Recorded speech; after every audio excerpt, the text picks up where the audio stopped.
All right, so it's time. It is time to stream. It is time to Marvel Future Fight. It is time to do all the things. So let's collect our stuff. Let's turn on a little bit of sound so we're not just listening to me yap. Because, you know, yapping is born for some. We should be at reset now, so we should have our daily login rewards coming up here. We've got our coffee, got our microphone. Good to go.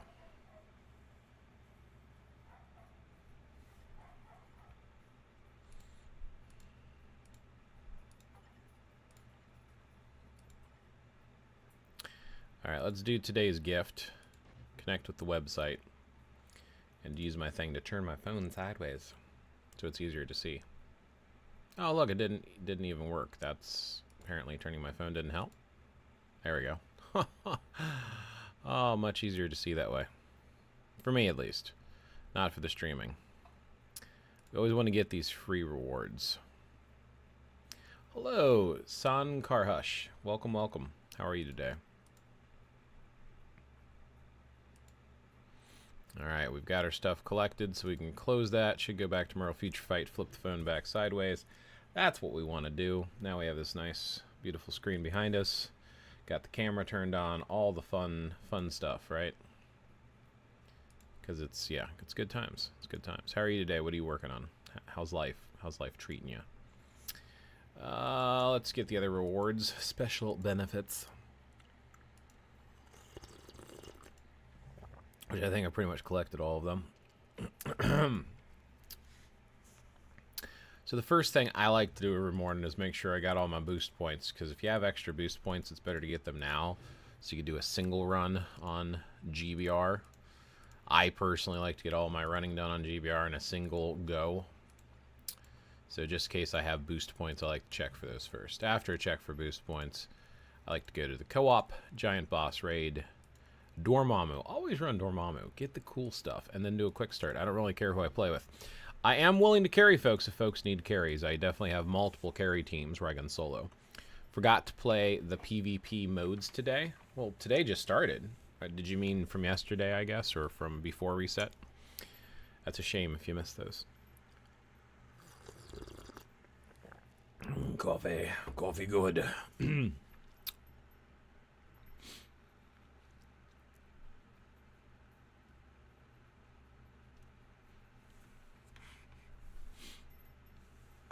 How's the stream, by the way? Because my Twitch notification says at the bottom, unstable, but it looks smooth and clear.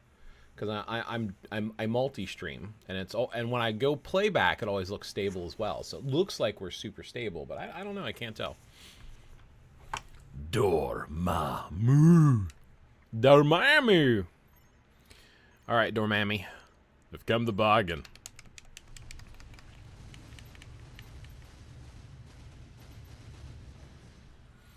Hello, Jiraiya. Good to see you again. I almost died. Oh my goodness. Oh my goodness. I'm going to stay over here for a second, and then I'm going to run up here. And then... No!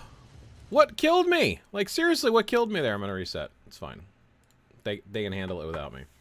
Hello, how's it going? The stream is good on my end. Yeah, I know YouTube doesn't say that it's lagging, but I got unstable notification on Twitch, which I don't understand because it seems stable on Twitch.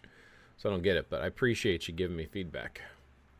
It's 8:30 p.m. in India. Well, I mean, which is fine. But when you say today, see, that's what I thought. I figured it's smooth on Twitch too. But when you say today, I think of today in terms of Marvel Future Fight. When it resets, like for me right now, it's 11 a.m.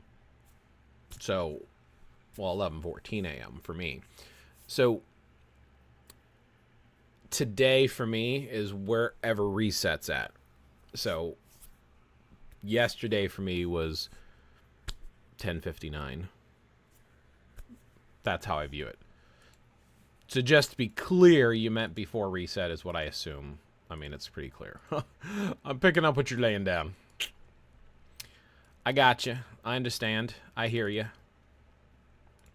We're going to try this again. And we're going to carry this time. We're just not going to stand on the fire. I decided, if anyone who has not joined, I have decided to reopen my Discord to the public. So if you would like to join my Discord, you may. You have to follow the rules, and I'm going to be a little bit more strict. I collapsed my Marvel Future Fight channels, kicked everyone out of the server that was in Marvel Future Fight specifically, because I got sick of drama. I'm not going to deal with drama this time. People act stupid, you're gone. I don't care. You're just gone. Get out of here. Be gone. But if you want to come hang out and be cool, ask questions, give advice, share opinions, flex your screenshots, go ahead and come on over. Come on over to Discord. I have a reminder. It's supposed to pop up the reminder here in about a minute or two. I don't know why it's not showing the reminders. I gave Carlbot permissions to post in that channel, so I don't know what's going on. Might have to fiddle with it later on.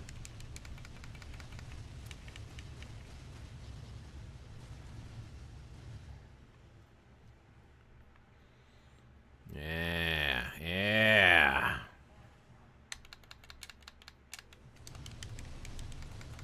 I don't know why it's so laggy. Why do you lag, Dormammu?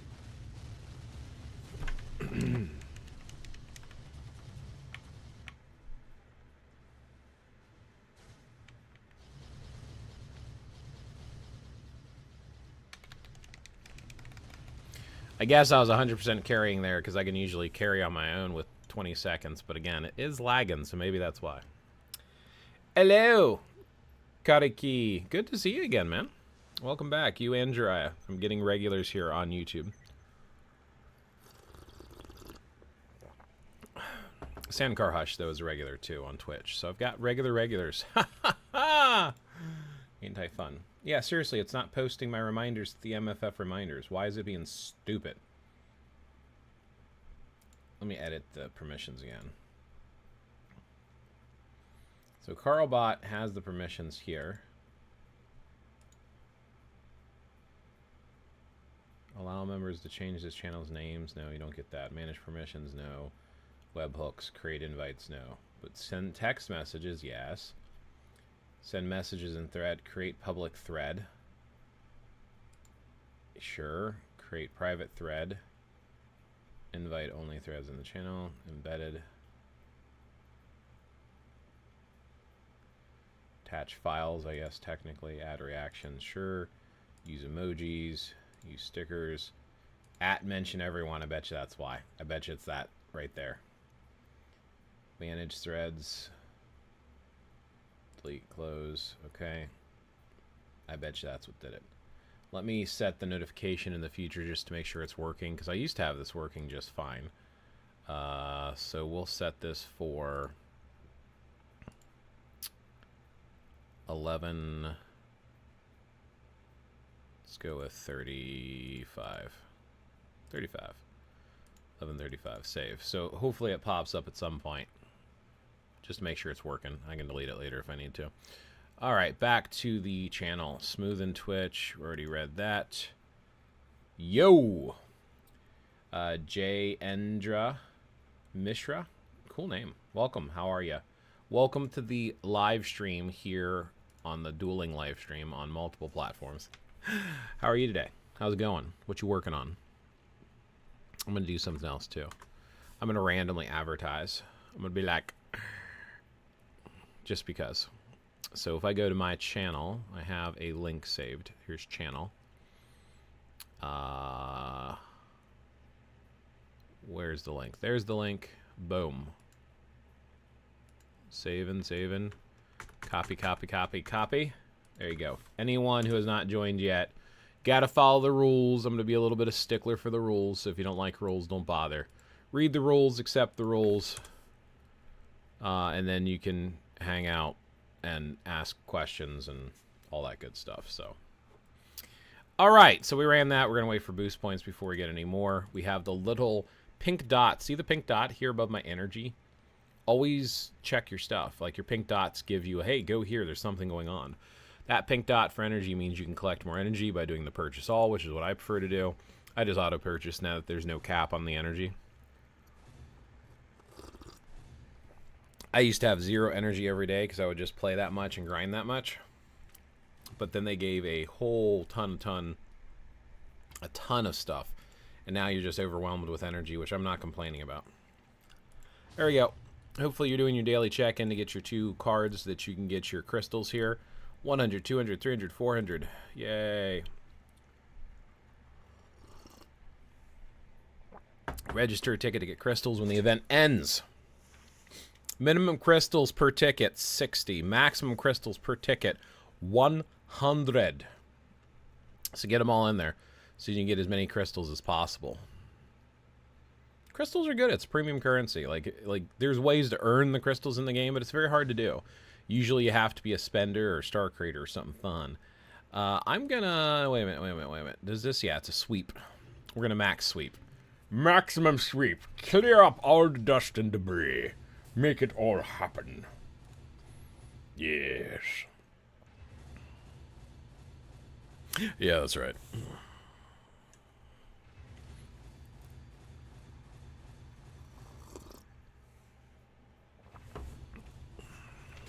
It's interesting to me that there's some people that actually skip certain game modes. Like this game mode right here.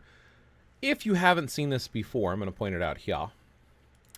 Go like that. We can go like this. See how it says, you know, the rewards, boom. And I hit OK. When I collect those rewards, look at this. 19,000 support tokens.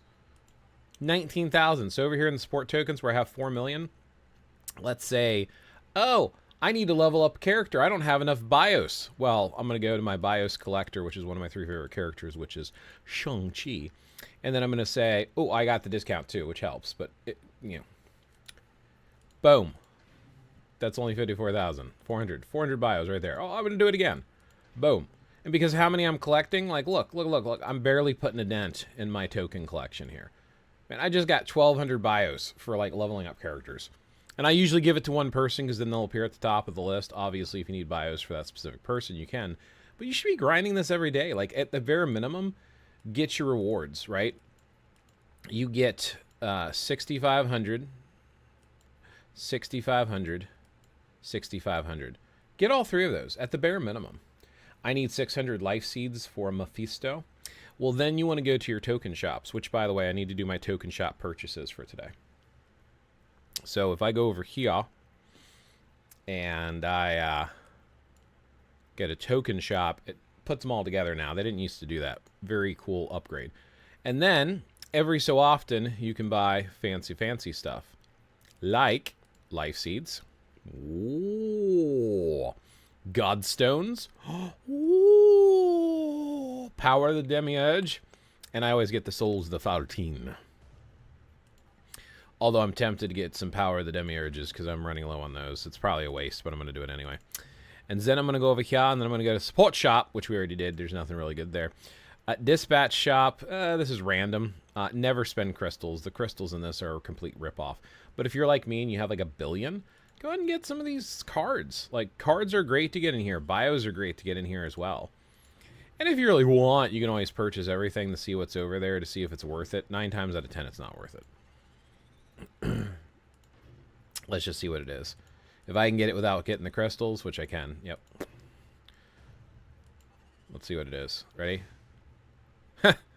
203 crystals just for awakening. It's just not worth it. They need to revamp this for sure.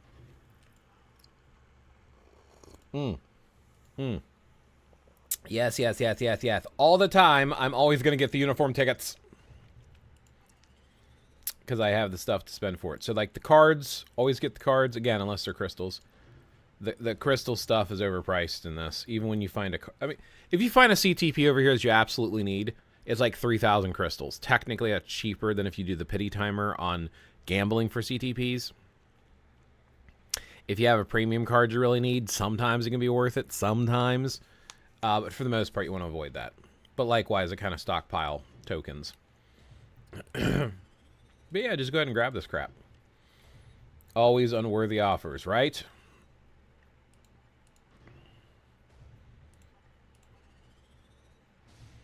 Well, it's only for the 861, just for, I mean, come on. But, again, cards, getting cards out of here, getting black antimatter if you're low, getting BIOS. This is still worth doing. You should still be going to this every day because it resets on a daily basis. I purchase from everywhere now. World Boss left. It depends on luck now. Fair. As you can see, I had 40,000 crystals before the 11th anniversary, and I'm down to 800. I'm tapped on crystals because I gambled. I gambled for the bingos. Yeah, like I said, most of the time it's not even worth it. I don't even worry about unlocking it. I get the other stuff. Otherworld Battle Shop. This one I always hit. It has a reset, so always get double on the Souls of the Valentine. I'm always low on those. But you can also get your life seeds over here as well if you need them. You started streaming in YouTube now, not Twitch. No, I'm streaming on both. I'm dual streaming on both platforms. It always feels good to see you and your videos, mate. Oh, thanks. Appreciate it, man. It's great to catch you on. By the way, I've been posting if you want. Oh, hey, the swag. I did not recognize your username. I reopened my Discord server. You don't have to come back. I get it. I'm not going to deal with the drama I did last time. If people start acting up, I'm kicking them. If you want to come back, it's very, very, very, very, very small group of people. It will grow. But again, if people act like idiots, I'm just going to kick them.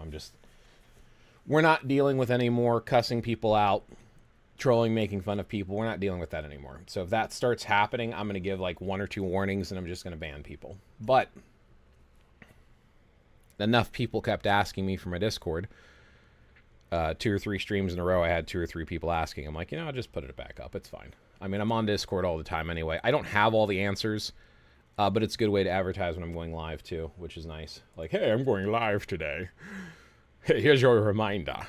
The other thing I want to get over here, which I don't always get because that's going to be 40,000, is the CTP chest. I'm very tempted to get it because I do need to roll up some more CTPs. I don't know if I want to do it or not. Over here, I definitely need to do it, though. Because I definitely have enough from Shadowlands, because I have every character in the game, and it always gets the tokens.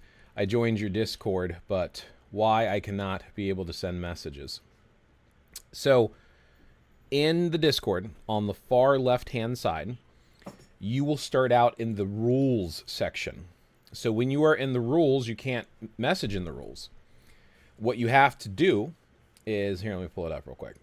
So under rules, you'll see the list of the rules you're required to accept. At the very bottom, you will see a little green checkbox. Right now it says 29 at this exact second. If you agree, react with the checkbox. So if you click that emoji, you are saying to the server, I agree. Carlbot will give you the role, which will unlock a channel that's called Role Selection. When you go to role selection, you'll see emojis with the type of role. So there's a spiritual, martial arts, Lucid Dragon for Guild Wars 2, Dungeons and Dragons, video games general, Marvel Future Fight, and the Marvel Future Fight reminder. Now, you are defaulted to the generic channels. You can only comment if you agree to the rules. So you probably can't message because you have to agree to the rules. Don't react to my saying you need to react to the rules themselves. But then the other thing is, like I said, you're going to opt into what you want to talk about. So if you have no interest in talking about spirituality and religion, don't opt into that. You won't see the channels. If you don't like martial arts, don't opt into that. You won't see the channels. This way you can pick the topics you're interested in. I did that because I have a eclectic taste and variety when it comes to hobbies and things that I enjoy. Therefore, I just figured I'd separate it out. This way you can avoid what you wish to avoid and engage with what you wish to engage with. You're welcome. Where were we? Yeah, I'm going to see if that pops up here in about 5 minutes. Make sure I set that up right. But that's probably why you can't say anything yet. It's only you. You've been muted. You're not allowed to talk. Everyone else can. That's a joke. I missed this. Your voice acting. Thank you. Still working on Audible audiobooks. I've got 3 finished. I'm working on my 4th. So, hello, Virus Game, and welcome. How are you doing today? Easy, sir. Understand English slowly. Oh, sorry. I go a little nuts with my voices, but don't worry. I almost always speak in English.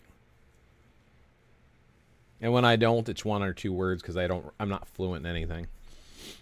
But I think it's entertaining, so I'm like, different language. Just for the info for everyone, this channel is not for Doctor Strange haters. Yeah.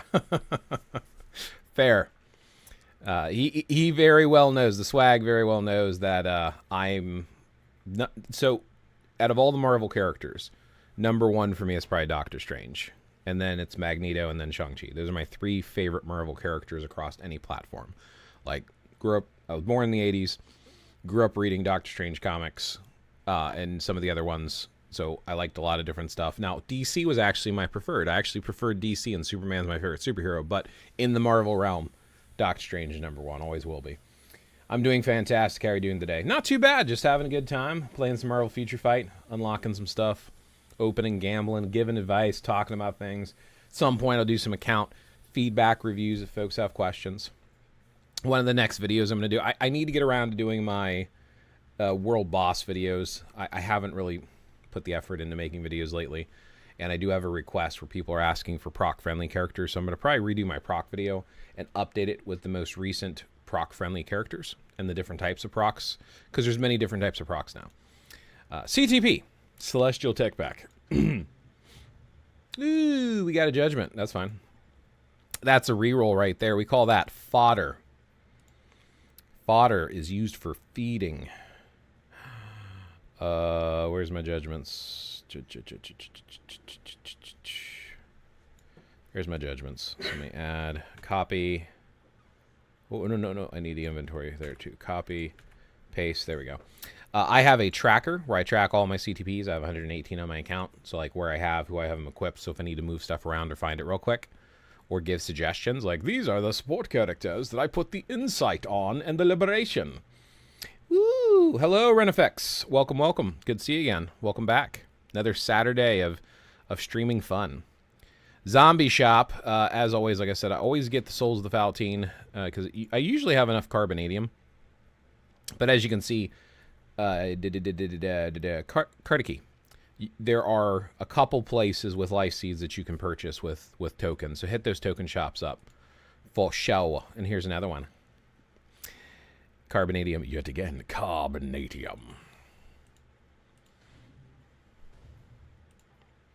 I am going to get the stones here again because or the power of the demiurge. I'll go ahead and get this again. Like I said, I need more CTPs anyway. Ooh, CTP of destruction. There's some more fodder. Let me add it to my list. Where's my destructions? Destructions here. Copy, paste. 119 CTPs. Yay! Someone ranked Zombie Wanda above Zombie Strange. I hope it's not true. Depends on the game mode, honestly. But I would say they're wrong. In my opinion, Zombie Strange and Storm are the top two best PvE characters in the game right now. Don't get me wrong. Don't get me wrong. Don't get me wrong. Scarlet Witch is easily in the top 5 best PvE characters. She is brutal. And if you build her properly, that's the other thing. The hard thing to compare. For me, I have difficulty comparing because I'm ranked 62 Doctor Strange here. I have all of the Odin's Blessings. Everything is amplified, not super amplified, which is hurting my score. I have got 200 for the scroll deal at the bottom here. And then I have... obviously, all the skills are maxed, of course. Type is maxed out. I've got an ISO 8 overdrive set maxed out. I have a 6-star type match plus 20 artifact. I've got a brilliant rage with the enrage at 300%. By the way, if you get brilliance, you really want to max out the top number. And then I have a uniform mythic with all mythic options. And then I have this sort of stats going on. So not only is he my favorite character, but I also dump every resource I have to make him as strong as humanly possible. But there's areas that he excels in. So in open world, open ABX, even infinite open ABL, my Doctor Strange does better because he's built better. So I don't know if Wanda can compete in AB for open day with any team. I don't know. They're not the same day, so they're not really comparable characters there. So it's really hard to compare unless you do open day, but they're not the best option for open day anyway, so it's kind of a null point. Null, that's the character in the game. When it comes to World Boss, Doctor Strange is 100% better than Scarlet Witch. I will fight and argue with anyone on that. I think they would be wrong if they say Scarlet Witch is better for World Boss. Doctor Strange excels at World Boss and GBR, which most people do not care about. Doctor Strange was almost designed to quickly take out Dormammu. And my Doctor Strange can solo Dormammu in about 20 to 30 seconds when I have no lag. So, and my Doctor Strange isn't even the best Doctor Strange you can have. I'm only ranked 62. Now, with that in mind, Scarlet Witch is a very strong character. My Scarlet Witch is ranked at 496. Let me catch up in chat real quick, and I'll finish this conversation. Those red stats, are they getting wasted? Yes. Yes, they are. Those are called overcaps. I'll go over that in a second here. Actually, here, I'll go over it real quick. So when you are here and you hit show exceed stats at the bottom, everything that's red is over the cap. Yellow numbers are capped. Note, attack, physical and energy attack can never cap. That's infinite. Those are always green. Same thing with hit points. Those don't cap. Attack speed caps at 130. So technically my attack speed on Scarlet Witch is 143.94%, but it caps, meaning nothing takes effect. So that red number is overcapped. Her dodge is ridiculously overcapped. 75. You would add the 31 to it, right? 7, 8, 9, 10. So it's like 106.86% dodge, but only 75 counts because that's the cap. So yes, that's what overcap means. And then I'll go back to the conversation in a second. Let me read YouTube. I just joined his channel and I can't message. It's locked. But did you agree, Kardaki? I'll tell you right now. I'll go to the rules and see if you've agreed to the rules. So what is your name? Are you Zeph or are you Who Am I? Which one are you, Kardaki? If I go... So actually Zeph and Who Am I are both able to. Someone put a thumb up. You don't put a thumb up, you do the check mark. Let me clear the reactions, remove reactions to this. And let me remove the reactions here as well because those don't do anything because you're supposed to do it above. There we go. Started a thread. Hi, see all threads. There are no messages in this thread. That's interesting. I'll delete that message. Okay. Go to rules and hit the check, and you already have. You should be able to message now, unless you're somebody else. Again, showing off his Doctor Strange. Absolutely, dude. Every time. React on the rules. Then you can. Anyone say Doctor Strange and he starts showing off his doc. Yes. That's... What can I say? Don't make me whip out all the toys. I've got... What was it? I think it was 18 or 19 different Doctor Strange toys. And then I've got an entire stack of Doctor Strange comics from childhood and beyond. Hi, Blaze. Hey, Raghav. Welcome. Good to see you again, man. Hi. In rules. Who am I? Okay, so you're Who Am I? Well, you accepted it. Can you still not message? You should be able to message now.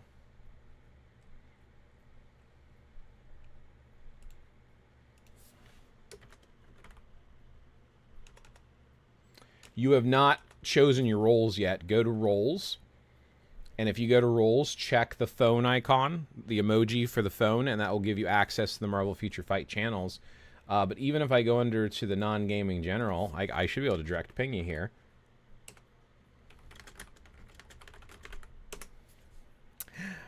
Like that. See, I pinged you directly. See if you'll respond. Rules. Who am I? Me is Zeph. Okay. Welcome, welcome. Hi, Kardaki. I put thumb. Yeah, you can't put a thumb. It has to be the check mark. So you should... You have... Yeah, see, there you go. You can message.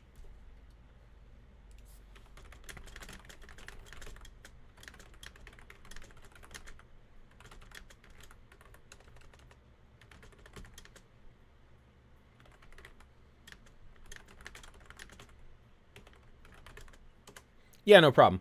Yeah, it has to be the... So the way that you get roles in the channel is I have a bot called CarlBot, and it looks for... It's called, like, reaction roles. So you react with the check mark to the rules saying you accept them. Carlbot gives you the role to start actually using the channel. If you don't agree to the rules, you can't say anything. If you agree to the rules and you violate them, I can kick you. And you'd be like, I didn't know about the rules. You agreed to them. I don't care. Bye-bye. See what I'm saying? See what I'm doing? I'm being like stickler about it. You're welcome. Oh, yeah. I need to... I should have... Did it actually do the notification this time for the notification reminders? It still did not. I got to figure out what's going on with that channel. That's starting to piss me off. I don't know why it's not. My notifications used to work just fine, so I need to figure out my notifications later, but I want to focus on this for right now. Back to the stream. Back to the stream. Thumb up, check, hello. Remember that Gora Pecora? I do not. That you support. What is that? What is Gora? Like I don't know what you're talking about. Can you play Doctor Strange spacesuit? Ish. I can finally do a little bit better than with my Zombie Strange.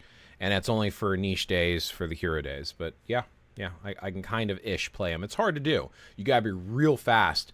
Cannot do it on emulator at all. You shouldn't be playing on an emulator for AB anyway. I got to do my phone for that. It means white dude. I don't know who you're, what you're are you talking about my friend on here who you were arguing with the one time? What was I saying here? Oh yeah. So Scarlet Witch. Scarlet Witch is a very strong character. As you can see, my rank is not very high. With her, likewise, I have all of the Odin's Blessings all amplified. I only have her custom unique gear here at 80. I don't have it maxed out. You really want to do the elemental for elemental characters, including these here. So when you're putting on these Odin's Blessings, you absolutely want the type matching element. She's a mind damage character. Being elemental gives her a very niche thing that Doctor Strange can't do. So she fills the role of non-human, because she's considered Ether. They don't consider her mutant because of the rights of when the character first came out in the MCU. They didn't have the right to the name mutant. So she's classified as Ether under info details on the left-hand side here. She's listed as allies. Oh, she's listed as human. What? I thought they used to have her listed as Ether. Never mind. So she's also human. So never mind. Her and Doctor Strange are both humans. But she is female. Obviously, Doctor Strange can't do the same day as that. And she is universal versus blast, so that's different days. And she's elemental, so she fills a niche there for content where elemental characters excel. She's going to do a little bit better on. And then, of course, her type is not maxed out. Doctor Strange is. She's got a POA versus an overdrive. Not that that's like a huge deal. She only has a 5-star artifact. It's only at plus 15. It's not a type match. Hello, Big Surf. Welcome. She has a brilliant rage, but it's only a 260. That is the lowest in rage. 280's higher. 300% higher than that. So my Scarlet Witch, I don't have an honest comparison because my Doctor Strange is built better. So if she is in fact better at AB Open Day, I don't know because I don't have her built well enough for a fair comparison. But I do think Scarlet Witch and Doctor Strange are in the top 5 best PvE characters. So who's better doesn't really matter because it depends on where you're using them and who you have built. Does that make sense? Do you follow? You picking up what I'm putting down? You with me? You hear me? Do you understand? Okay, well, just pretend you do and go on. Anyway, but yeah, so if somebody said Scarlet Witch is better, it's probably opinion-based. And not to be a troll, but to be a little bit of a troll, Scarlet Witch has got a lot of simps. What? What was that? Okay, anyway. How do they get capped? Only crit rate status capped in my Storm. So the way that you cap stats is a combination of things. The number one thing for capping your characters are your cards. And I've gone over this before. I'll go over it again. I have no problem repeating myself. Your cards are the most critical piece of your entire account because every single character in every single game mode is affected by your cards. There are certain stats that are critical main focus stats. And those are as follows. These have to be capped on every character, by the way. Cooldown. 100% needs to be capped. Ignore defense. And then after that, it depends if it's PvE or PvP. In PvE scenarios, crit rate, crit damage should be capped. You want dodge capped for rage characters specifically, but at least crit rate and crit damage are cappable items for both World Boss and AB and GBR. And then attack speed is a very important role. So attack speed and dodge are very important. With PvP, it's more important to get as much hit points, dodge, and ignore dodge are very important things for PvP. And then, of course, there's other stuff that you can consider, like your attack doesn't cap. So always get as much all attack as you can. And then secondary physical and energy, because it only helps half your roster. So that's the number one way to cap your stuff. The second way is swords, because like cards, they affect every character on your account. And swords is a great place to get secondary cooldown. I have 18% cooldown on my swords. That offsets my need to have cooldown on my cards. After that, it then becomes specific to the character. So you start out with cards, swords, kind of evens it out, so then you're just filling in the gaps. There's a couple things you're going to look at here. So the first thing is Odin's Blessing / Uru. You are going to pick them based upon what the character needs. The only way to know what you need is to go to info, details, and see what's not yellow. The stats that I'm capping here, what did I say? Cooldown, it's yellow. Ignore defense. I can't point to it. Here, I'll use my mouse. Ignore defense right here, right? Yellow. Attack speed and dodge, I said, are nice to haves, but critical rate and critical damage are yellow. Those yellow stats are your critical ones for your PvE characters. So if I show you another PvP character, right? Like, for example, Magneto, and I go to details. What are you going to see? The same stats are all yellow. If I go to Shang-Chi, who's not worth using, let's skip him. We'll go, Null's a PvP character, Mephisto. Which ones are yellow? There's a trend. Those are the ones you need to focus on. Now, secondarily, getting them capped out, aside from having the cards and swords like I just mentioned, is going to be those Odin's Blessing / Uru. So you want to amplify these. So if you amplify, that puts a little circle around them. You can amplify. First of all, you start with nothing amplified, but 1 to 5 slots could be amplified, which gives them the extra bonus. So if you click it, it has a green number because it gives an additional bonus for being amplified. Now, in the case of Odin's Blessings, you can also enchant them and make them magical, which gives them an extra bonus too. So Odin's Blessings are even better. Hello, official Eli. Good to see you, man. So that's, that's even better. Once you have that all squared away of picking the right ones for the ones you need, you also want to look at your last gear slot. There's a change option. If you auto change, these are the options your gear can be. So you pick the one you need the most and re-roll it to give that bonus. The other thing is uniforms. If you don't have a uniform, you can't really do anything. But your uniform has uniform options. Each of these options are going to be higher or lower based upon the equivalent uniform. So for dodge, Sister Grimm, she's mythic. That gives a higher bonus than a normal uniform. If you don't have the uniform at all, you don't get the bonus at all. So you have to have these uniforms. You have to level. See, normal. Normal doesn't give that big of a bonus. It's only 658. But if I made this normal a mythic, this would be a much bigger bonus for Mephisto. Energy, attack. So each one of these, if you hit change, likewise, these are the options you can get. So you go auto change, you pick the stat you need. So your uniform options are a combination of choosing the stat based upon the slot, the uniforms for amplifying how big that bonus is. Then, after that, it's custom gear. So stuff like this, typically your custom gear will give some sort of a bonus. I don't see any big bonuses on this, but I know Rage gives one, so I'll come over to Rage. So Rage here, do you see how it gives critical rate and dodge, both? So some of your custom gear will give bonuses as well. So really building out your character is a tiered combination of cards, swords, Uru slots, whether it's Odin's Blessings or Uru, uniforms, and custom gear. All of that combined is how you max out those stats. Does that help? Maybe I'll clip this for YouTube later. Blaze tutorial. Probably should do a more official one. I'll put it up as a fill-in until I make a better one. If you're seeing this later as a clip, go down, thumb up, comment, say, Blaze, we want a more professional video. Do it again. Or just appreciate the fact that I took the time to clip it out so you can view it. Okay, that's the end of my plug there. Advertisement plug. Okay, how do they get capped? Yes, sir. Thank you for the comparison. Yes, sir. That helped.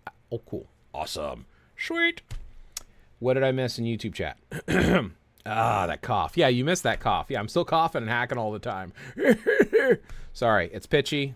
Drives my wife nuts. It happens. Mephisto isn't top 1 in PvE. Oh, no, but he's top 5. I would argue that Storm is better than Mephisto. I think Doctor Strange is better than Mephisto at some game modes. If we do open ABX, it's Storm is number 1, Mephisto is number 2, hands down. Doctor Strange is like secondary. Infinite open mode, Storm, and then Mephisto. Those are the only 2 options you should be looking at. When it comes to World Boss, I think Doctor Strange is actually better than Mephisto at World Boss. But again, you're talking about multiple different types of game stuff that you can do. Scarlet Witch is still in the top 5. Mephisto is definitely in the top 5. He's probably top 3. Mephisto, Storm, and Doctor Strange, I would call top 3. But again, opinion-based. It's all about opinions. The way he said Wanda is good, but my Doctor Strange is better. Well, my Doctor Strange is better built, like I said. That cough. Yeah, the good old days when I used to have my eardrums blown out by Blaze coughing into the microphone. You can be a good politician. You have nice talking skills. Thank you, I think. Politicians here in America, if you're in America, you understand. If you're not in America, politicians are typically jokingly called corrupt.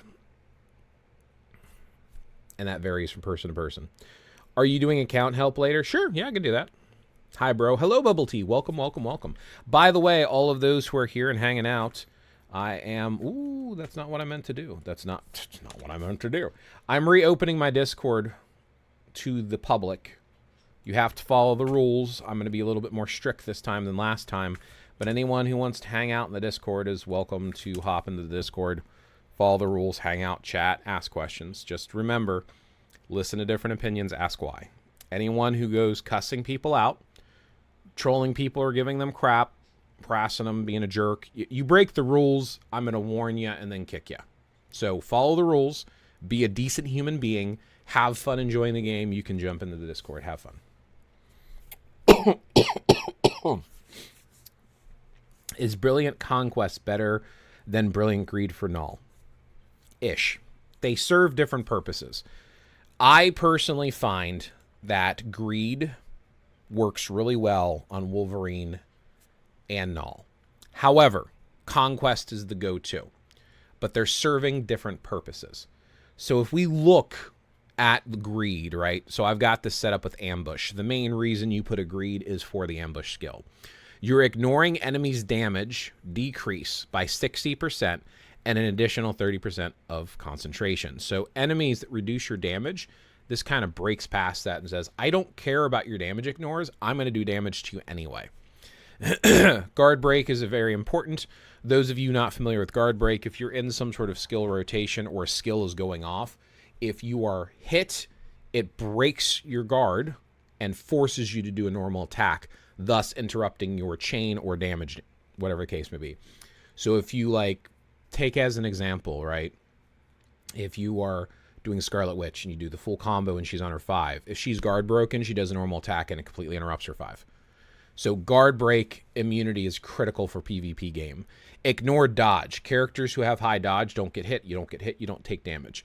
You ignore their dodge. 48.3% of their dodge on this one specifically.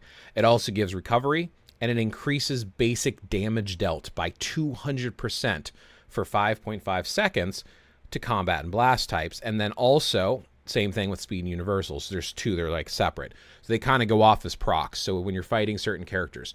So greed is all about beating the living snot out of them. So for someone like Null, his thing is not about survivability. His is about beating the crap out of you. He has enough built-in survivability that he doesn't need the conquest. But he does function really well with a conquest.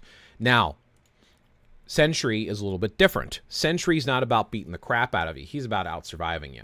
He has enough residual constant damage that it's all about keeping him alive so that it can take effect and impact. So for him, it's all about that conquest. So to begin with, Clash is the go-to for PvP and Conquest. This is going to increase basic damage by 70%.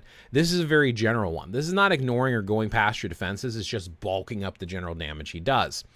Guard break immunity again. Recovery rate, making them recover damage. So if you have built-in recovery, helps to amplify the recovery. Activation, when hit points at a certain point, recovers 17% of hit point, 27% of max hit points becomes a wall. So he builds this extra fortification. Your conquest is all about surviving and then increasing residual damage. So it comes down to what is the primary goal of the characters. And in my opinion, Null and Wolverine are the only two PvP characters that should have a greed. Everyone else should have a conquest, in my opinion. And both of them work fine with a conquest. So it comes down to how many CTPs do you have available, honestly. I also have another PvP character that is an exception to the conquest rule, and that's Adam Warlock. He just pops off with an energy, like seriously. Like, throw an energy on Adam. When he gets back up from dying and does his 2 ground punch, having an energy can really help him burst down characters if you're using him in PvP. He's not really... He's fallen out of the meta. There's better characters. Right now, in my opinion, the meta for PvP... Kang, then Sentry, kind of arguably which one's slot 1, and then Null. Those are the 3 best PvP characters right now, in my opinion. Then you have supporting characters for PvP. You have niche characters, depending on who's restricted. I mean, there's other options. Those are not the only options, but yeah. Hopefully that answers your question. That's the way I understand it, Bubble Tea. So, yeah. Yeah. The other thing to check out, use this with a grain of salt. Please don't use this as ways to make decisions. But if you go to custom gear, there is a little, like, when you manage, so custom gear manage, there's this little, like, tiered systems with stars. It's like levels for ranking. If you click that, it's going to show you everybody out there in the world and what CTP they're choosing to use for the character. This is not always safe to trust, but it's usually fairly accurate. Note something here. Greed. 44% of players are using a greed on him. 38% are using a conquest. That is very, very, very close, which reiterates the point I'm trying to make as he works with both. Now, compare that to another character, like, just for an example, let's go over to Kang, right? Manage. Boom. 97% of the characters have a conquest on them. 97%. It is cut and dry. Conquest is the go-to, which is what I agree with. That matches my expectation. Likewise, you can take a PvE character like Doctor Strange. Pop it up here, 100%. Nobody has any CTP on Doctor Strange but Rage. Storm is a nice comparison for PvE, by the way, because she also works with a competition. I argue she's better with a Rage. Depends on the game mode. But for comparison, so here's a PvE character, 81 and 17. Some people are still putting competition on her, but 85% of the players agree that you should put a Rage on her. So if you haven't seen that before, that can help you to consider and weigh in for decisions. But like I said, the ultimate question is why? Why are people putting the CTP on the character, and for what game mode, for what reason, what's the advantage, what is the CTP actually doing? Ask all those questions and look at it and think about it.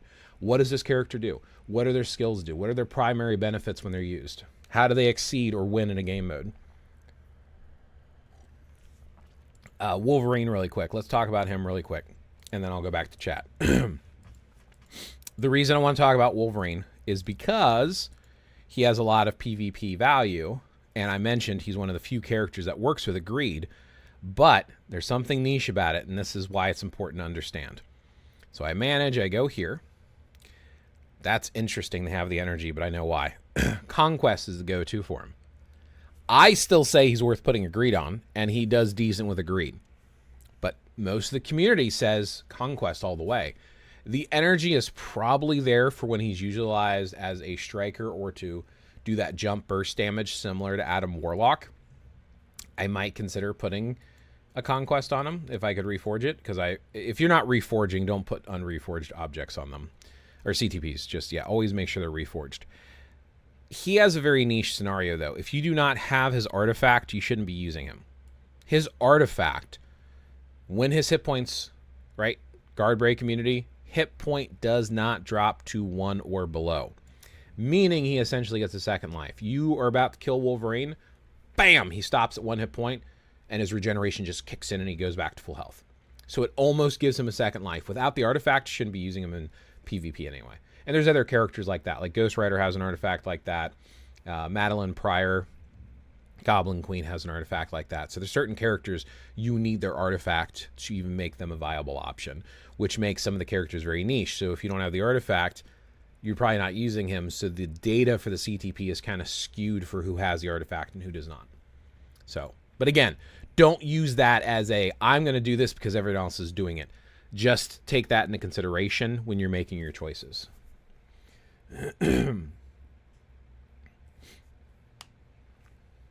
That was a good speech, sir. Thank you. Yo, hello, Rebaz. Good to see you, man. I think you're confusing Solar with the memes you're sharing. Like I said, just replace it with yours. You know, native tier 3 is always better.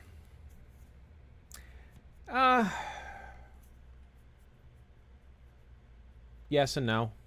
So the native tier 3s have a better start typically, and they try to make them more powerful to make it worthwhile because they're more difficult to build. But it's not always going to be native tier 3s are always better than native tier 1s, you know, that you build up. Storm's a prime example. Storm is better than Mephisto. Oh, hey, there's Solar. Speak of him and EPS. What are the minimum stats agents should aim for on cards and swords? Good question. So, in my opinion, when it comes to cards, I would make sure that your cooldown, again, offset it with swords. But until you build your swords, it should not be below 30%. So your overall cooldown for your account should be around 30% in my opinion. 40 is better, 30% is fair.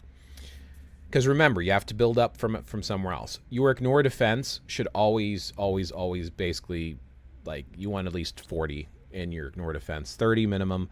I would say 30 is usually the minimum go-to, but ignore defense and cooldown, maybe even dodge. If you can aim for around 30% for those stats, you're usually in good shape. Dodge you can usually get from other places, especially the CTPs. Like if you're using a rage, you're getting dodge from the rage too. So it's like it offsets a bit. But I would say about 30-40% is the goal. Critical rate and critical damage, likewise, if you can get around, I would say critical rate probably is closer to 30%.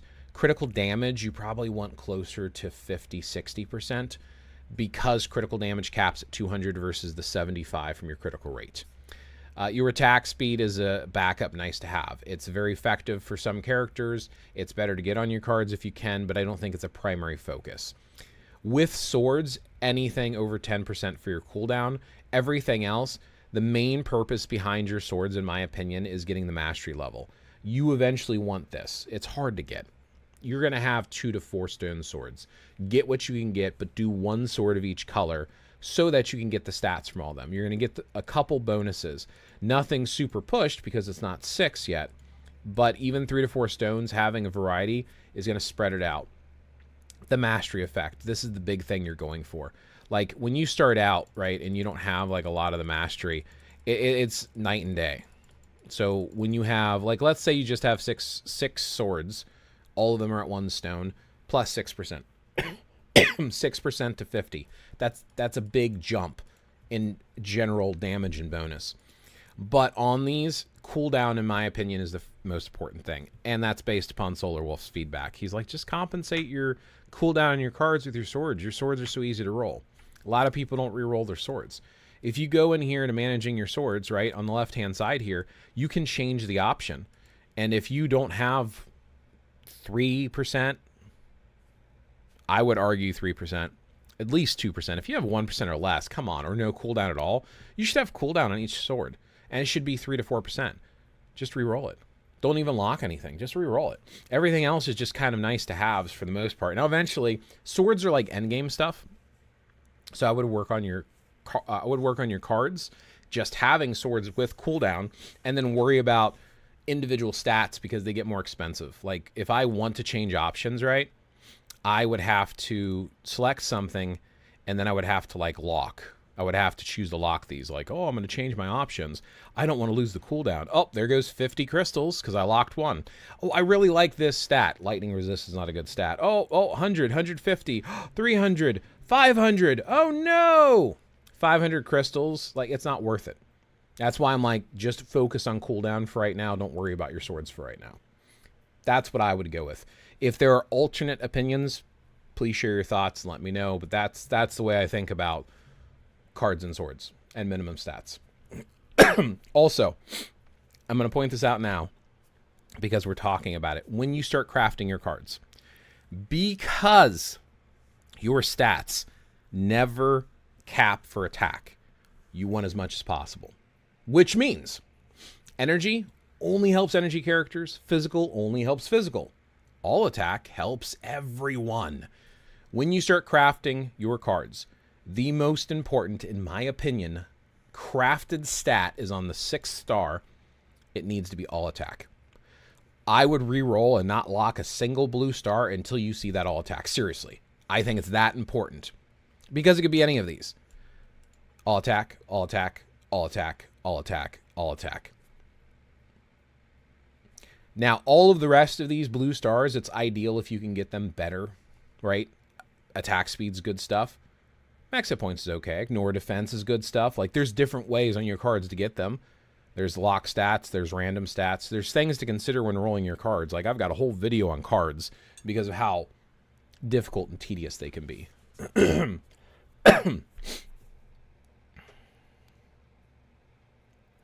Doctor Strange is good in PvP too, right, Blaze?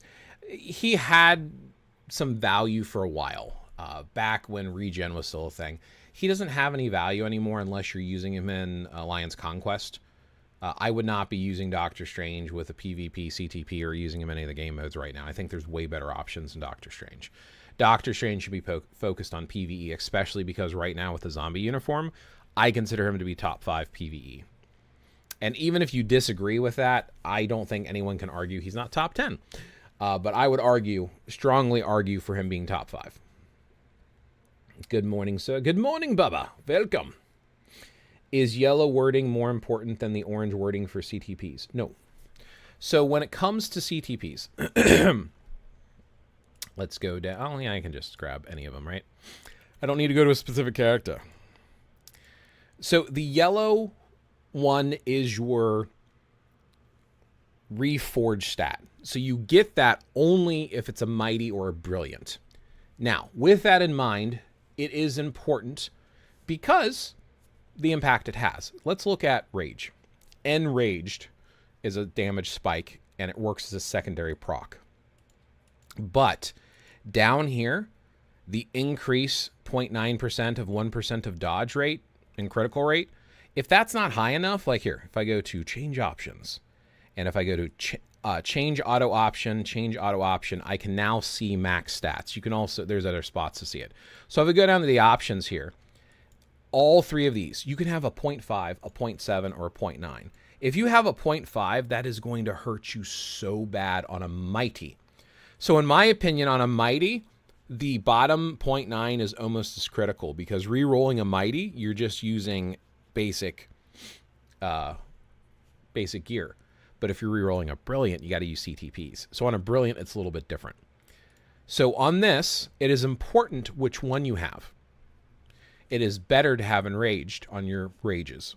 So yes, in this point, you don't want the increase all. So that is critical. But in my opinion, I would settle for a 160, which is not ideal, with a 0.9 at the bottom before I would settle for a 200 with a 0.5 at the bottom. So that's the first thing to consider. Brilliants are a little bit different. For a brilliant, it is all about that top number, because that's when a brilliant jumps up.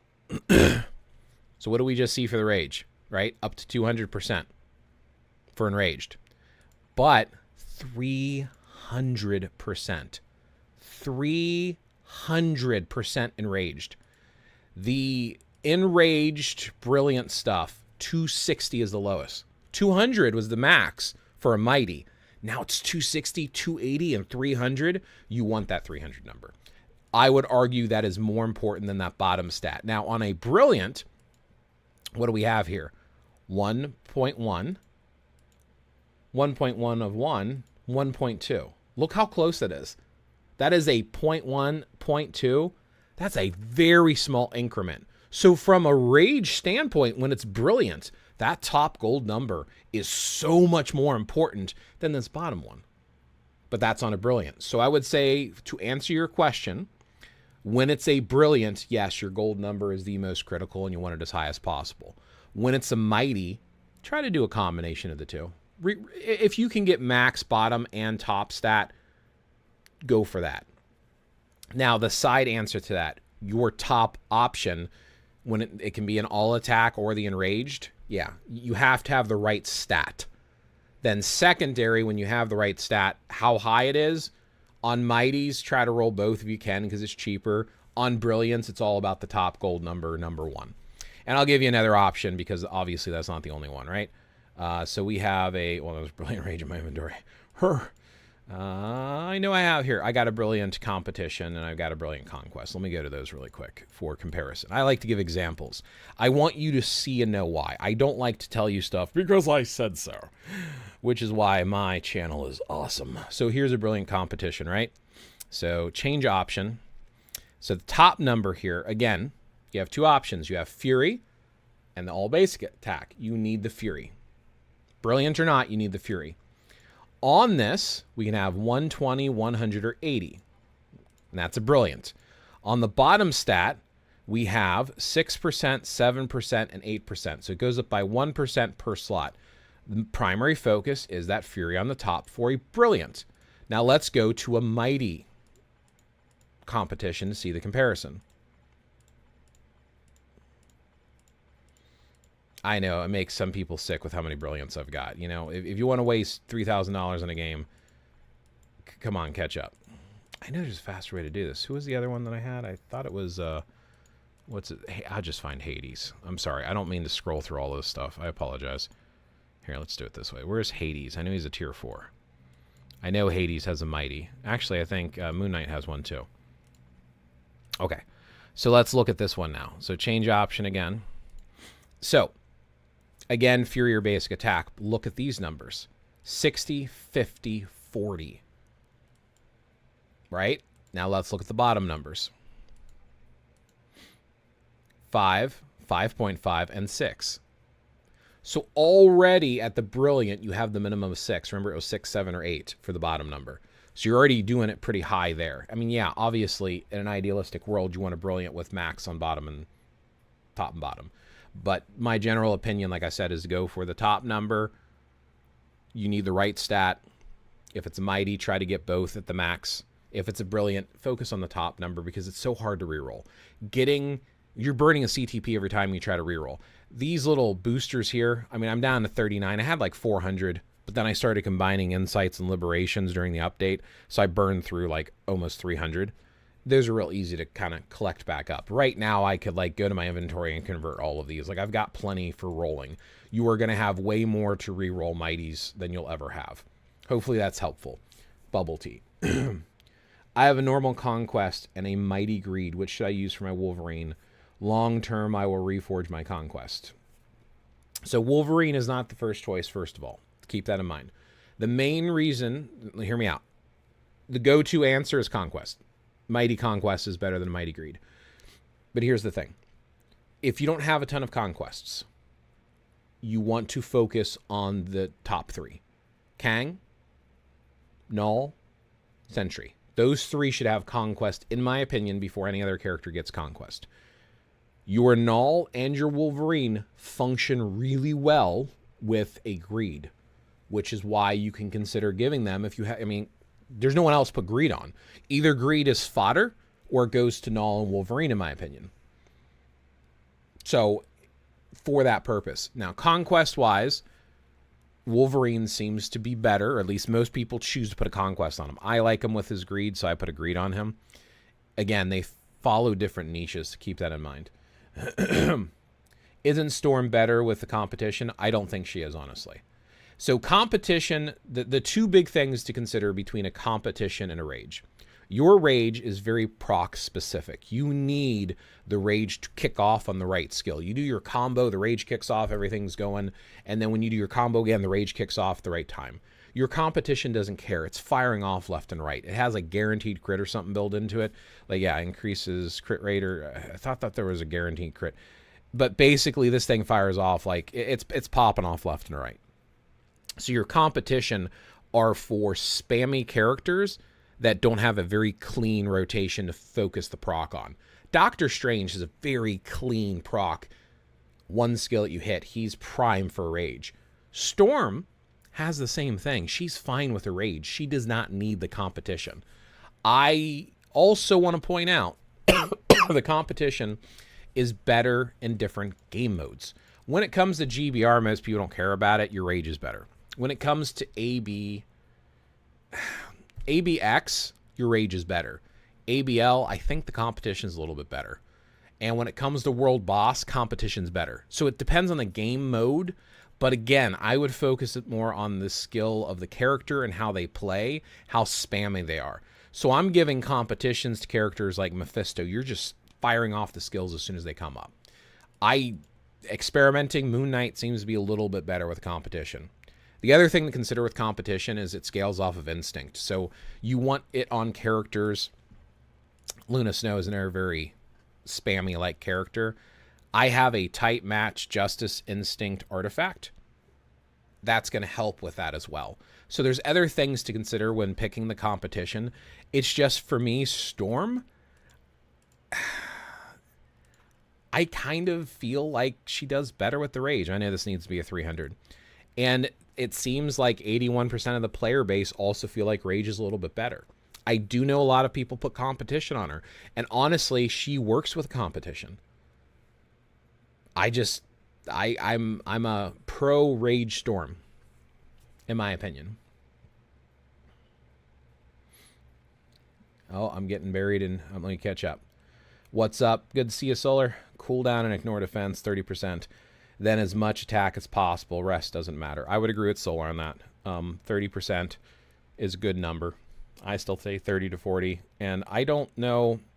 I wouldn't say the rest doesn't matter per se, but it's important to have these additional stats. Like the go-to, ignore defense and cooldown needs to be capped in every character, period, no question. That's why it's so important. And a lot of those options you can't really get with Uru. That's the other question. You can get it with cooldown, but it's a waste. You can usually get your crit rate, your crit damage from Uru, from Odin's Blessings, from uniform options. There's other ways to get those pretty cleanly. But yeah, the primary two is probably ignore defense and cooldown. I would agree with that. That's for brand new accounts, of course. Absolutely. Blaze, go check my alt account. Sure, I'll do that in a second here. I'll have you remind me. Let me get caught up in chat real quick, Solar, and then I'll check out your alt account. Ignore boss damage goes up too. Decrease.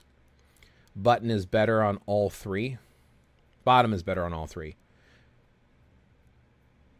Bottom is better on all three what? All three of the CTPs? Conquest Wall, it's what it's all about. Clash is offensive. That's true, MFF Doom. That is very true. How is new cap uniform good for PvP?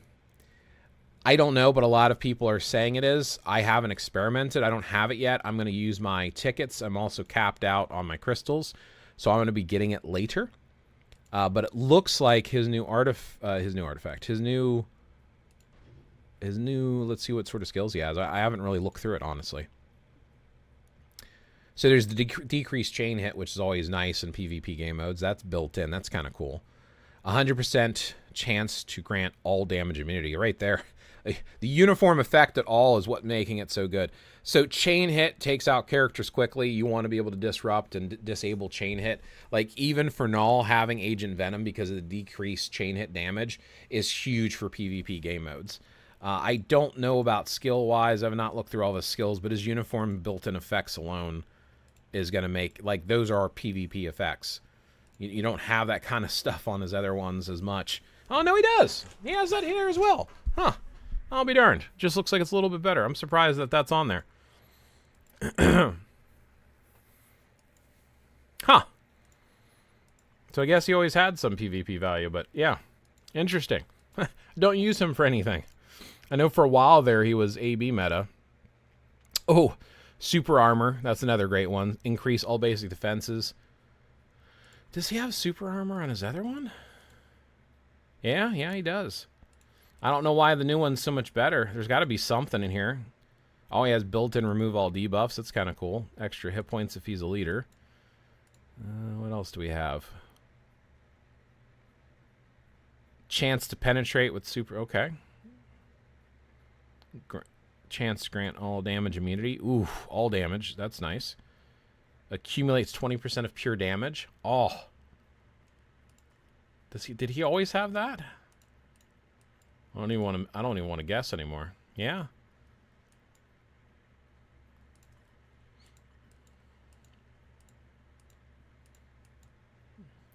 I'm not 100% sure, but he definitely has a lot of built-in nice juicy stuff for PvP.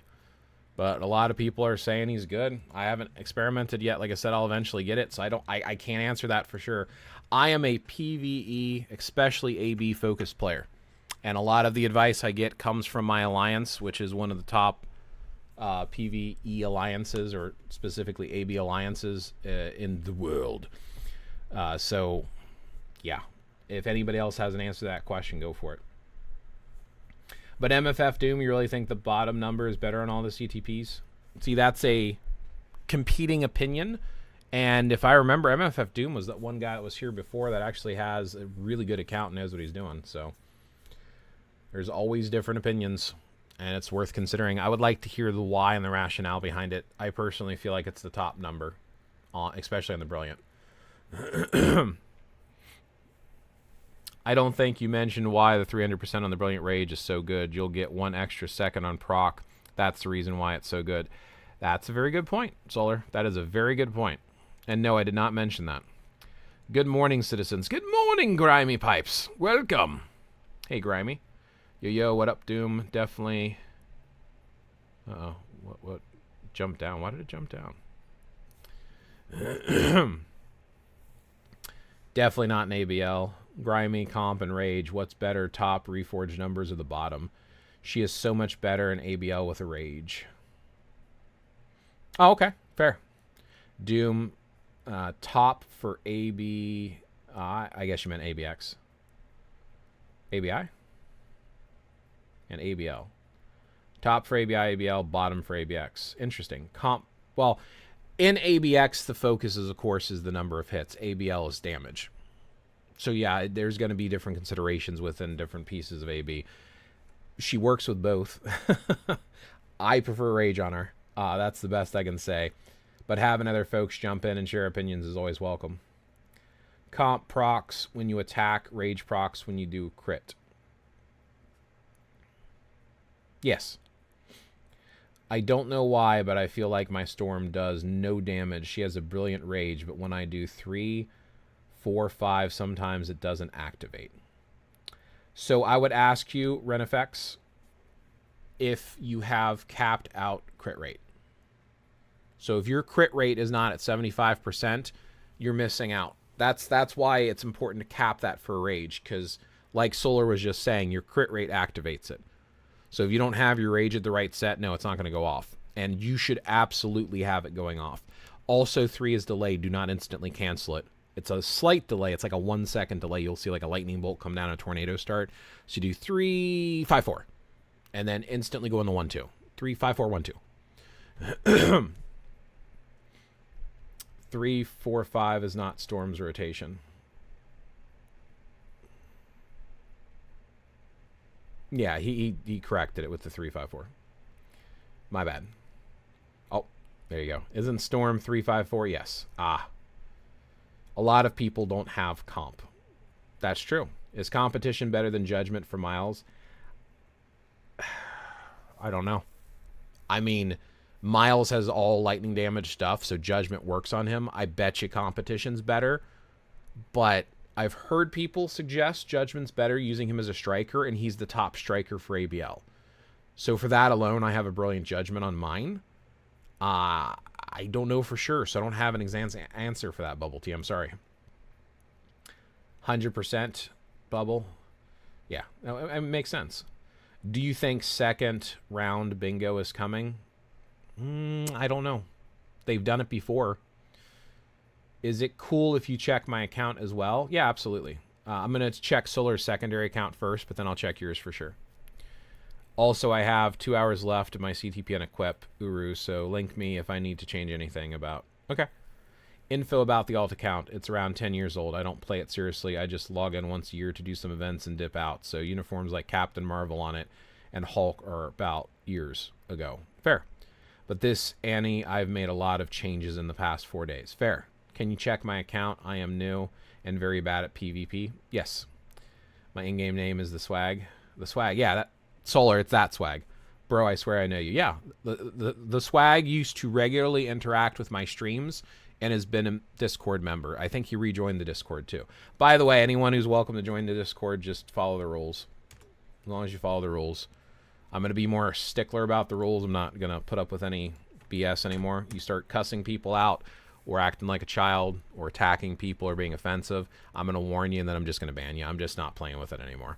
I got rid of my Discord, for those not familiar, for a while. Kicked out like 50, 60 people because I got sick of the drama. So I'm going to reopen it because of requests from folks watching my streams, but I'm going to be more stringent. I'm going to keep the ban hammer at hand and ready. Official Eli, I'm sorry. He said, I think Storm doesn't have guaranteed crit rate, which does leave the rage open to chance. That's fair.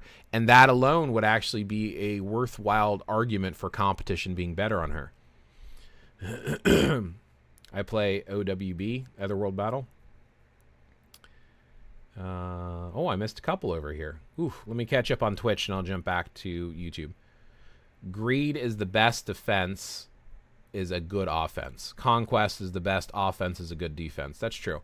Yeah, Greed is focused on offense, Conquest focused on defense. I would agree with that assessment. And like I said, the only two people I would consider Greed on would be Null and Wolverine because of the offensive piece. I use Strange's rotation, which is 2, 1, 3, 6, 5. Is that good or bad? I don't use it that way. So typically what I do with Doctor Strange is it's always 5 delay. And then I do 2, 1, 3, 4. And then with 6, I start with a 6. Wait till his clones pop. And then do the 5. And then you can do a 2, 1, 3, 4 in between while 5's on cooldown. So you do a 5 delay, 2, 1, 3, 4. And then you can do an air 2, 1, 3, 4. So you should be ending on your 4 where he's opening that portal and sending out all the waves. If you're talking about his zombies uniform, by the way, not his spacesuit. Tier 2 Jeff killed my Tier 4 Wolverine without an artifact. Depends on how he's built, but yeah. In timeline battle, end on 4. Okay, yes. I selected a 4-star sword pink. What to do now? I mean, you can reforge it or craft it. If you have the pink stones to increase your chance of getting another pink, so you can try to get all 6 pink, that's ideal. You're not even going to have much materials to craft swords until you play Otherworld Battle for a while. Yes. Okay, and you play Otherworld Battle. I got you. You missed a lot over here. I'm sorry, man. Twitch is dead. Don't read these messages. Solar, stop. I'm a star creator because of my Twitch. I will support and stream both and talk to both. Everyone, I'll talk to y'all. What did I miss? Swag. You mentioned earlier, and this is from Tengu on YouTube said, you mentioned earlier that we should always choose the 300 for Brilliant Rage. The bottom stat don't really matter. That what Solar mentioned. Yeah, I think on a Brilliant Rage, it's more important to get the top number because of how hard it is to reroll, and getting that enraged as high as possible. And you do, and Solar mentioned a good point. If you have the 300%, you get an extra second on your proc for your rage too. Yeah, I've tested this myself. A Brilliant Rage without the 300 is just barely better than a Mighty Rage. And he's not the first person I've heard say that. She is better in ABI with Rage. Hey, new enemy. Also, there be a CTP exchange event, and if so, do I turn that Mighty Greed into a Mighty Conquest? Honestly, I would. Conquest seems to be the standard PvP CTP. So if you have enough Conquests, it seems most people put Conquest on every PvP character. I don't focus PvP, so I don't know for sure. That appears to be the safe bet, but I don't know for sure. So if anyone does focus PvP, please let them know. Can you check my account, bro? Yes, you'll be third in line, so I'm going to check Solar Wolf's alt count first, Renifex, and then I'll check out yours, Aspect, if you're still around. Bubble Tea. For a character with immortality like Deadpool and Magic, are they good for greed?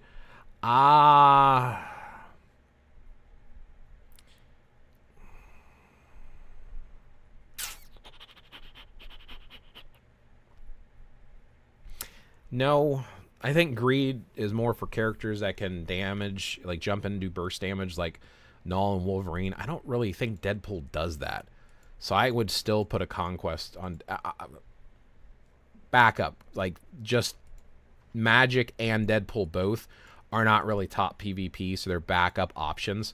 I've got a Mighty Conquest on my Deadpool. And again, most of the players seem to lean that way as well. 67% of them lean in that direction. Magic, I don't even have a CTP on. And I do have his artifact, by the way, with the Undying, with the 6. Yeah. So, take it or leave it. Again, I don't focus PvP, so take that with a grain of salt. How would we know that? What about my account? Yeah, I can check out your account too, Swag. Oh, that's right. That's right. Conquest is better on all PvPs. You give greed if you don't have enough conquests. There you go. Why not check mine? I am new and bad in PvP. I'll check yours. I'm bad in PvP too, though. Just like Doctor Strange. In your opinion, what are the top 3 CTPs for Doom? Ooh. Well, I wouldn't put anything on Doom because he's kind of fallen out of the meta. But if I was going to use Doom today as a backup, I think number 1 for me would be Conquest. And then if you really had to, throw an authority on him with Steel. That's it. Those are the only 2 I would consider. I don't know if I would put a third one on him. Maybe a regen, if I was going to put something else on him. The reason I have an authority on mine is I don't use him at all. And back in the day, the authority with Steel was a go-to CTP for PvP. So right now, it's just taking up a slot. So keep that in mind. Let me check a couple accounts, and I'll go back to chat. I love answering questions, but I'm popular today, and it's hard to keep up. So, Solar, you're first. Please give me your alt account name again. So we will Solar Wolf, Renifax, the Swag, and then Aspect. In fact, all 4 of you, please give me your account name. I'll put it on a notepad so I don't forget, and I'll do you one at a time.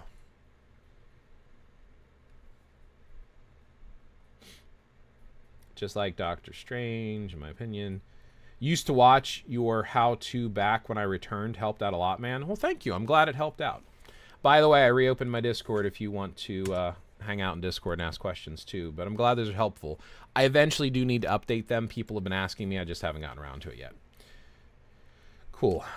Renifex. BBB111. Solar, what's your alt account? And Swag, give me your account name again, please. And then I'll do these one right after the other.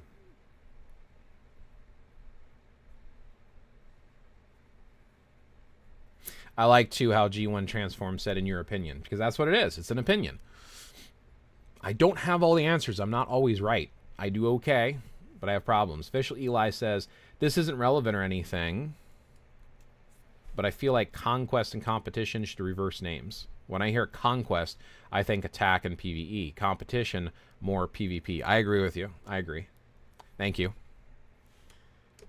Troll so neck. And swag, what was yours again?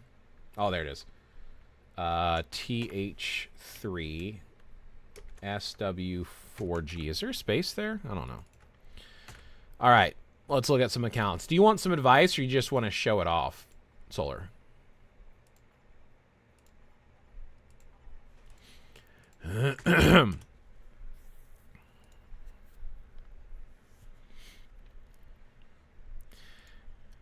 No advice, just show it off. Okay, here's your current cards. Remember, this is a 10-year-old account that Solar only occasionally logs into.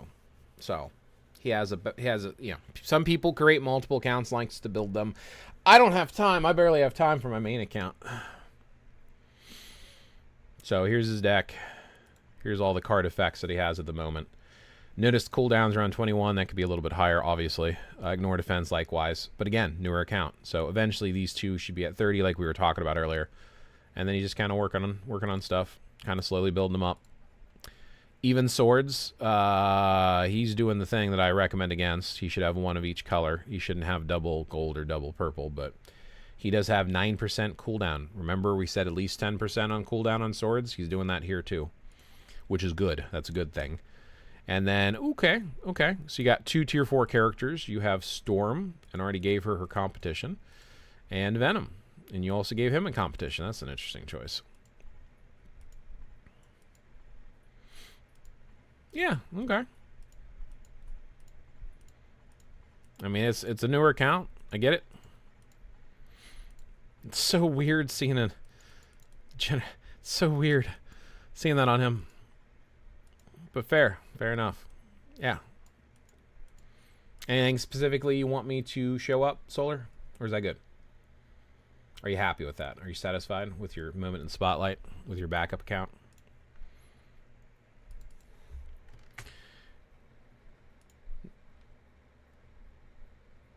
No Urals on almost all the characters. Yeah, I figured.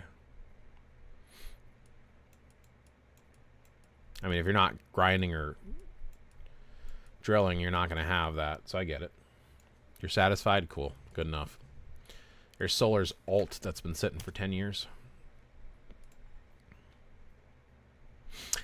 All right. RenFX. What was your question? What do you want? What advice? What things do you want me to focus on? I know I've looked at your account before, so this is the second time looking at it. Next, I know the swag wants PvP advice. What do you want advice on?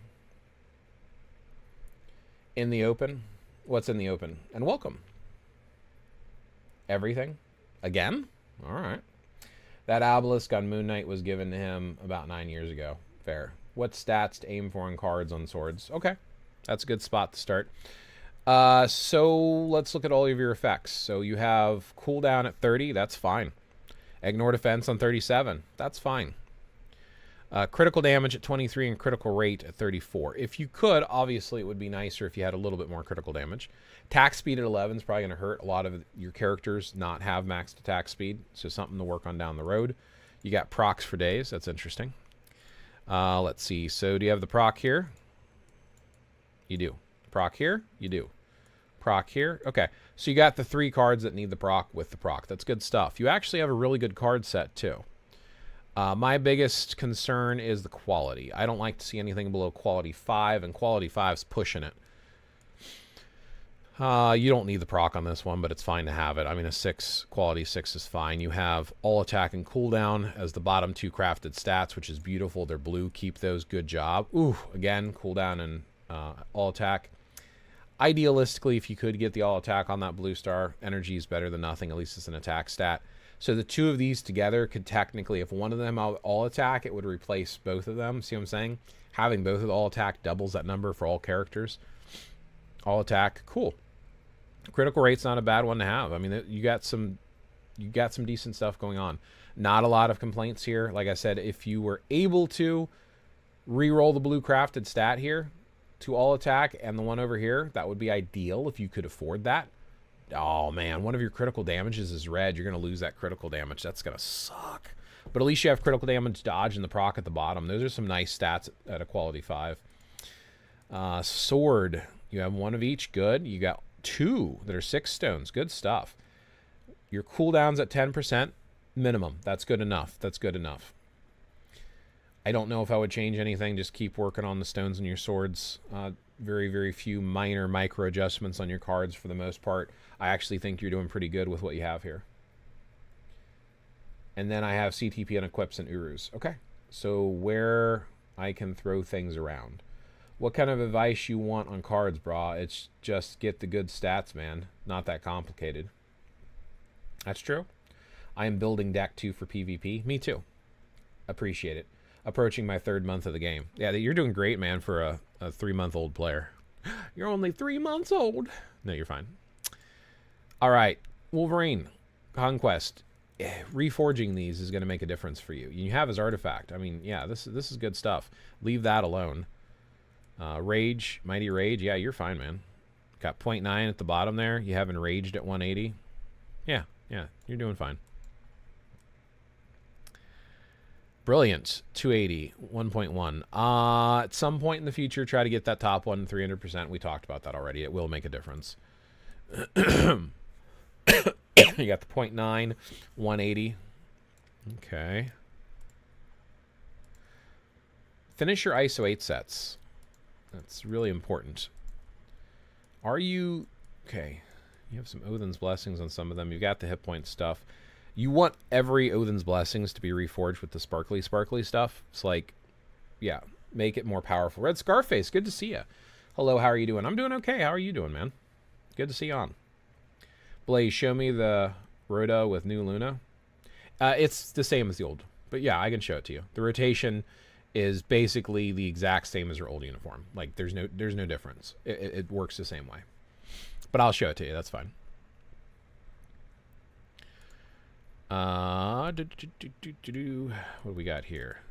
Get some Uru and Odin's Blessings on Strange. Probably the same thing. No, okay. Here you go.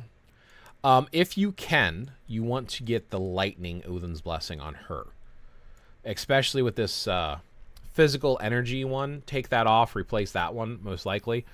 And then you can get your lightning and attack damage on that. So 3 is delayed. Okay. Yeah. Like I said, I play... So when I play Luna, 5, 4, 3, wait for a second, 1, 2, dash around with 2, 1. And then when the 6 is ready, 5, 4, 3, 1, 2, 6, 1, and then rinse and repeat. That's typically what I end up doing, and it seems to work with their new uniform just as well as the old.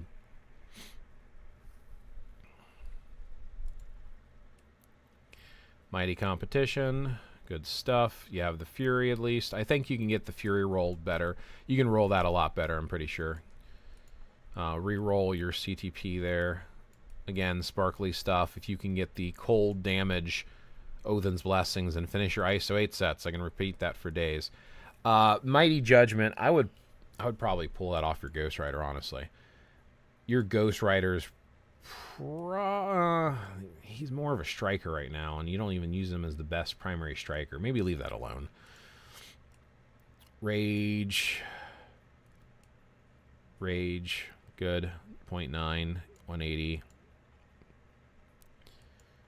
I'm trying to see if you have CTPs that need to be pulled.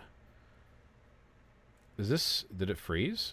No, you don't have anything on Cyclops. Cyclops should get a support CTP. So should Taskmaster probably. Yeah, I'm not really seeing CTPs you can pull. Sentry, by the way, is really strong in PvP if you want to have a strong PvP character. Mephisto is really strong too. Ooh, Brilliant Competition. That Fury is very low. I would try to get that Fury up over time if you can. I know it's going to cost to reroll. I get it. CTPs and stuff suck. I know Gamora can work with an energy. You can eventually tier 4 her. She's AB meta. She is much better with a Rage. I know she's still usable with an energy, though. And you have Moon Knight. If you have a competition for him, or at least a Rage, Moon Knight's also meta, too. Yeah, you don't... I don't know what Uru you have available. or Odin's Blessings, you don't seem to have a lot of CTPs to work with, which is understandable. I mean, you're newer, right? 3 months of playing the game. I don't know if I have a lot of advice for moving the stuff that you have. Mostly what you have placed is fine to leave alone. So I'm not sure I would really pull off anything that you already have equipped. I don't think you have better spots for a lot of those. That's the main things that stand out to me. So I guess it depends on what you have in your inventory, really.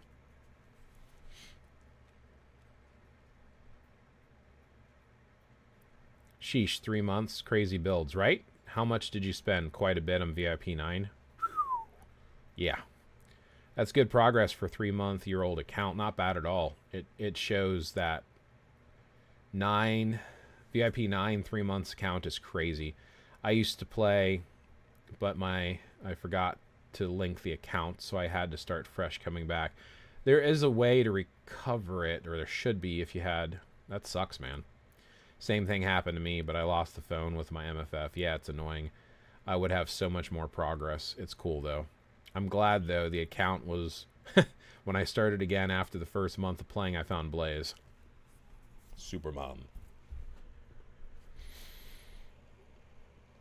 Scroll a bit lower. I think Mephisto, Gamora, and Ares has them. Okay. I mean, I would leave the competition on Mephisto. He's worth it. You just got to finish building him. And you have the flame attacks. You're building him right. Like, Mephisto's one of the top 3 PvE characters. He's ABX meta. You can use him in a lot of different game modes. He's got the survivability and the second life. I would tier for him. I mean, I wouldn't touch that one. And like I said, Gamora, I would probably replace the energy, but she does work with an energy. So that's something to consider and keep in mind. And then you said Ares has one? Oh, yeah. Pull the rage from Ares. So Ares right now, even he does have a swap day in AB. If you want to build him, you can. I feel like he's secondary. I would sooner put the rage on someone like Moon Knight than leave it on Ares personally. I don't know if other people have differing opinions. Feel free to share them. Red Scarface, her rotation hasn't changed. 543. What has changed is if you want to move, you're using 2 instead of 1. You always use 2 to move. Or at least on the Lilac one. You start streaming YouTube also. Yeah, I'm dual streaming right now. Red Scarface. So I've got YouTube up and Twitch. It's the same stream. I'm doing the multi-stream from OBS. Using a plugin to do both at the same time. Who should I put on for those energy attack, physical attack, Odin's Blessings? Honestly, those are filler ones. If you have nothing else to put and you have them, you can use them. For the most part, for me, I don't use them at all. I just don't. I've got a whole bunch that I have sitting here in my inventory that just never get used. I've got 25 just sitting there. I'm tempted to use them for reroll chances just because there's so many better options. So on all of my characters, I'm gearing stuff towards maxing out their stuff. So I don't have anything on there. I don't think. This might be one, actually. I might have lied. Yeah, I do have one on him. Never mind. I still don't use him that often. And it's basically if their stats are all maxed out and you have an extra slot, it's better than an Uru. That's what it comes down to. Yeah, I got some over there too. So I do use them on occasion. Never mind. Don't pay attention to that. That's a waste. Never do this. Never ever do this. Do not do this. Like Shang-Chi's not worth it. So I guess it just depends on the character. Like I said, use them on characters that all of their stats are maxed and you're just trying to throw other Odin's Blessings on them. Then they're just kind of filler. Yeah, I got them there too. Never mind. I just got a lot of them. Oh, I forgot. I don't know why those are there still. I should probably pull those off.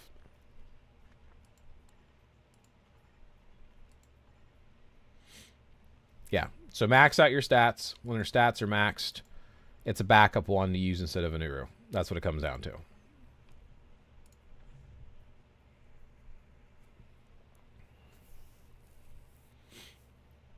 Probably pull that energy from Gamora. You can use it as fodder. Yeah. I have an M greed and like 7 rages in inventory.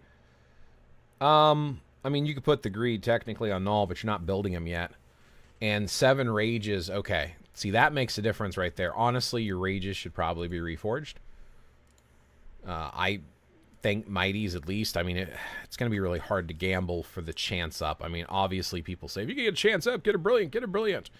So characters to put rage on that don't have them yet. Oh, cool. I can arrow through them like this.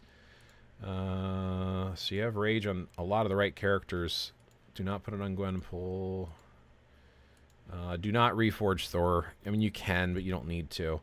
Hulk is worth a reforged rage.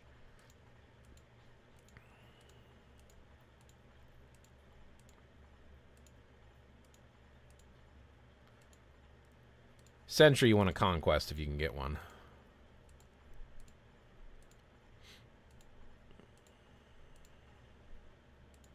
Kang also needs a conquest. Gamora can get a rage if you want to build her. I mean, she's free to play friendly and she's very powerful. You got to build her out, of course. You could leave the one on Ares if you really wanted to. Bullseye, no, he got replaced by Moon Knight. Never mind. No, he's not, because he's a villain. Bullseye is AB meta. You'd have to tier 4 him, though. Bullseye would be worth a rage. Moon Knight's definitely worth a reforged rage. Spider-Gwen could use a rage. She could also use a energy, technically, for World Boss.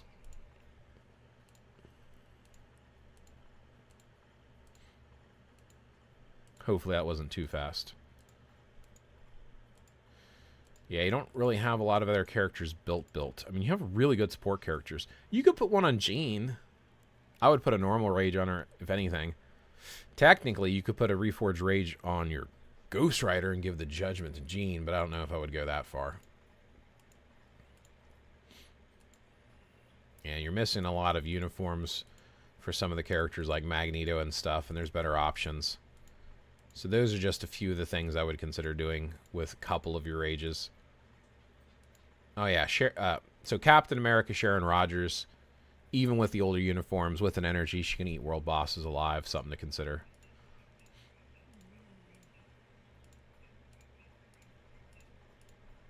Yeah, things like that.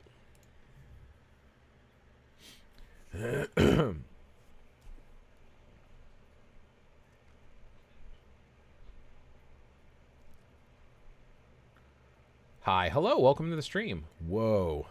Neck told me Ares is good. He is, but he's a swap day.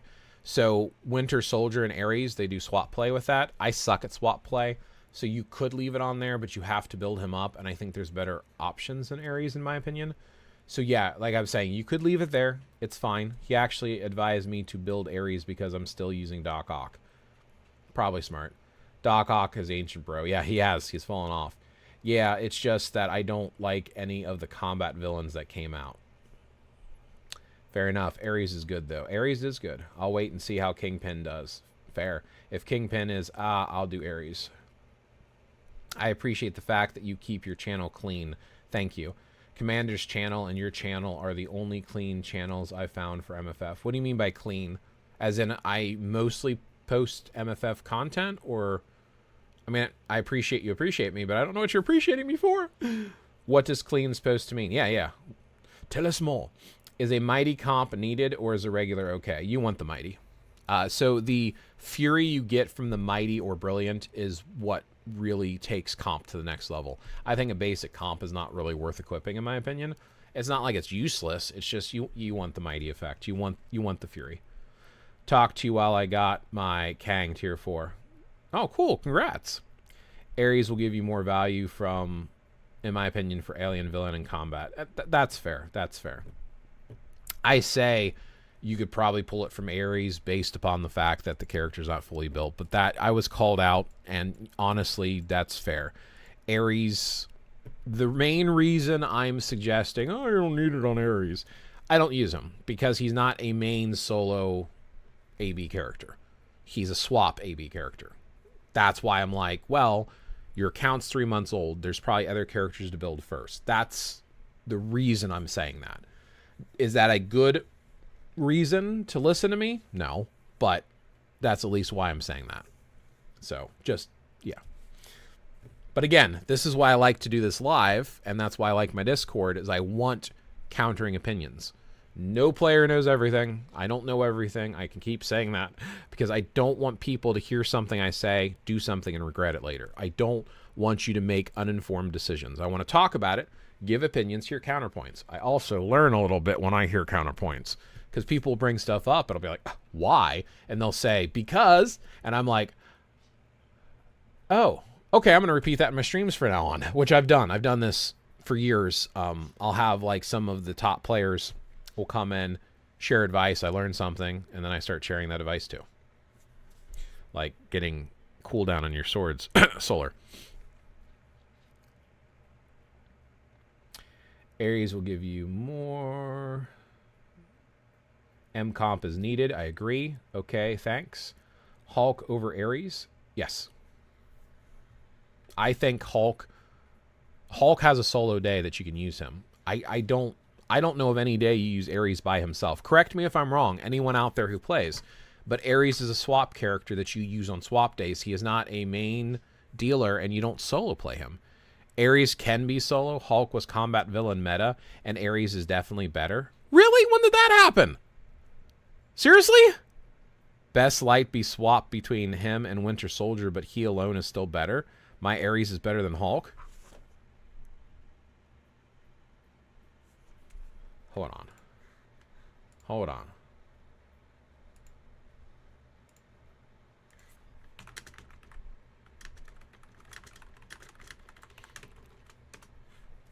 Ask my alliance and then give them crap for not telling me sooner.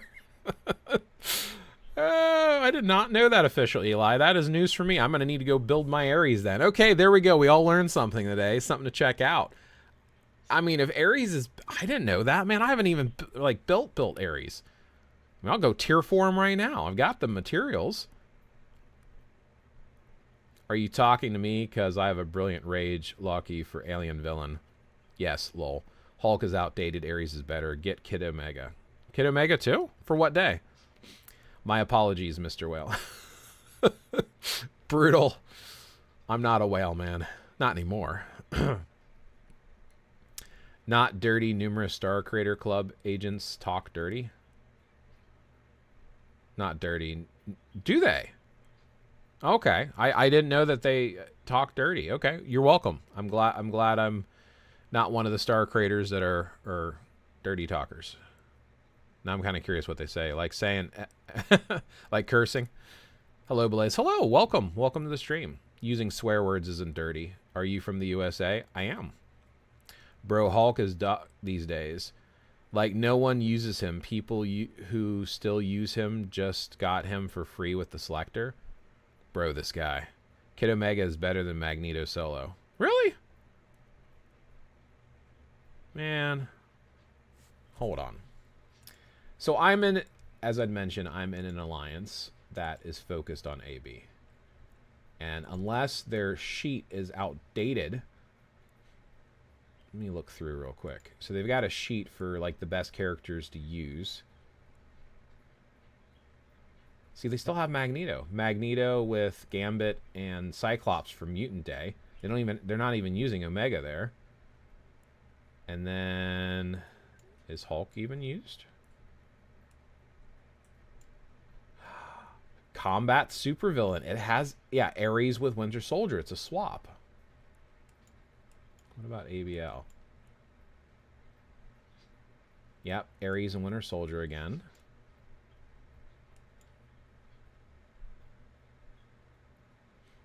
I don't even see Hulk on here. Oh, I'm using Hulk instead of Ares Winter Soldier. That's why. So I'm using a dated character even according to my alliance. Huh. But yeah, it looks like they're using Gambit over Kid Omega. Unless that's changed and they just didn't update it.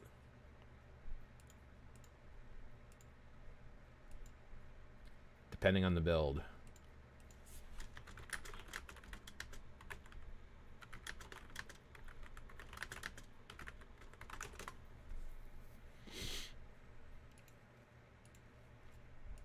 Okay, I might be changing some stuff up. Good to know, man. Good to know. And I will go on to the next account review here. Swag, are you still around? Trying to keep up with the account reviews. Ares is better than Hulk. Kid Omega isn't a villain, though. That's true. That's true. Kid Omega is not a villain. But for Mutant Day, open Mutant Day, right? Because then it doesn't need to be villain, it's any mutant.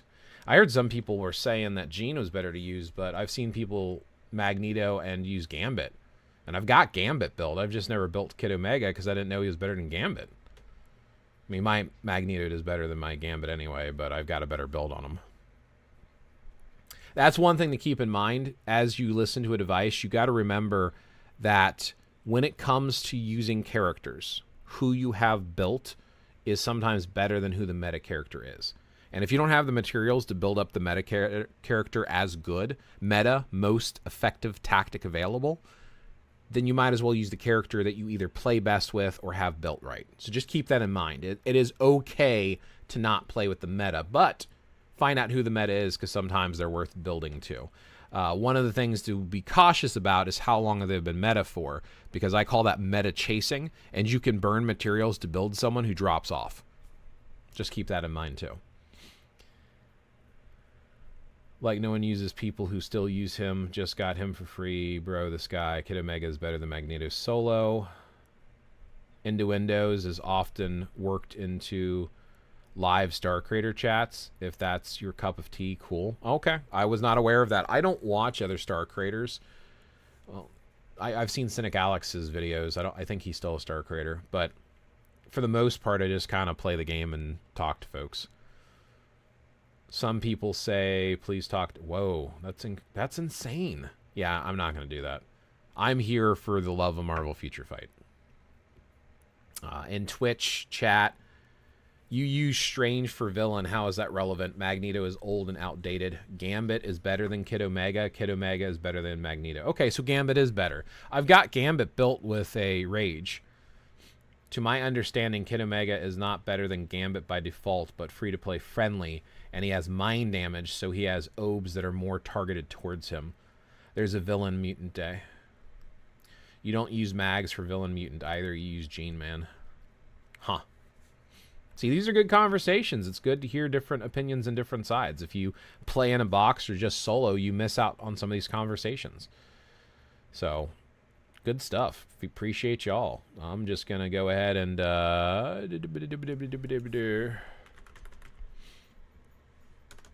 go back to my Twitch, and I'm going to pop my Discord link out there again because I don't have it up. Let's see. Channel. Where is my Discord link? Ah, I'm blinded by the light. Copy. Anyway, anyone wants to hop in my Discord, you can. There are rules to follow. You have to agree to the rules, and then you have to agree to the rules, and then you have to choose your role selection. So you have to do the green check mark, emoji reaction. Then you can select the roles for the channels you're interested in, which includes Marvel Future Fight. If you want to join, talk, feel free to share advice. Just follow the rules. If you're a jerk, I'm going to kick you. Ban you for life. You've been banned from the Discord. Hey, man. Hey, good. Good to see you. Darpsh Pop 212. Welcome. Whales do use Kid Omega to swap play with Gambit, but Kid Omega is better than Mags. I started using Kid Omega over Mags. Okay. Swap play. Ah, Capone. Nice. One final thing for my PvE set. Should I roll a bit off crowd control time and get more dodge? If you can. I mean, crowd control I usually don't focus on at all. I mean, I'm sure it has its uses, but I think dodge is more important. It works in PvP. It helps with rage characters. Yeah. Gambit is better than Kid Omega. Kid Omega is better than Magneto, which you also posted in Twitch. AC starts soon. You playing? I do, but I don't hop on much because I suck at AC. But Gambit is seasonal. True. Gambit is also still better than Omega. Time to hit the like button. Oh, thank you. What did you say you wouldn't do? I missed out. What did you say you wouldn't do? What do you mean, what did I wouldn't do? I'm confused. Now you can check my account for PvP. Kang for tier 4 15 minutes ago. Nice. Yeah, we can do that. We can do that. Let me just make sure I answered that last question for Renify. Let's see. One final thing for my PvE set. Where do you have crowd control at? Like stuff like there? It's a blue star. Oh, wow, you got a lot of blue stars with crowd control. So, I mean, this one you're going to roll off because it's a green anyway, because you want all blue. I don't know if I would risk something else and losing the blue star, honestly. I think it comes down to you. Do you want to risk it? Some people accept like cruddy stats on their cards. Like every single one of these, right? Not all of them are good. Like energy defense, I could technically reroll. Sometimes you got to settle. Over here, I have a resist. Sometimes you got to settle. I do have really good rolls. Over here, movement speed is not ideal, but like what else could I have gotten? Max hit points. It's like max hit points or movement speed. Everything else is kind of eh. Energy defense, crowd control. See, I've got a crowd control here. Probably would have been better to have an ignore defense, but that's what I'm saying. Like, it's kind of hit or miss, and it's like, is it worth risking for you is what it comes down to. I don't know if I would risk it. I would not advise you to try to roll off the crowd control with it being blue. Since you're still rolling the rest of the stars, if you're willing to lose it and try to come back to a blue and hope it's better, that's a personal choice. It's just a gamble. So do you want to gamble that or not? Completely up to you. Oh, that is not what I was trying to do there. That is... my Discord link. I want this here, which is the swag. Okay, there is a space. There has to be a space. Already friends? You're still on my friends list? I didn't kick you off yet? I mean, of course you're still my friend.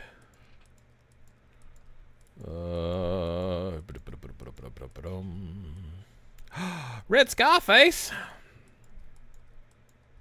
The swag. All right.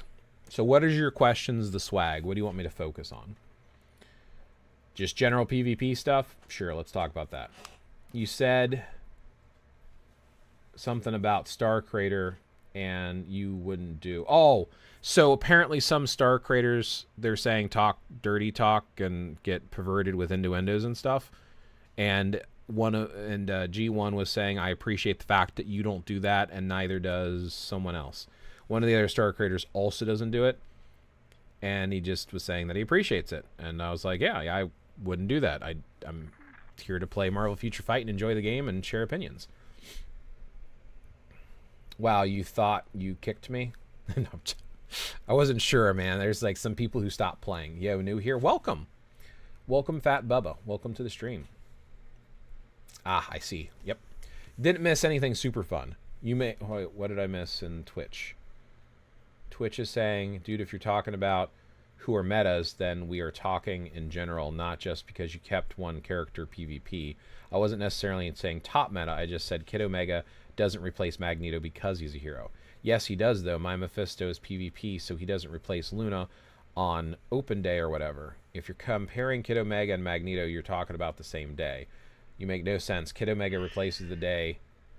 Both him and Mags can be used. Jean replaces Mags.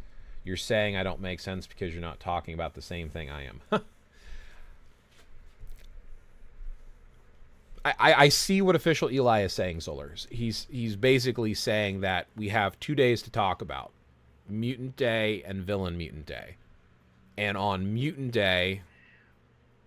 Kid Omega might replace Mags for that day only, but not both Mag days, which I think is pretty clear, which is probably Solar's point. It's clear. Well, there's 2 different days. Of course, they're 2 different days. But in the place where Kid Omega is usable, he's better than the other option where Mags fills in for. So I get what you're kind of saying there. These mutants, male, blast, villain, villain, mutant, blast, male, villain, male, mutant, male. These days where Mags can be used, and none of these days is Mags a meta. Fair. All right, let's look at the swag. Now, keep this in mind. I am not a PvP-focused player. Use this as very general opinion advice. This is my opinion. So those of you who are PvP players or have a lot of knowledge about PvP and Marvel Future Fight, jump in. Share your thoughts, too. So you said you're building a second card set. It's not a bad set. It's not a bad set, actually. I think there's some options that might be better, like if you can get the zombie card. I think the Luna card works in PvP as well. You might consider those. This is a pretty decent PvP card. This is a good one. I don't think Gwen is a good PvP card. Hold on. I've got a list of some of the better ones because, like I said, I going off somebody else's account because I don't typically use it. Yeah, I would replace that. Yeah, Crescent's a really good one. You've got two of the really good ones. The Quicksilver and the Infinity one. Those are both good, solid choices. But Crescent and Zombie are better options for a better set.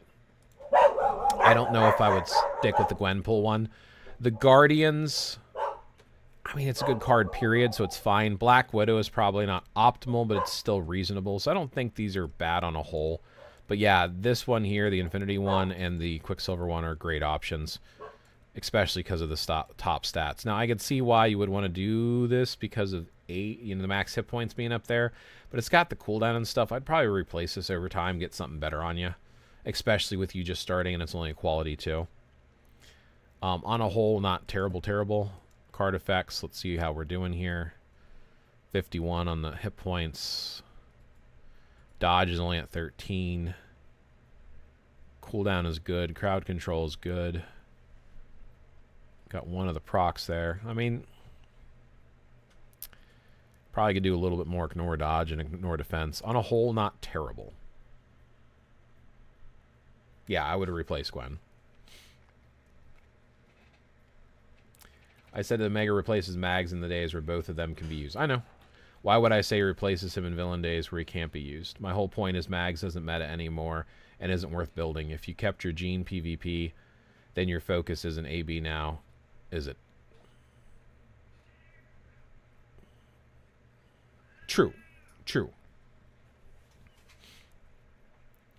I do know that the official Eli, with his account, his Gene is PvP focused because he liked using her there. So in his case, he would be better off using Magneto for the villain days unless he reworked his Gene. But at least for the non-villain days, if Omega's better, cool. But if Gambit's even better than that, I guess it depends if you have Gambit or not, and I have no idea if he has him or not. Did Doctor Doom is meta? No, Doctor Doom is not meta. He might be in the future with new uniforms, but at the moment he got replaced. He's kind of old news. Right now, PvP meta, in my opinion, Kang, Null, and Sentry are the top 3 PvP metas, in my opinion. There are secondary characters that are strong and good choices. Usually you want to throw in a support with 2 of the meta characters and not do all 3. Some people like myself will just pop in all 3 meta characters in some of the game modes. It also depends on the game mode because, I mean, you have Alliance Conquest, you have Timeline Battle, you have the Team Arena Battle thing. So, like, there's different PvP game modes. So top meta starts becoming less important when you need a big roster, right? So in those cases, you might end up using Doom. Jeannie isn't even good in PvP either. Not anymore. For a while there she was. But you're right. I would agree with that. All right, thanks, man. Yeah, absolutely. Okay. Character-wise, so you have Kang, tier 4. You got a Conquest. The biggest thing to point out with the Conquest, you need to reforge it. Like, reforging the Conquest and getting that top stat. And I forget what it's called off the top of my head. Do you have any? Probably. Oh, yeah, here you go. Yeah, Clash. That's the one I'm looking for. Getting Clash on there, I think, is going to make a big difference. Wall. Where's your wall? I don't remember what the max stat for wall is. But, yeah. Reforge this if you can. That's going to make a big difference for it. Protect the Captain. Interesting choice. I don't know if that's a really good set. I know some people use that for PvP sets. Odin's Blessings. It's probably better to stack Odin's Blessings than it is to try to focus too much on a deep hit point pool for Kang. I would probably, like, level it out. Cruelty, I hope, is a tight match because you don't have his actual artifact, which is probably going to hurt. I never said you said Mutant Villain Day, so you're going off what you assumed I meant. And I'm well aware she's not PvP meta, but like right now in Otherworld, the tops are banned and she's usable. That's true. That's very true. Yeah, that's a good point. You never really did say specifically Mutant Villain Day. You were just saying that replacement for Mags. Okay, and Mags still isn't meta.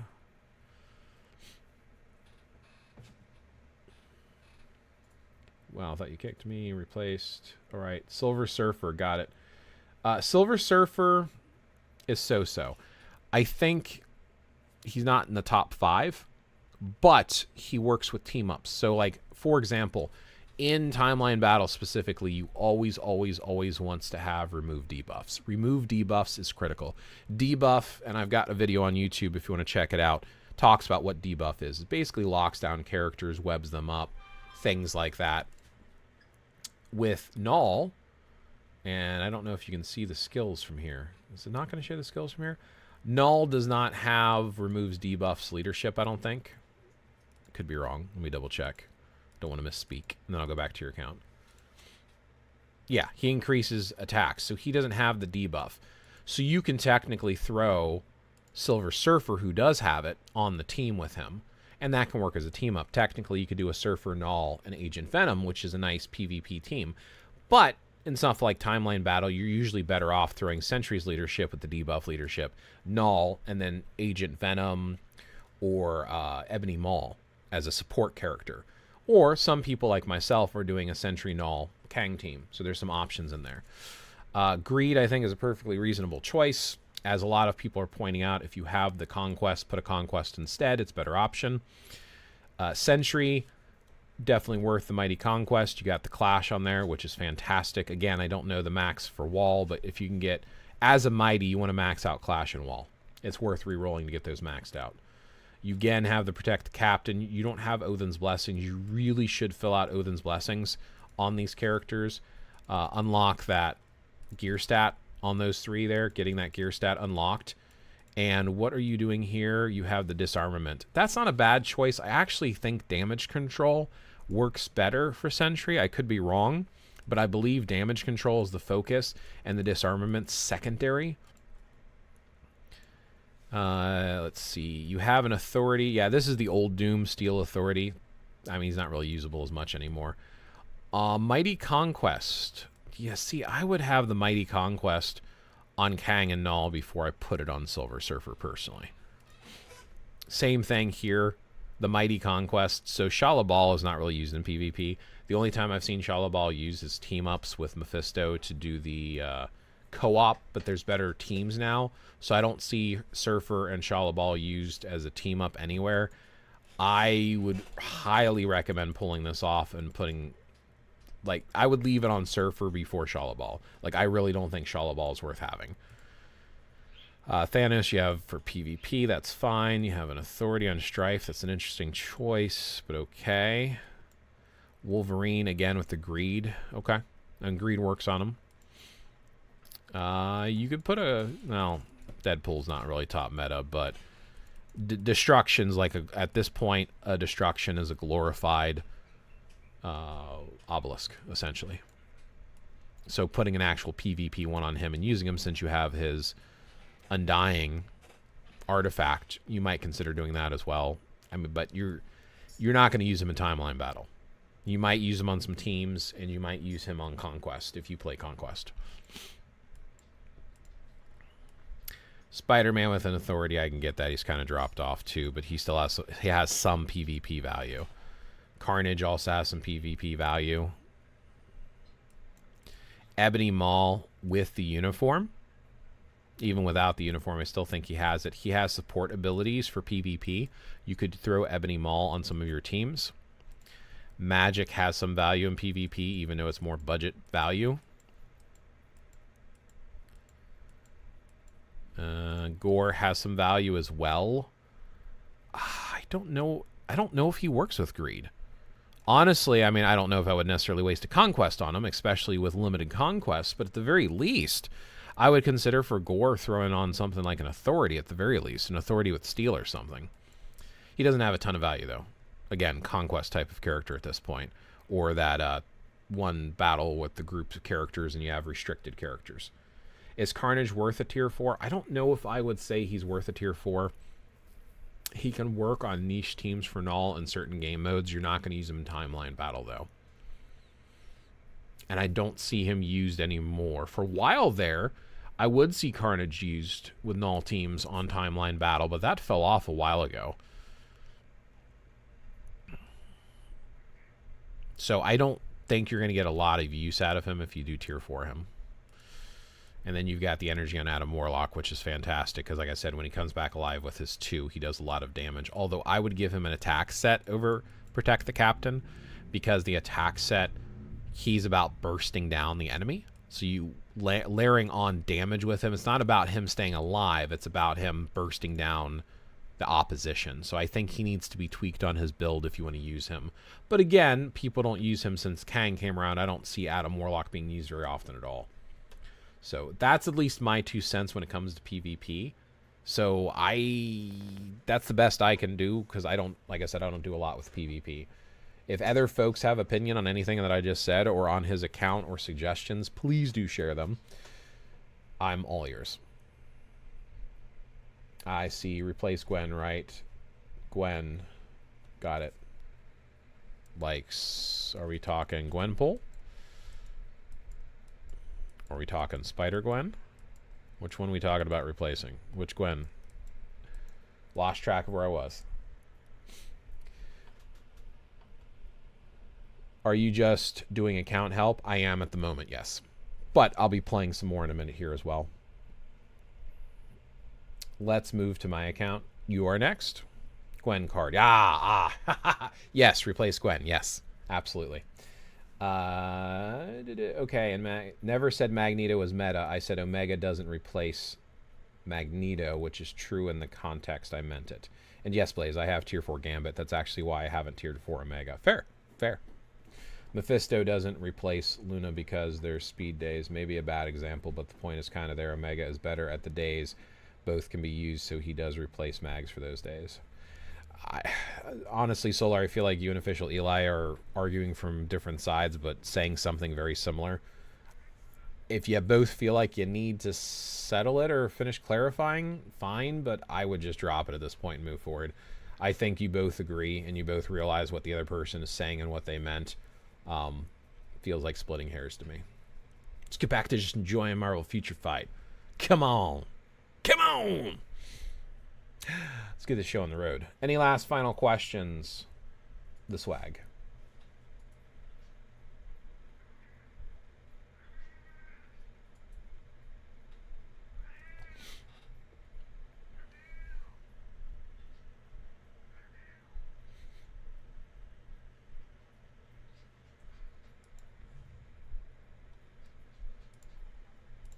Okay.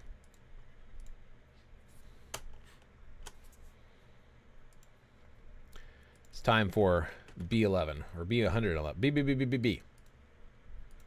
Let's go. B. There you are. Let's do this. You ready, Aspect? I always start with cards.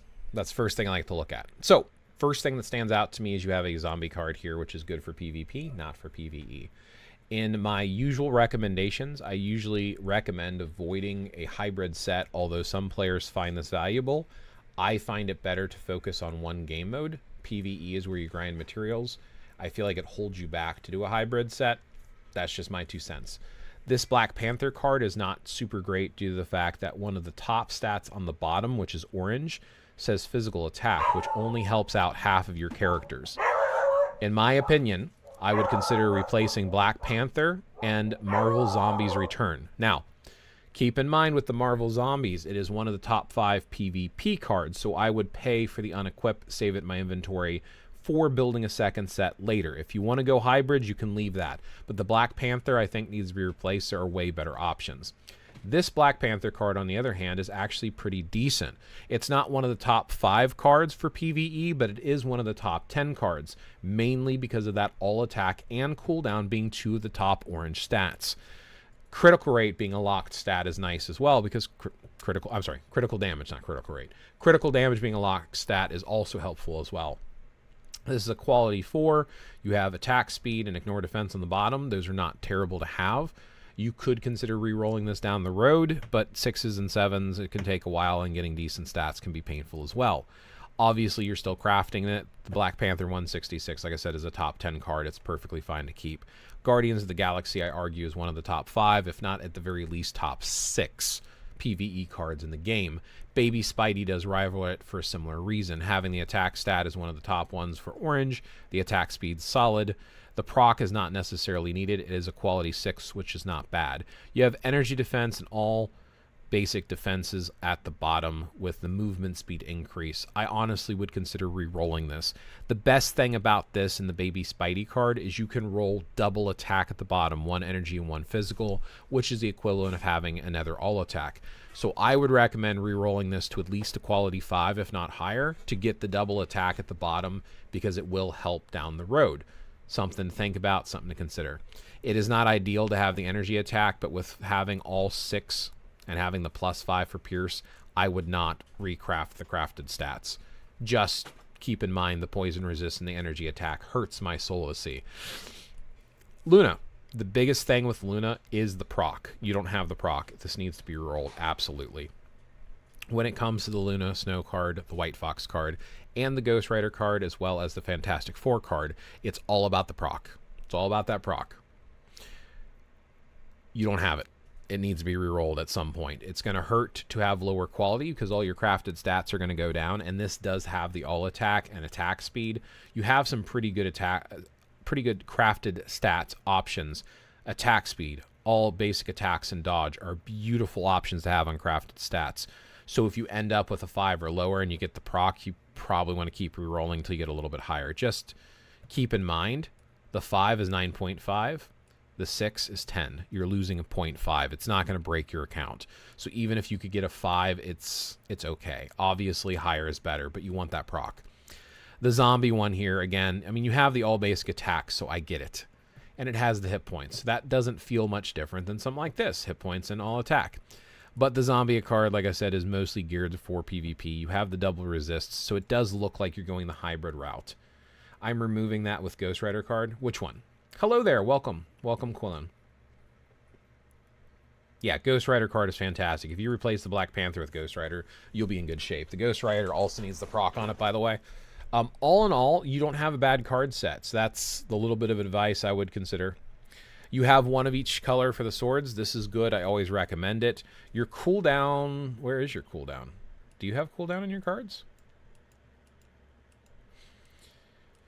So, per Solar Wolf's advice, which I highly recommend and repeat multiple times, you want cooldown on your cards. This helps offset your requirements for your... I'm sorry, cooldown on your swords, which helps offset requirements for your cards. I would re-roll some of your swords. Don't lock any of the stats until you get at least a 2 or 3% cooldown. Try to get 2 to 3% cooldown on each card. You can easily get 10% cooldown on your swords alone, which frees up some of your requirements on your characters. Let's look at who you're building. Sentry is easily one of the top 3 PvP characters. You have the Conquest with Clash. Good choices. Nice. 20% on your wall. Good stuff. I think the Clash can be a little bit higher. I don't think 60 is max. I can't remember off the top of my head. Something to keep in mind. Again, make all Odin's blessings sparkly. There's no reason not to have them sparkly. Like your energy attack skill cooldown is sparkly there. Make everything sparkly. There's no reason not to. And, of course, you're stacking him with Odin's blessings, which is perfectly reasonable. I don't like to have anything less than a 6-star Uru. 5-star is reasonable, but I think you can replace those hit points with a higher one. Power the Angry Hulk. That's an attack set, perfectly reasonable. I like going the attack route on my PvP characters as well. Some people like to take their ISO sets and make it for multiple. The first thing that pops out to me is get these uniforms finished being built and finish your ISO 8 sets. So Poa, perfectly reasonable. Poa as in Power of Angry. Poa. When people, well, P-O-A-H. Power of Angry Hulk. So when people say Poa, for those of you who are not familiar, we're talking about that ISO set. Black Panther, yeah, I think that would be a good replacement. Could you check? Yeah, after I'm done, I can check. Yeah, hang around for a little bit and I'll get to you. Maybe a bad example. I just feel like it's downplaying Kid Omega for no reason. He is just a better character overall. And I can understand that, Solar. I don't know what official Eli's thoughts are on Omega, but he brings up a good point, at least for his account. He's got Gambit already, no reason to build him. I literally just said that, to my knowledge, Omega can be built to compete with Gambit, and I also said that we're not on the same page. Yeah. So like I said, I think the two of you are basically having a similar discussion around the table, and you're just arguing over the angle that you're looking at the table. And no reason to argue about that. I think you guys basically agree. Scarlet Witch, yeah, finish the ISO 8 set, reforge the Rage, and get her some freaking Urus. At least Urus, if not Odin's Blessing. She is a very powerful character. Also, so when it comes to strikers, right now my advice when it comes to strikers for tier 4 characters, all strikers for PvP characters should be Kang if you have Kang.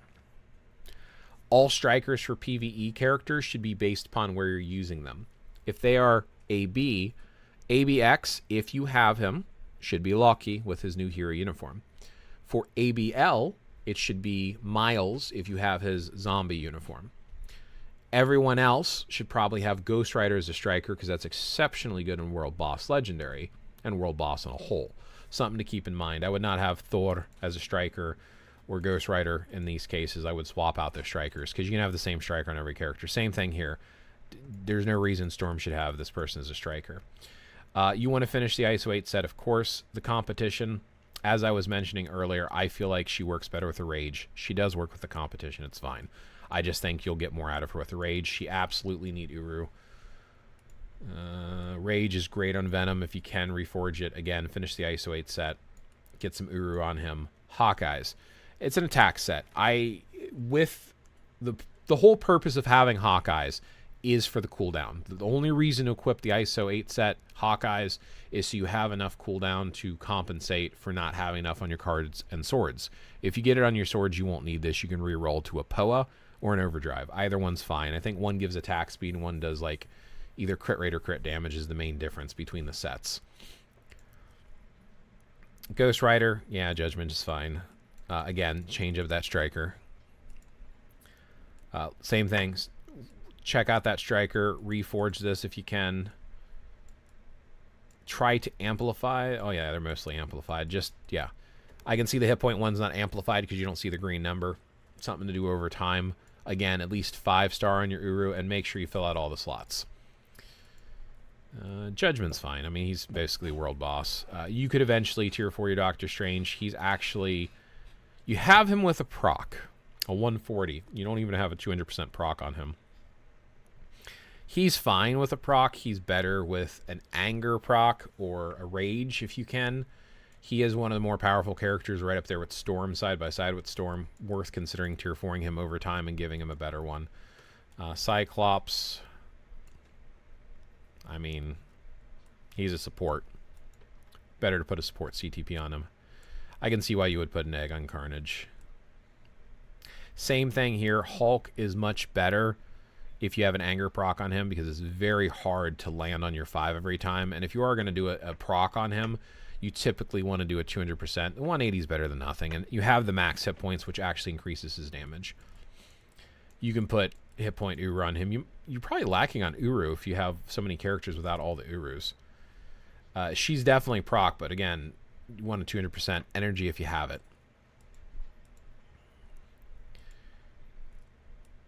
Luna. Luna, see, I would put this competition on Luna, and I would put a Rage on Storm. I mean, on a whole, you're not doing too bad. You're making some reasonable choices. There's not, like, really painful choices that you're making here. Not a lot I would change up or switch, and definitely some characters you can finish building out. On a whole, you're doing pretty decent.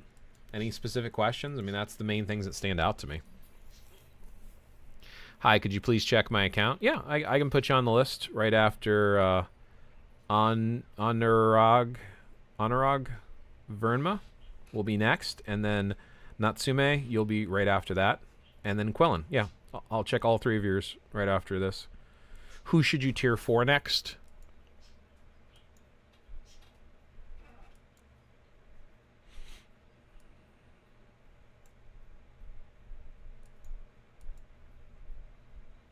In my opinion, I would consider Luna Snow and then Doctor Strange. One of those 2 first, but I would probably do Luna Snow first and then Doctor Strange. That's probably what I would do if I were you. Give me 1 second. I'm going to step away for 1 moment and need to use the facilities. Nature calls. It will not be denied.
I'm back.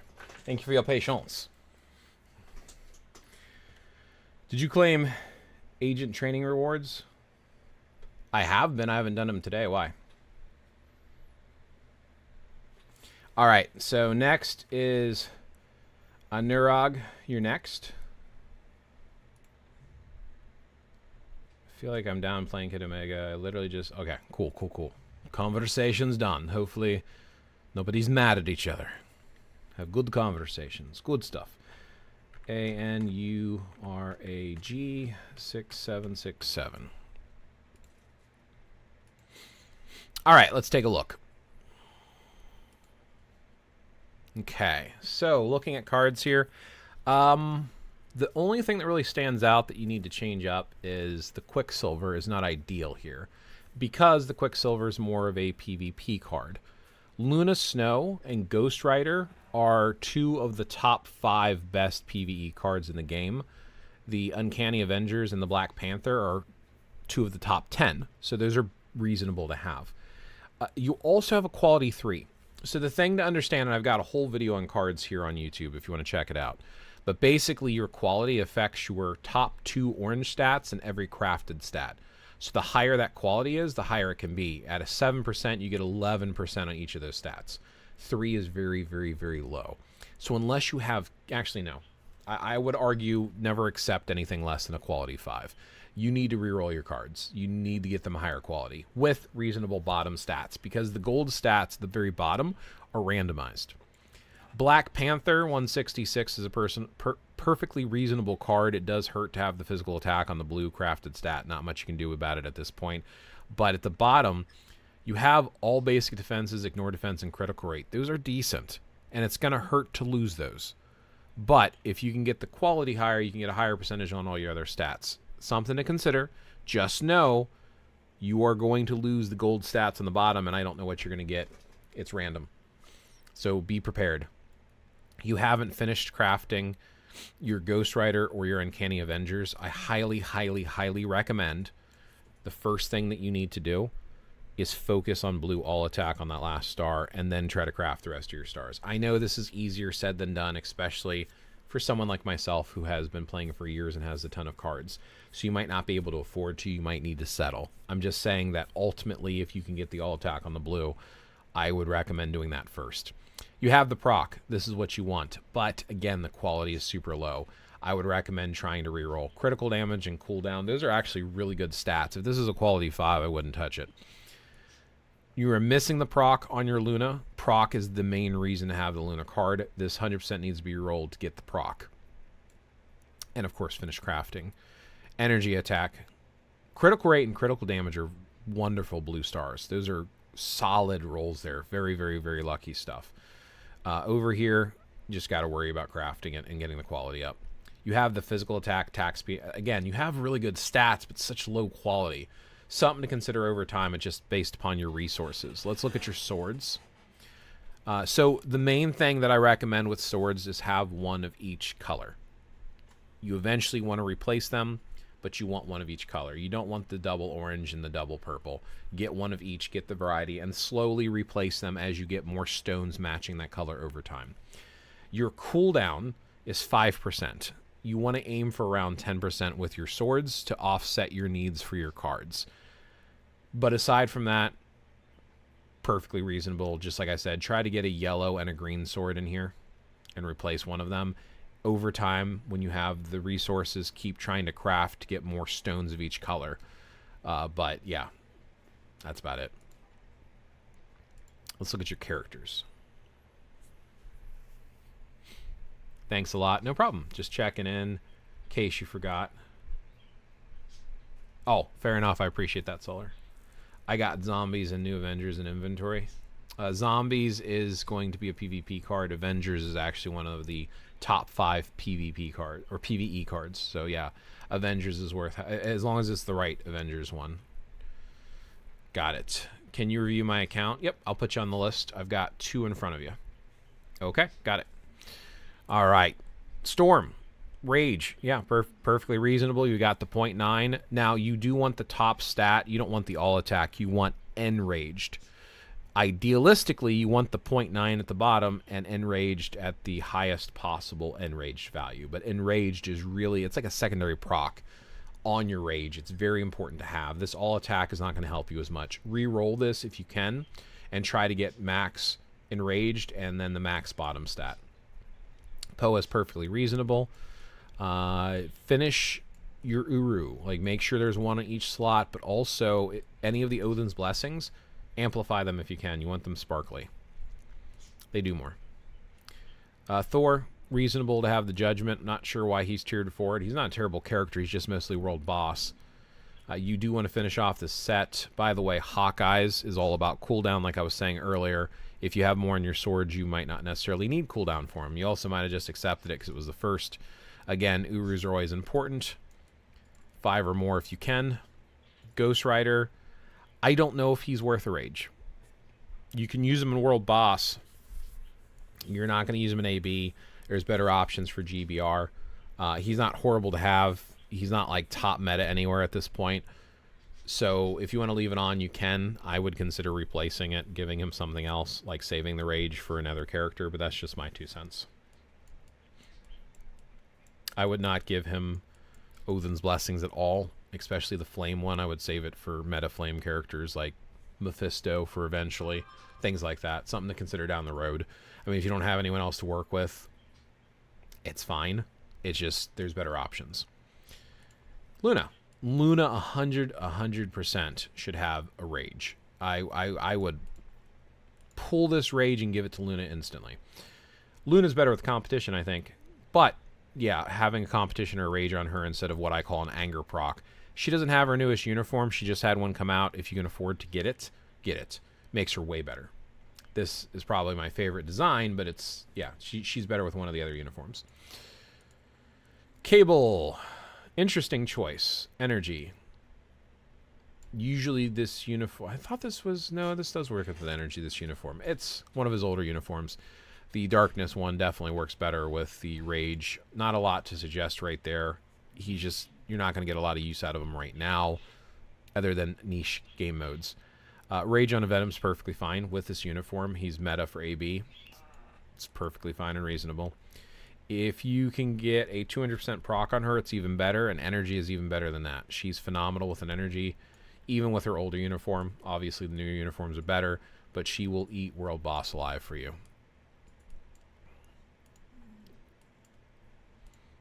You're not working on him yet. I would not put a Greed on Sentry. I would put a Obelisk that is geared towards PvP until you can get a Conquest. He doesn't work super great with Greed. Greed, for the most part, should be used for fodder or Null or Wolverine, because it's going to be a while before you can get a lot of Conquests. But I don't think he excels with the Greed. You can leave it on him. Some people like to use it anyway. But the big thing with the Greed is the Ambush, which you don't even have because it's not reforged. So, something to think about there.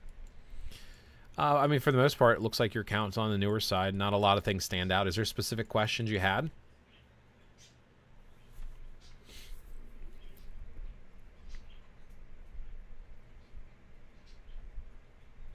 What's the wait list on reviews? I've got 3 people in front of you. Natsume, Quillen, and then Chandra. And actually, here, let me pull up a list.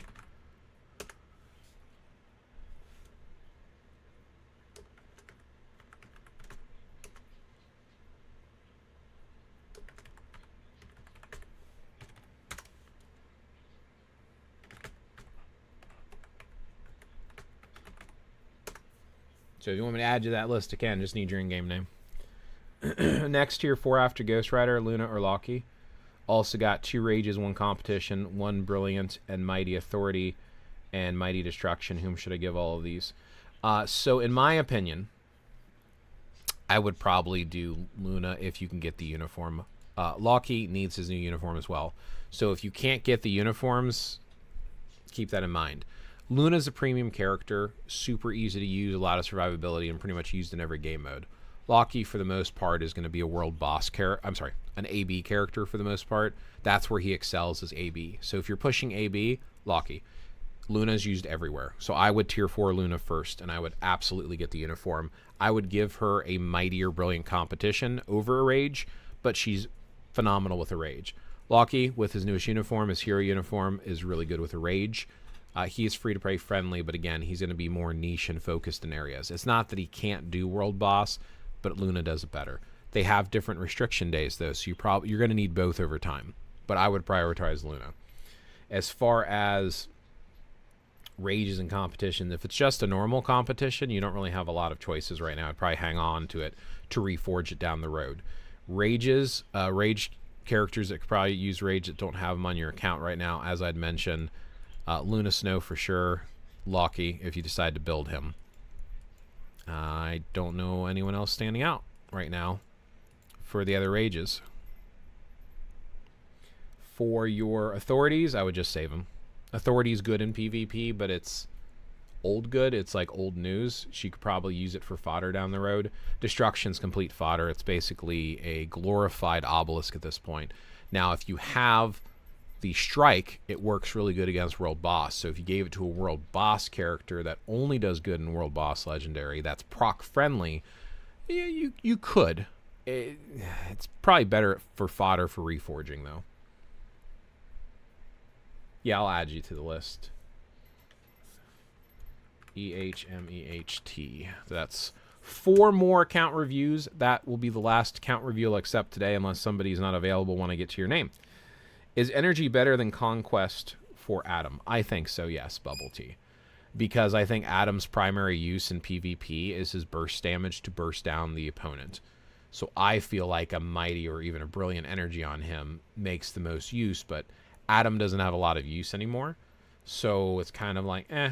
Also the fact that Conquest is the premium PvP item for PvP-focused characters. So your Sentry, your Null, and your Kang should all have one before you even consider anyone else. And then I would still put it on characters like Wolverine, Thanos, and Silver Surfer before I would put it on someone like Adam.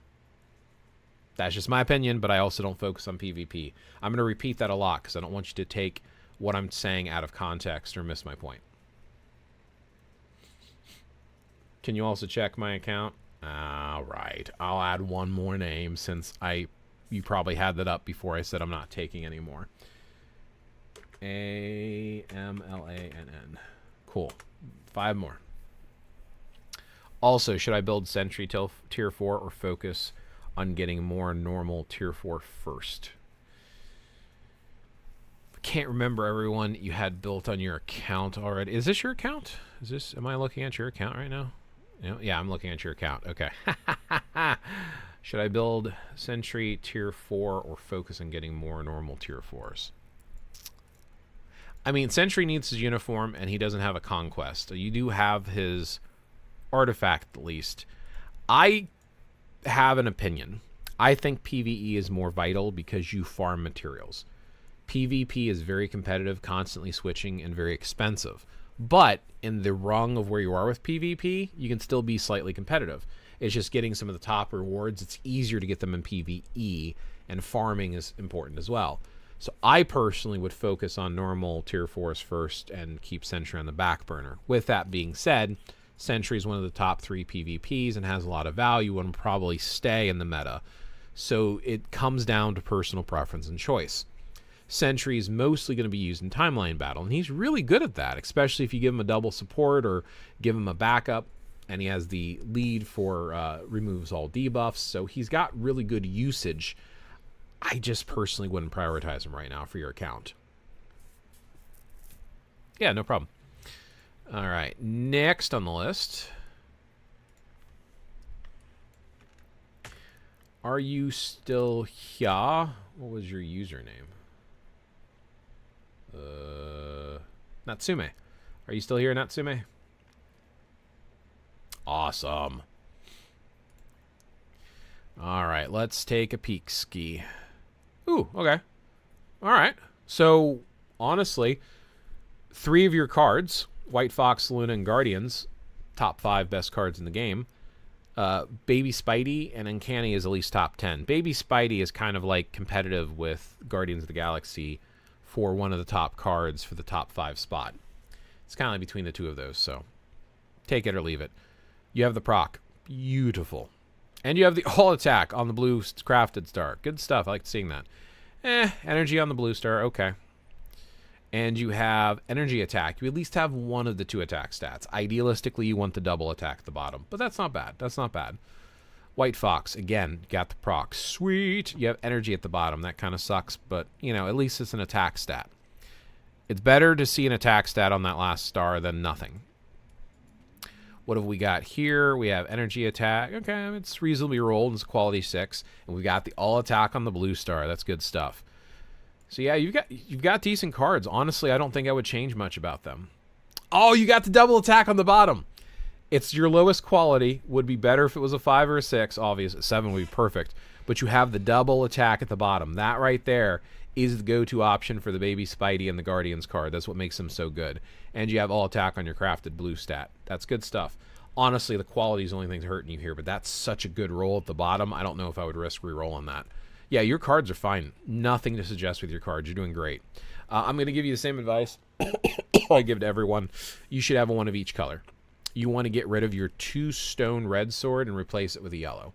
And obviously, as you get more stones, you replace it with the highest stones possible. Cooldown. Do you have cooldown? Yeah, 2%. You can get that way higher. I don't know where your cooldown's sitting for all your characters, or if you're struggling getting cooldown, get that up to 10%. Reroll your swords. Try to get that extra stuff. Get a yellow one on there to kind of fan out the stats that you're getting from your swords. All right, null, good stuff. You got a brilliant. Okay, ambush. I can't remember what the max stats are. I'm pretty sure the 180% at the bottom could be a 200, but with it being a brilliant, these are expensive to reroll. I would probably leave it alone. What are you building here? Nothing yet. That's fine. You're giving more max hit points. That's perfectly reasonable. Same thing, make sure you're amplifying all of your Odin's Blessings. They should all be the sparkly stuff. And you want to have all of your Uru slots filled. Every single one needs to be filled. Finish the uniform. That's the biggest thing that stands out. Overdrive, for the most part, you're doing perfectly reasonable. Do you have Kang? Okay, I can see why you would use Wolverine because you don't have Kang built yet. Okay, same thing with Wolverine. Cool. Mighty, got Clash, good stuff. You could get the wall up, I think, at least to 20% minimum. You can consider re-rolling this since it's a Mighty. It'll be easier to re-roll. You got Tight Match with the artifact. Good stuff. Yes, that's what I think is better. The damage control. Good. Yeah, no complaints there. Poa. You got everything is amplified. Oh, the hit points. You can make that sparkly. You can make a couple more of the Odin's Blessing sparkly. But this is actually a pretty decent build. Obviously, the uniform when you can. So far, so good. You got 2 of the top PvP characters. Good choices there. Scarlet Witch, you got the 0.9. Re-roll this to get that Enraged. Enraged is very, very important to have. You want the max Enraged, and you want the max basic. The 0.9% is the max at the bottom stat. That's what you want. But you do want the Enraged. It's going to make a big difference for her when you're playing her. She's worth Odin's Blessings. At least you have the Mind one on there. Nothing too big to complain about here for the most part. Reasonably built, just finished the uniform. You even have Loki. It's a good striker choice. There you go. Plus 20 for your wall. You have a lower Clash. You could get your Clash a little bit higher. Wolverine, yeah. Yeah, nope. You're doing pretty reasonable. It looks like you know what you're doing in the game. You know how to play. You could reforge her Rage, but she's not really top meta right now, so it doesn't matter. I don't think she's worth all these Odin's Blessings, but if you have an Odin's Blessing on him anyway, you probably want them sparkly. Mighty Rage 0.9. You do have an Enraged on him. Good stuff. So this is reasonable. Tight Match. Yeah, absolutely reasonable here. Boss Slayer. Yep. All attack. Yeah, no, you built him decently. Just make his stuff sparkly. By the way, what did you don't have the gear. Okay. Okay. Yeah, he's pretty much fallen off. That's fine. There's nothing to say about him. Yep, I like Rages. Okay, you've gotten Enraged again. It's only 160, so you could get it higher. But, I mean, okay. At least you have the Enraged. Yeah, not a lot of advice other than making your stuff sparkly. Don't know why you have Ghost Rider as the striker unless you were using her in World Boss. Probably replace, obviously, with Loki or Miles. Oh, if you don't have Miles. ABL. I could see you using Ghost Rider instead. Good backup secondary. Definitely give him a PvE. Oh, no, I guess he kind of technically been replaced. See, you have a 200% enraged, but it's only a 0.5 at the bottom. Ooh. 0.5 is so low. I still feel like I would reroll this. I would even settle for a 180 with a 0.9 at the bottom. I think that 0.5 is hurting your damage on his character. Protect the captain. Is that the one that gives hit points? Yeah, I can see why you would do that. Yeah, he's reasonably built too. Ouch. I would at least give him an anger proc. He should have a rage. He's actually... Venom's really strong right now. I would consider changing him up. Luna, Mighty Rage, 0.9, 200. See, there we go. Now we're talking. Now we're talking. If you can get the cold damage, Odin's Blessings, that's the biggest thing I would point out with, and you're doing the elemental. Yeah. Yeah, you're building your characters, right? Do you have questions? I mean, you seem like you know what you're doing. Like, I don't know what you're looking for, Natsume. Have not been able to get Ghost Rider card and zombies. Fair. You'll get there, hopefully. Returned after a few months. I'm not sure where to spend crystals. Get uniforms or gamble for cards. I also haven't been able to get good swords, so maybe wait for Black Friday bingo. Focusing on tier 4 Mephisto now, and who should I tier 4 after that? Should have looked at it first before going through, because you clearly know how to play the game. In my opinion,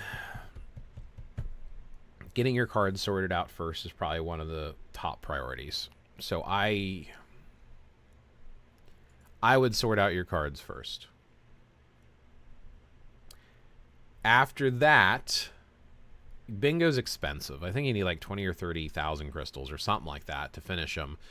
And that's only the bare minimum. Not clearing the boards, just getting to the next stage. And that's if you get lucky and you got to look for the 50s or 100s. It's constantly checking every 30 minutes. It can be a pain in the butt. I've spent 40,000 crystals. Now I'm tapped out on crystals because I bingoed and cleared all the things. I think for you, so you're working on Mephisto right now. Definitely worth tier 4ing. You 100% want this competition reforged.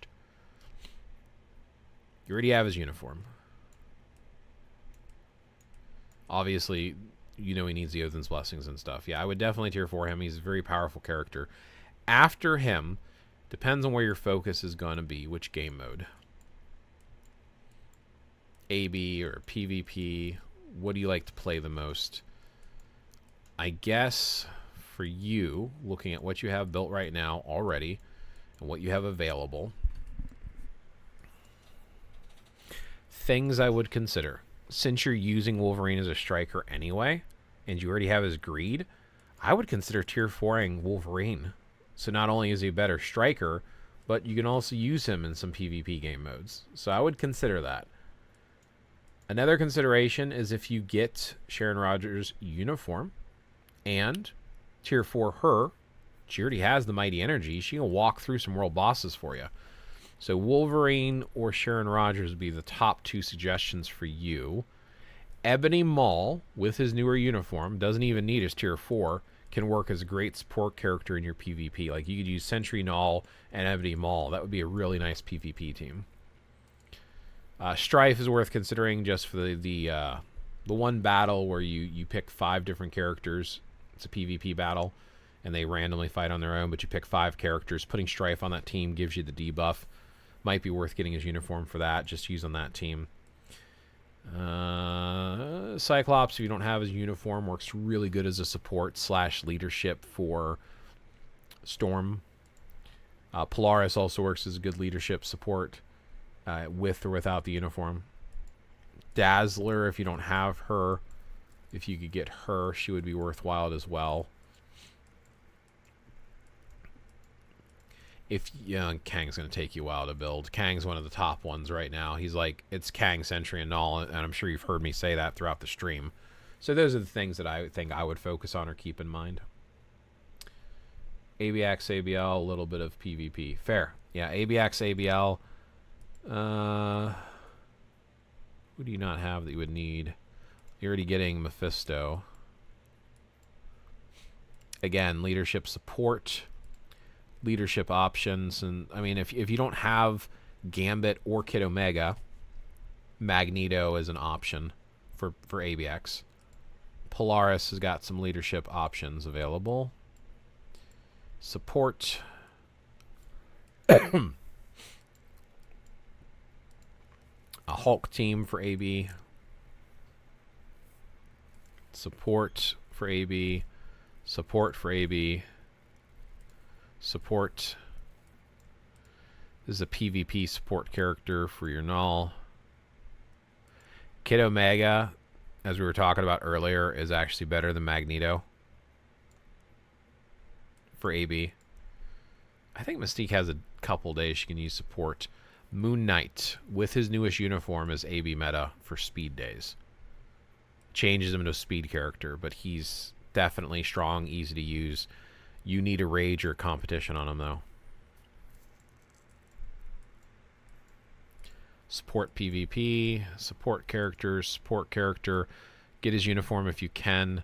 Coulson, support character. There's Dazzler. She's fine even without her uniform, but you could get her uniform. Coulson's uniform, if you don't have Coulson, by the way, Red Hulk with the uniform and Satana with the uniform work great as a team up for Mephisto, for AB and ABX and ABL. Coulson, if you get his uniform, makes him a support for villains too, by the way. Yeah. That's the things that I would consider. I don't have for speed days. Do I need Wolverine's uni? He's better with the uniform. I've heard people argue that this older uniform is better for PvP, and I've actually seen people switch to this uniform saying that this is the better PvP uniform, and the newer uniform is better for PvE. I just use the newest uniform. And most of the time when I see him on teams lately, it seems to be the newest uniform. I am AB focused, so I don't have all the PvP knowledge. So take that with a grain of salt, do some additional research, or if folks have questions. It seems like this is still the PvP uniform, but I could be wrong.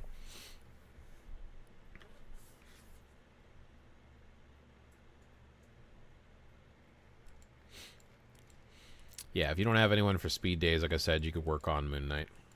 Bullseye with his uniform is villain meta for speed. Crescent is combat female meta for AB. Again, all needs uniforms.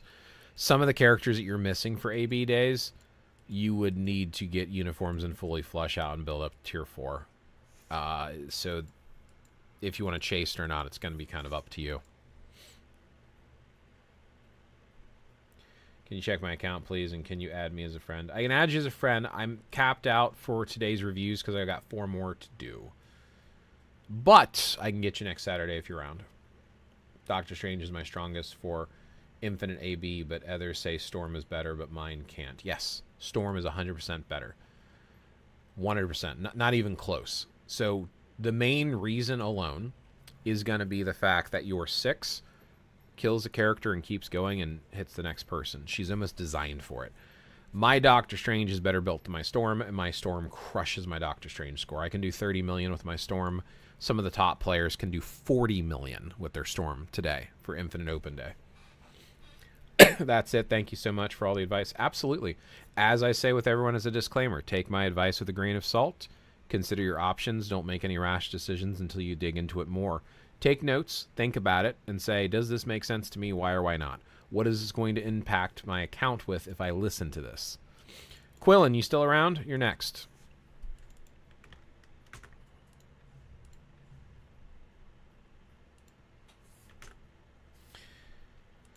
Quillen responds in chat. If not, Rebaz, if you're still around and nobody else, okay. If nobody else answers when it's their turn, I will slip you in. Let's start this time by asking, where would you like your advice focused? I typically go to cards, swords, and characters. What are your questions? What feedback are you looking for? What would help you the most?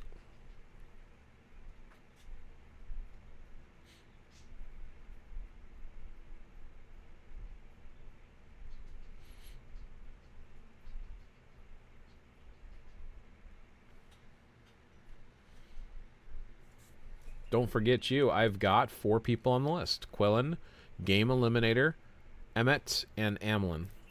Those are the 4 I have on my list. Like I said, I've got a notepad here I'm going through one at a time. And I'll call out each person. If you're here, I do your review. If not, I'll take Rebaz. look at everything, came back after 3 years, kind of want to get more competitive. Fair. Fair, fair, fair, fair. So you want the full overview. Okay. As I was saying before with these cards. So the 4 on the left, top 5/top 6 best PvE cards. 1 on the right, top 10. You need the procs. Do you have the procs? No.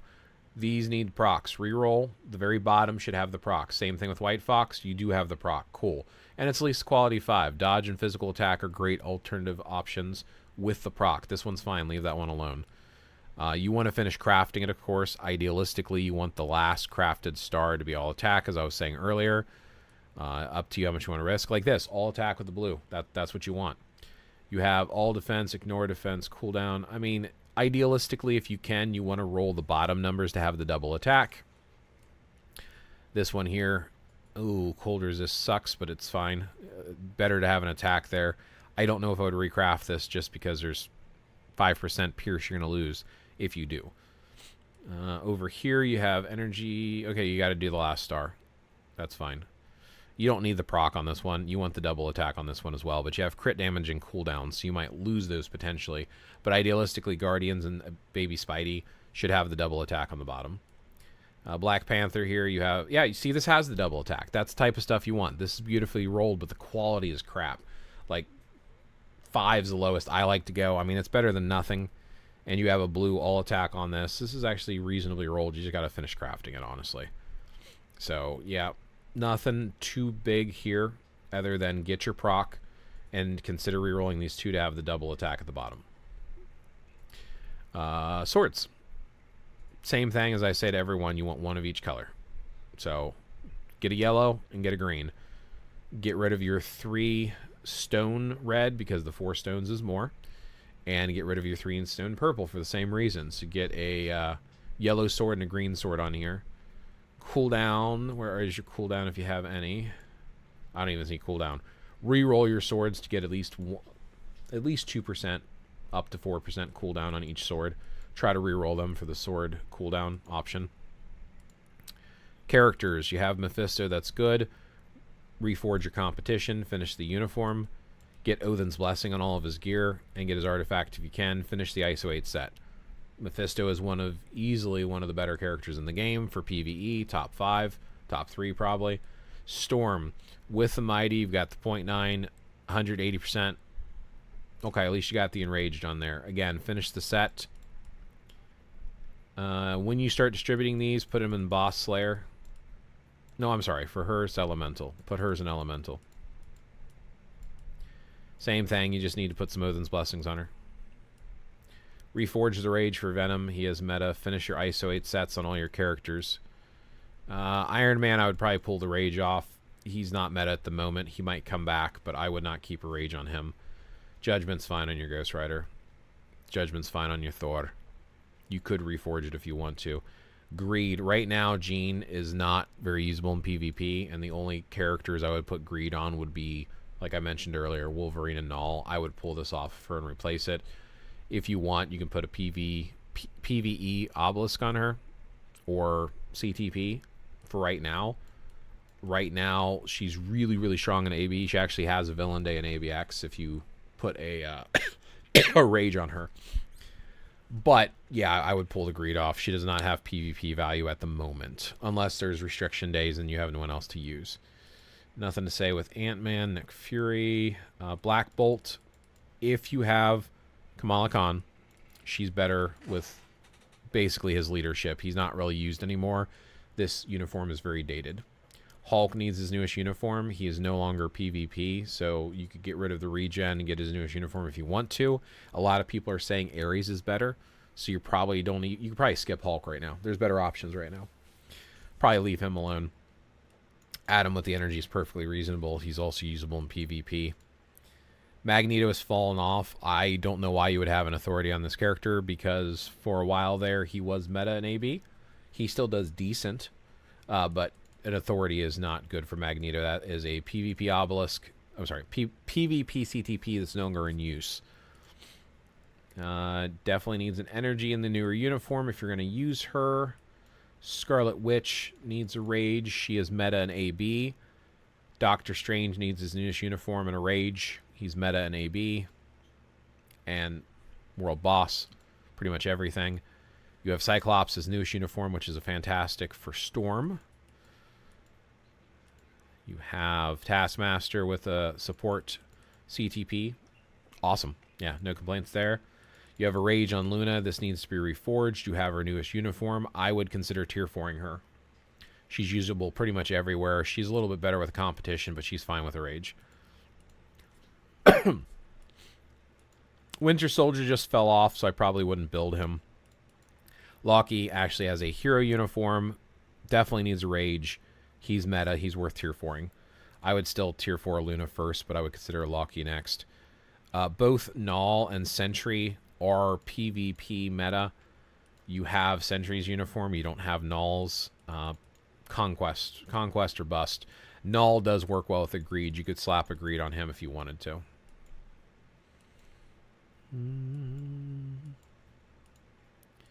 Support. One of the top 3 PvP metas. Dazzler is probably the best mutant support for Storm. You always put a PvP support, PvE support CTP on her. Gambit is actually better than Magneto with his seasonal uniform. Well, with his newest uniform. I think it's seasonal, actually. Those are the big things that stand out to me for your account. Any specific questions? Game Eliminators, you. That's fine. You're on the list. I just got the Ghost Rider card and started crafting it. Nice. Was thinking about replacing Guardians. Guardians is worth keeping, honestly. Guardians is still one of the top 6 PvE cards. I can't remember every card you had equipped. If you want to sound them off really quick, I can tell you which one I would replace. Oh, wait a minute. You're right here. Okay. Guardians you were thinking of replacing? I would replace Black Panther, personally. But you do have the double attack on the bottom.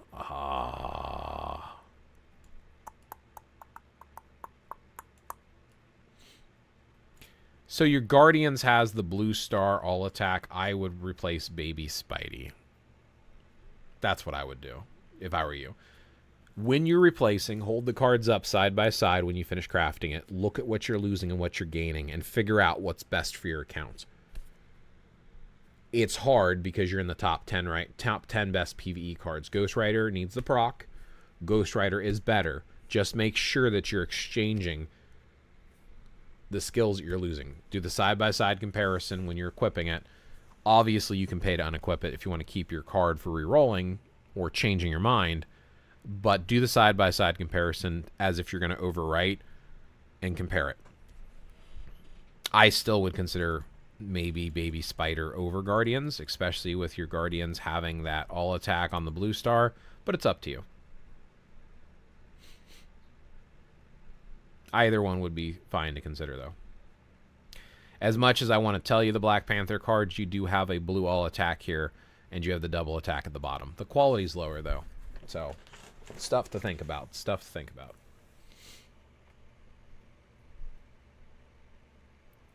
I have a 5-stone green in my inventory, just waiting to get a 5-stone red as well. Fair. I would personally go ahead and equip your green one right now. Like I said, I don't think... Because, see, you're only losing 1 stone on the red. Actually, I guess technically 2 stones on the red because you would be removing this. I would go ahead and put your green in there. At least over... If you want to keep the red that much, I'd put it over your purple. But that's just my opinion. That's what I would do. Can you review my account? I'm capped out for reviews for today. I've been streaming for 3 hours, so I'm going to do these last 3 reviews, and that's it for today. But if you stick around, I got one other person on the waiting list in front of you to... If the people aren't here, I'm obviously I'm just going to move on. But I will do 3 more reviews today. So I do stream every Saturday. I do have a Discord. If you want to join my Discord, I kind of announce when I go live. I usually go live briefly shortly after reset. So if you want to catch me next Saturday, I do reviews pretty much every time I stream at this point because I want to help new players, right? I want to help out folks, give opinions. Just keep in mind, just my opinion based upon what I've seen and what I've played. I could be wrong, so take it with a grain of salt. This is just advice, things to consider and think about. Hello, Dark. Welcome. My ID 2, please. Elevated washout. Yeah, I'm sorry. I'm like I said, I'm gonna do 3 more reviews that I already have on the list, and then I'm gonna wrap up today's stream. I've got 9K crystals. Can you suggest me what to do with it as per my ID? Review my cards as well. Not really. Thanks a lot for the tips. Absolutely. And feel free to suggest me anything else. Bro, please check. You mind giving any suggestions for my account? Like I said, because I'm wrapping up for right now, yeah, I can pop the Discord ID out real quick again. 1 second. I'll send the invite if you want to join. Just remember, Gambo best, Gambo mega swap. Leave me alone. Chill. Okay. I will pop out. Hold on. Let me grab this real quick. The join link, I just got to recopy it to my clipboard real quick because I'm reviewing accounts. There's rules to follow. You have to agree to the rules. You're going to do a little emoji checkmark response. If you follow the rules, you can stay, hang out, chill. If you're a jerk, I will kick and ban you. So I'm up to a 0 tolerance policy of drama. So there's the link. You have to accept the rules. Then you'll get role selection. In role selection, you're going to emoji react to the roles you want. So if you don't want to hear about spirituality and martial arts, don't opt into those roles. Problem solved. If you want to do Marvel Future Fight, there is a role for that. Select Marvel Future Fight. There's also a reminder one where once I fix Carl bot, it should do the announcement for when I go live or when ABX is resetting and stuff. That's optional if you want the notifications for that or not. So been saving them for almost a year, so don't want to waste them by buying useless stuff. I can understand that. And you gotta be careful. You know, I did the same thing. I'm a star creator, so I get crystals from Marvel Future Fight. I burned 40,000 crystals on bingo, but so worth it. So worth it. Anyway, Quillen, we just finished for you. Game Eliminator, are you still here?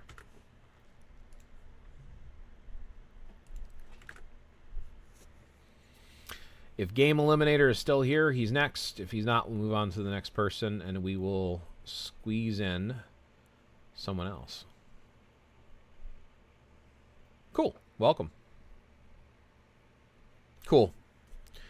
All right. Game Eliminator. Do you have specific questions about your account, or is it just general feedback on a whole? Nope. Yeah, I know. You're here. All good. There is a delay between the chat and the stream. I don't know why, but probably my crappy internet.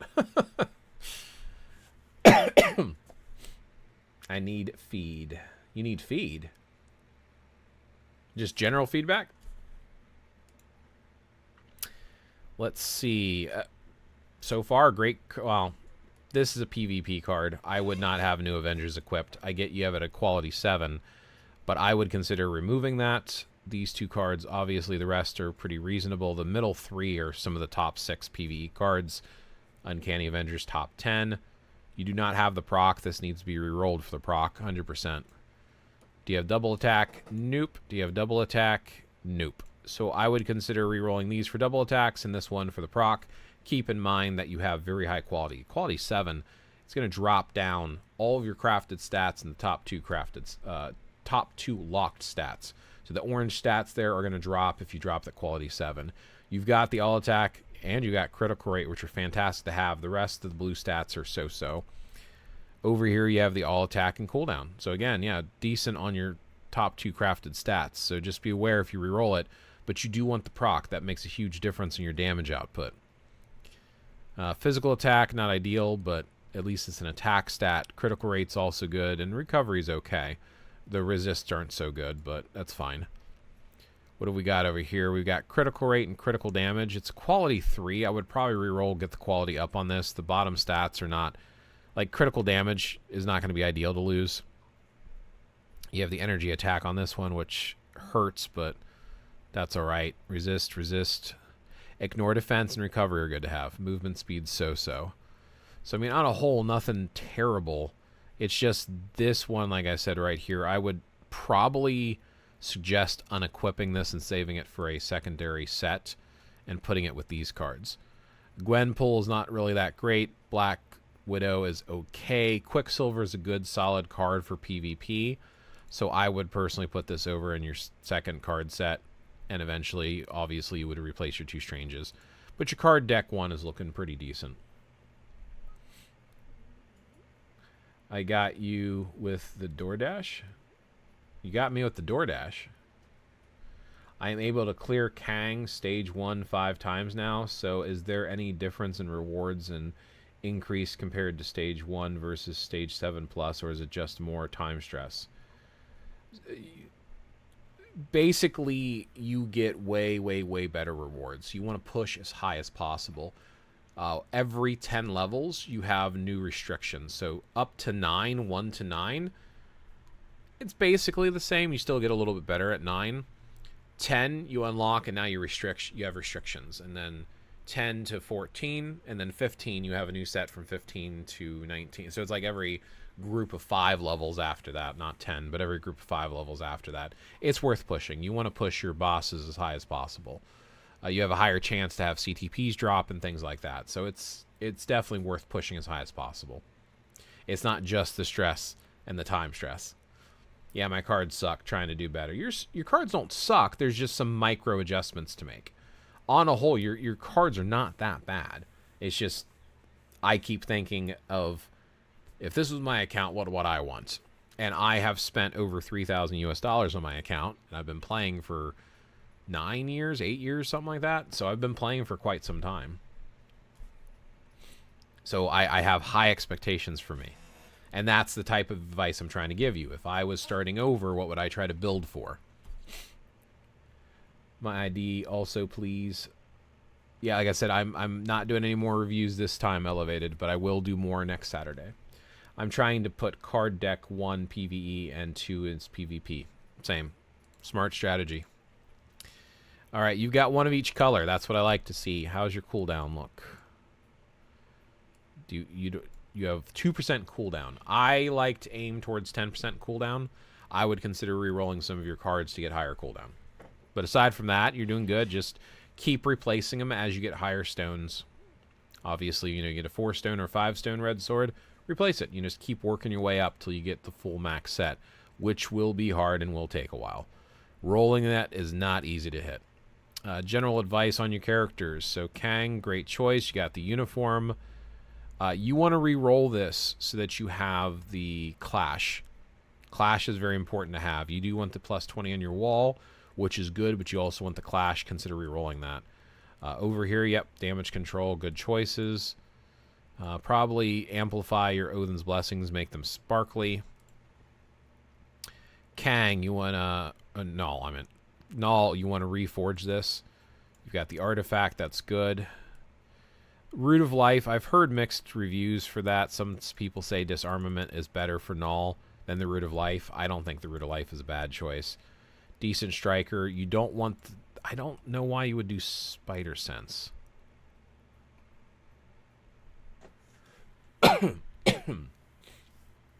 Oh, because the all basic defense, so you're doing the PvP ISO 8 set. I feel like Null, he works well with Greed because he's about eliminating more than it is out surviving.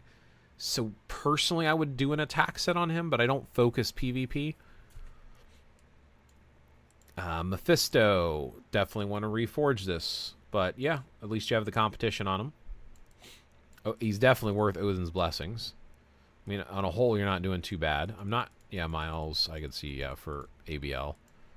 Let's see. Sentry, same thing. Eventually you want to reforge the Conquest. Not a lot to say there. I 100%... Oh, yeah, because you have Kang. I would put Kang as the striker for all your PvP characters. Obviously, Kang needs Wolverine. But I would put Kang as Null and Sentry striker. And I would pull this Mighty off. This Mighty... Doom is not meta right now. I mean, if you're using them and you're getting good at getting good results, fine. It's your choice. I personally would sooner have it on Sentry because Sentry, Kang, and Null are the top 3. Doom has kind of fallen off. Maybe he'll get a new uniform and he'll be meta again. But as of right now, I think this is a waste. Odin, yeah, nothing to say there. Scarlet Witch, obviously we want to reforge this. Finish your ISO 8 set. I mean, nothing too bad going on here. Not sure why you have energy defense on her. I would have, it would all be, for me, when I build characters, especially PvE characters, it's all about attack. I would not put an Uru on there for defense personally, and I would make sure you have an Uru or an Odin's Blessing on every slot, especially if you have the Mind ones for her, which are phenomenal. Surfer, yeah, I mean, he's not used a lot. The Authority's fine as a filler. Gene with the Mighty, that's fine. 0.9, 180, that's fine. Conquest is fine on Wolverine. Obviously, he works with the Greed too, but all about that clash. I definitely think it needs to be reforged, but at least you got the plus 20 for the wall. Finish his ISO 8 set. That's going to make a difference for you as well. Cool. Reforged Mighty, 0.9. Get that enraged on the top one. Don't settle for the all attack. The all attack at the top is just, the gold all attack doesn't do a lot for you. You definitely want to re-roll this to get the enraged. Greed. The only characters I put greed on personally, like I said, is going to be Null and Wolverine. I would pull this off. I mean, I guess you can leave it for now. Deadpool's not super meta in any game mode at the moment. I mean, he's usable, but he's not like top PvP or anything. Magneto with a rage. I could see that. Storm, tier 4 with a rage. I like to see that. 0.9. Again, get the enraged on her. Makes a huge difference. I don't know why you would have Black Bolt as the striker. She should either have an instinct type match, or depending on the game mode you're playing her in. An ABX, you want to use Loki, if you have Loki with the newest uniform. And an ABL, you want to use Miles with the newest uniform, if you have Miles with the newest uniform. Or Ghost Rider as a backup. Black Panther is not worth a rage. I would consider taking that off. If you're using him somewhere, fine. I just think there's better options, and I don't think he's worth raging up. Captain America is not worth raging up either. Even with his newest uniform, he seems to be PvP meta. I would consider pulling both of those rages and maybe using them for reforging on some of the other characters. I could see why you would put an egg on Carnage. That's fine. Same thing, Dr. Octopus is old news. I would pull the rage from him as well. Hulk needs a rage. Now, technically, Ares is a better combat villain. There's an Ares Winter Soldier swap that has been going on for Combat Villain Day. Yeah, get the regen off of him. He deserves a rage. If you're going to use him, if you're not going to use him, fine, you can leave it there, but he does not have value in PvP. Hulk Titan is a PvE character. Venom is worth a rage, but you really should consider getting his newest uniform. He is way better with the newest uniform. Captain America Sharon Rogers, definitely an energy character. Consider the newest uniform for World Boss Legendary specifically, but of course that's up to you. Iron Man I don't think is worth a rage. If you're using him, fine, but again, I just don't think he's worth it. Luna should have her rage reforged. Idealistically, competition's a little bit better for her. Build her uniform. She's worth it. She's very powerful in pretty much all game modes. You even have the cold damage ones, which is good. The Odin's Blessings with cold, that's good stuff. She can be fleshed out a little bit more. When you start building her, give her the elemental one. But definitely reforge this. She's worth it. She's a very strong character. Moon Knight with a rage is perfectly fine. Again, I would consider reforging it. You can finish fleshing him out. He is meta for AB if you want to push AB stuff. Yes, I get Spider-Man with the Authority. It makes sense. Miles, yeah, I get it. That's fine. I don't think Black Bolt's worth the rage, but if you don't have Kamala, which it looks like you do not have her newest uniform, and you also don't have Crystal with her newest uniform, he's kind of the go-to for AB days for him, but he's pretty much fallen off. He's pretty much leadership at this point, and both Kamala Khan and Crystal do better than him. Ghost Rider is fine with a rage, even reforged. Loki definitely needs a reforged rage, and he should be your striker for your ABX. Anytime you're doing ABX, have Loki in there. For World Boss, use Ghost Rider with this uniform. Have him as a striker for your World Boss characters. You'll clear faster by up to a minute in some cases, depending on how your account's built. Yeah, that's perfectly fine. Yeah, Thanos is kind of falling off anyway. There's not much to do with him. Oh, cool. I assume you know he only works for heroes, so I hope you have other characters with Liberation that are supports.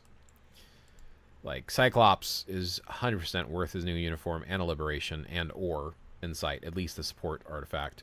Polaris is worth a support artifact. You don't have Kamala built, that's fine. You can consider building her. You do have an Insight on Taskmaster, that's a good choice. Yeah, I mean, that's like the high-level stuff for the most part. You can consider getting Coulson's uniform because he'll work for heroes and or villains. He's worth a support artifact. White Fox is definitely worth a support artifact and works fantastic with Luna. Abomination is part of a Hulk team if you're going to use Hulk. Again, he's kind of dropped off. Ares, if you get his newest uniform, is actually really good. Dazzler is 100% worth an insight or liberation if you wanted to. Omega, if you don't have Gambit. Kid Omega is better than Magneto. Shadow Shell with her newest uniform is a world boss legendary clearer. Hulk leadership if you have the newest uniform. Valkyrie, great support with an insight. Good choice. Mysterio is worth his newest uniform, the water one. And he's also worth a support artifact. Okay. Insight on Ghost Panther, good choice. Yeah. I mean, for the most part, you're not doing too bad. Any specific questions? That's a high-level overview and suggestions for you. Trying to put card... I also got Luna, Ghost Rider, and Black Panther cards in inventory. Ghost Rider is one of the best. Black Panther, 166 is good. The other one is not. Luna is one of the best as well. Both Luna and Ghost Rider both need the proc on them. I mean, at 6% Pierce, and I use Kid, Lucky, Tier 4, Doctor Strange, Ghost Rider, Storm, Venom. They managed to clear Kang properly. All other than Ghost Rider has Rage, and Ghost Rider has normal Judgment. I'm sorry, what was your question? I'm able to clear stack. Yeah. I mean, if you can clear with them, that's good. But, I mean, you can push a little bit higher, and they can definitely do more clearing for you. 6% Pierce is reasonable to start with. I mean, eventually you want to get up to the 25 over time. But that's reasonable to start with. And you definitely have some good clear options. But if you can keep pushing, you just get better and better rewards. Can you review my account? Not today. I'm finishing up the last couple reviews, and I'm going to wrap up the stream. But I will catch you next Saturday if you're around. I got second slot Power of Angry Hulk set also. For which character? Due to crystals, I need to unequip lots of characters. Yeah. If you're willing to spend it, the 24-hour free unequip for CTPs is worth it. Set up all the ones you want to remove and move around and pull off. And then make sure that you go through them one at a time. Make sure that's definitely the move you want to make. And then just pull them all off and re-equip them. So get your list together so you don't mess it up. Might be worth considering if you're willing to spend $8 USD. Nyla CK in-game name. Cool. Welcome. I'm not doing any more reviews today, but I will do more on next Saturday. Dr. Entity, need help with my second card set and choosing characters for Insight to avoid 2 Insight supports and ABXL. Also full account review if there is time.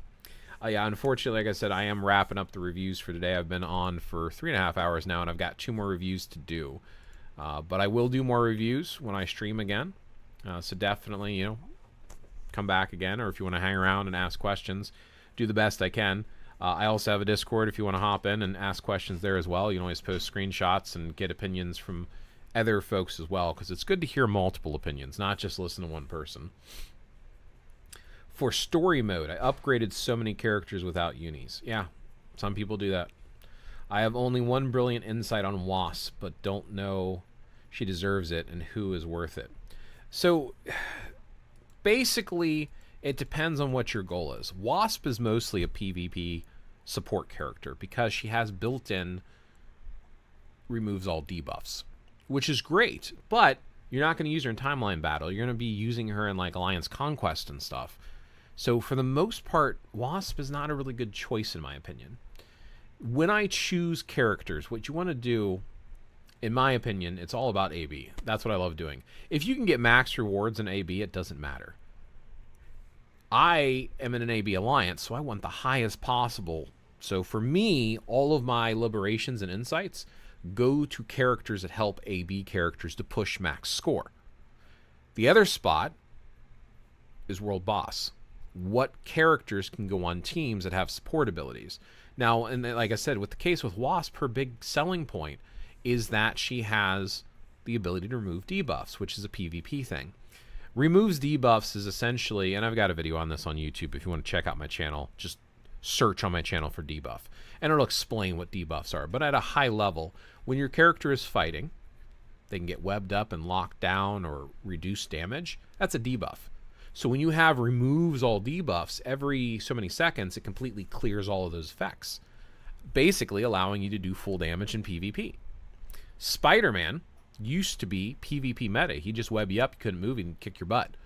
Now with removed debuffs, completely eliminates his ability to be used like that. And it's almost a standard now and a requirement for having either a debuff lead or, in the case of Wasp, a support. Strife and Wasp are the only ones that do that. There is this battle mode where you get 5 different characters, sometimes with restrictions. Leadership doesn't work there, so you use Wasp or Strife on those teams. So in that game mode, Wasp is worthwhile. I just don't think she needs a brilliant insight, in my opinion. I would still save it for characters like the top support characters would be Valkyrie, Coulson, and White Fox is a niche support character for characters with leadership. So having it on one of those 3 so they can help out Valkyrie and Coulson work for anyone, especially if you have the newest uniform for Coulson, because if not, Coulson's heroes only. But with the newest uniform, Valkyrie and Coulson have superb support abilities.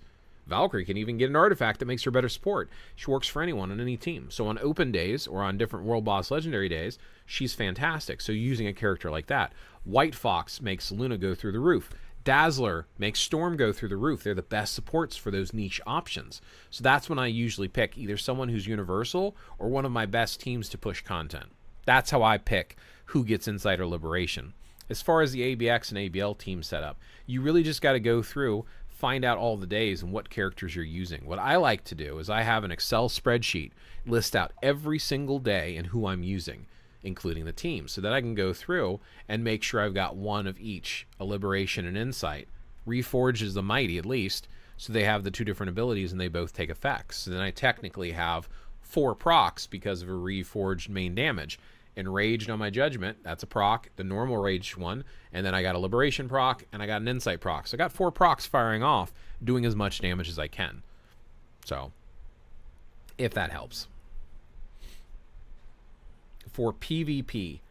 So, again, if you're doing timeline battle, honestly, your 2 best bets for timeline battle, in my opinion, is going to be Ebony Maw or Agent Venom. Agent Venom is specific for Null. Ebony Maw works for everyone. Coulson would be a 3rd consideration. I would not be using Wasp, though, in timeline battle because characters like Sentry has remove all debuff leadership. Kang, I think, has it as well. Null does not. Null needs removes all debuffs from some other source. So, yeah, you could use Wasp with him, but it's a waste. I would not be using Wasp in timeline battle. So it depends on which PvP version. But yeah, Agent Anti-Venom, Agent Venom, Agent Venom for Null, or Ebony Maw for any team, or Colossus. Those would be the top 3 support characters that I would consider for PvP giving an insight to. I heard a CTP of Exchange Event is coming, so I might exchange those fodder CTPs I got and replace them, maybe Rage or any good one, and also need to unequip energy from Wolverine using 24-hour CTP unequip. Yeah, I heard that's coming up too. That comes up once a year. And being able to exchange out for better CTPs that you need versus fodder is always a good idea, unless you need the fodder for rerolls, which some people do. And also remove Greed from Sentry, as I got a Conquest for him. Yeah. Conquest is going to be way better for Sentry. Absolutely. I know some people used to use Greed on Sentry, but it's just not as good. All right. Unless there's any other questions, I'm going to move on to Emmett. Is Emmett still here? Thank you very much, man. It really helps. Absolutely. I hope it really does help. Like I said, take your time, pace yourself, ask yourself, do I want to make this choice? How is this going to impact my account? Don't just jump on it because I said it.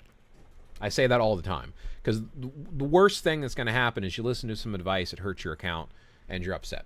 I don't want you to be upset. I want you to enjoy playing, and I want you to play the best you can and enjoy your time on Marvel Future Fight. So 24-hour CTP, it's not an event, it's a upgrade you can buy for your account. It's like $7.99. Here, while we're waiting for Emmett to respond, which I might be able to slip in another review if Emmett's not here. If you go to the store, and it's usually under the special discounts, right? Like, I think it's under recommended, maybe? Hot deals?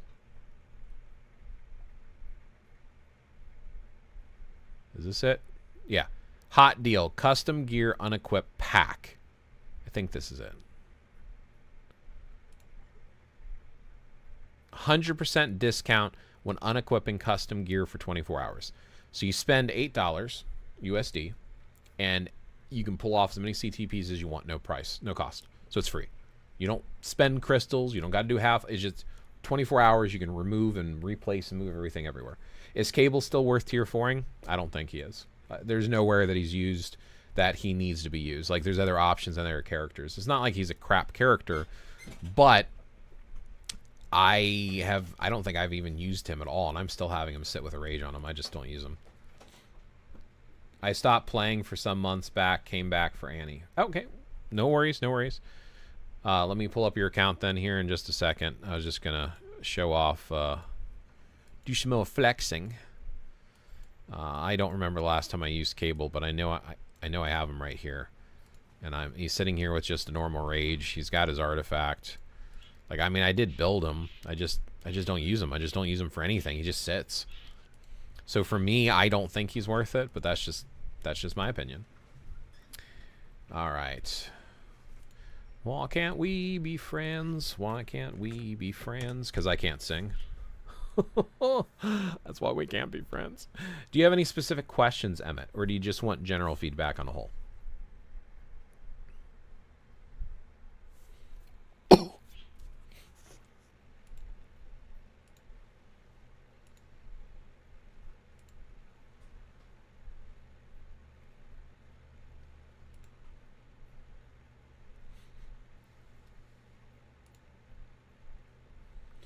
Hello, brother. How are you? I'm good. How are you? Welcome. What should I focus on? Pretty much whatever you want. Let's take a peek at your cards. I am not a huge fan of hybrid builds. I don't think you should have Crescent equipped. White Fox and Luna and the other ones are top 6 cards. You are missing your proc on your Luna, so I would re-roll this until you get the proc at the bottom. I think that's going to help your account. You want the double attacks on the bottoms of both of these cards, so I would also consider re-rolling them for double attacks. So I would work on polishing off your cards. I would replace Crescent, and I would get the double attacks on Guardians of the Galaxy and Baby Spidey, and I would re-roll Luna for the proc. I probably wouldn't get rid of this because this is a good PvP card, so I'd probably consider a second set in the future, so I'd probably unequip it and save it. Swords, you got one of each color, that's fine. Cooldown is 3%. I would probably re-roll swords until you have closer to 10% cooldown. Null, Conquest is fine on him. You have a very low clash, but you have a decent wall. I would probably leave that alone for now. I would replace your strikers with one of the better strikers. You have Wolverine or Kang. I guess you could leave her there. Doctor Strange, brilliant, good. You have a 280. Idealistically, you want the Enrage at 300%. 280, I mean, it's like a Mighty Rage at that point, but if you can get 300%, you'll be better off. You've got the Boss Slayer on him, that's good.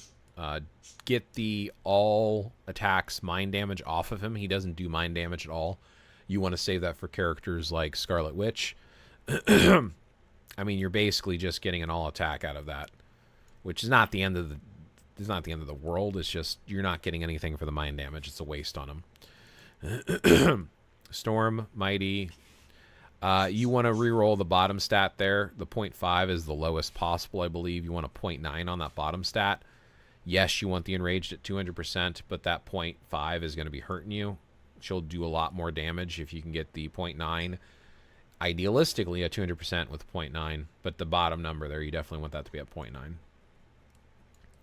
So I would fix that as well. Hulk with a competition, and a brilliant at that. I feel like that's a waste. I would pull that competition. You already have one there and there. I would pull this competition from Hulk and give it to Mephisto and tier 4 your Mephisto. Hulk, yeah, I would put a rage on him, but I mean he's dropped off apparently from even ABX. There's better options. So I would consider removing that for sure. I just think there's better options. Competition seems to be better geared towards characters who are very spammy. and that have issues crit. So if you have issues hitting your crit, I've never had an issue with Hulk, and to me, I feel like this is a waste to put a Brilliant there. Rage, Mighty, yeah, that's perfectly fine. The bottom is a 0.7. At least that's better than a 0.5. 200 and a 0.7 I might leave alone. But a 0.5 and a 200 I would reroll. Gwenpool is no longer in the meta or usable. I would consider pulling off this Rage and giving it to someone else. I would also consider potentially rerolling it. 0.7 and a 180 is, it's okay. Yeah, tier 4 Mephisto would probably be the first choice. Ghost Rider's kind of fallen off a little bit too. You can also use the same striker on every character, by the way. So for the most part, you're almost going to use the same striker for everyone, depending on the game mode. Hey, how is the latest Moon Knight uni? It's meta. It's speed meta for AB. I do not have any uni on him, but I do not want to waste my resources on something not useful. My main priority is clearing World Boss Legendary Plus. I've not tried him out in World Boss Legendary Plus. I mean, because there's restriction days, so I don't know how good he is in there. I have a competition on mine, which is actually really good in World Boss Legendary, so he probably would do pretty good. I could experiment for you. But as far as AB, he's AB meta, so he's definitely better with his newest uniform. Do you make a brilliant... How do you make a brilliant CTP? It's reforging with the chance up. I'll show you in a second here, but when you go in the reforge, you can add CTPs for increasing your chances, and if you wait for the event where it doubles your chance up, like each CTP increases the percentage chance. So you basically need 2 of the same, so 2 rages. And then you need any fodder CTP, any CTP at all, and you put them in, and each one gives like 1%. You can put in like, I think 5, so you have an increase of 5%. And I think chance up is either double or triple, so you can have 10 or 15% chance, so it's still a low chance. But that's how you get them. The other way is you get a brilliant selector, or you do the exchange thing for a different brilliant that you randomly get. So you can still randomly get them in the game, but to get them, it's a reforge. Yeah. Sentry. Liberation, that's a good choice on him. Loki is also worthwhile. Putting a rage on him and getting him tiered 4 is also a possibility to consider. If you can afford Mephisto, I would probably focus on Mephisto first. Yeah. Moon Knight. I would consider getting Moon Knight's uniform, working on him if you wanted to. Gamora is also AB meta too, by the way. Yeah, for you, I think my main focus for you would be to tier 4 Mephisto and then Loki. I mean, either one's fine first, but Mephisto's usable in more game modes. I would fix your rolls on some of your rages. Yeah, that's where I would focus for you. That's my opinion. Do you have any other specific questions? Because, Emmett, that's mostly what I would think about for you. Sentry, you could eventually tier 4 for your PvP scenarios, since you have a Conquest over here. I just tiered 4 in Moon Knight. Did you? Does it automatically reset, or do I have to... Do I need to leave and come back? Probably need to leave and come back. It's weird it doesn't auto. You need his uniform if you're going to tier 4 him. Did you just tier 4 him? Doesn't have him tier 4 here for me. That's so weird. But yeah, Moon Knight's definitely worthwhile. Hello, bro. If I can, you also review my account. Dark Story. I'm almost an ABL. I'm an ABXL player. Came back to the game last November after a year. Long break, then took another till late January. Welcome back. I'm actually at 3 hours and 40 minutes of streaming, so I'm doing 2 more account reviews, this one and one more, and then I'm going to wrap up for today. But if you catch me next Saturday, I usually stream right around reset. I would be happy to do it then. Or if you want to jump into my Discord, I don't mind answering questions. I'm actually AB focused myself. It's one of my favorite game modes to play in. So I'm also in one of the top AB alliances, so we try to push to the top 3 spots every week. Bicky, I told you, you've asked me a few times. I said I'm not doing any more today. I'm sorry. I had to select. I got 10K. Cool. Emmett, is there any other questions you had for your account before I move on to the next review? Yeah, no problem. Sorry about that. Like, I don't mind helping. I don't mind answering questions. I just... it's been such a long stream.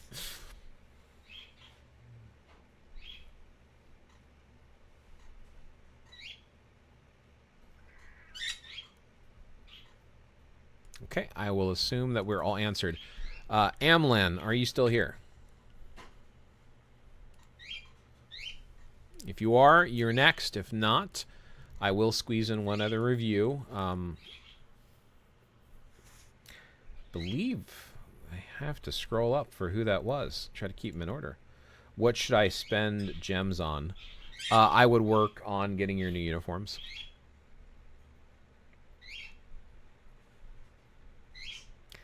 Depending on how many you have available to you. Oh, you have 10,000.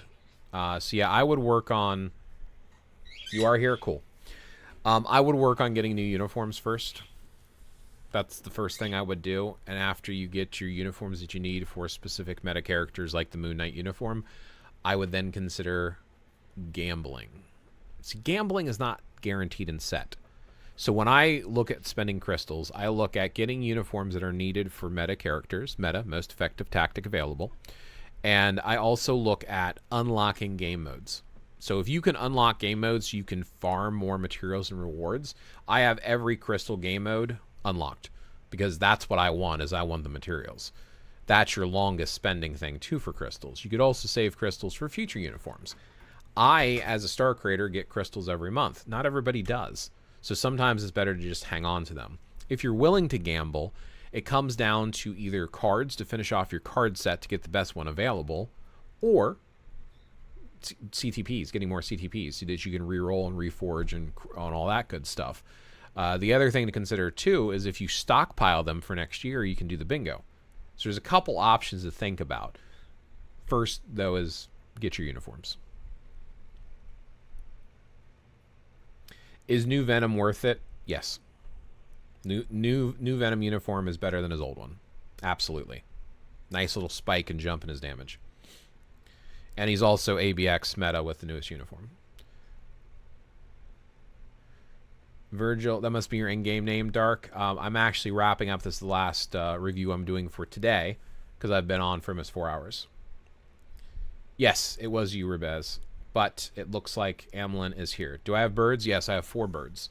I have 2 budgerigars, a crimson-bellied conure, and a cockatiel. And 3 dogs and 3 cats. We got a full house. Okay. What questions do you have, Amlin? Did you have specific questions you were curious about, or just general review and feedback?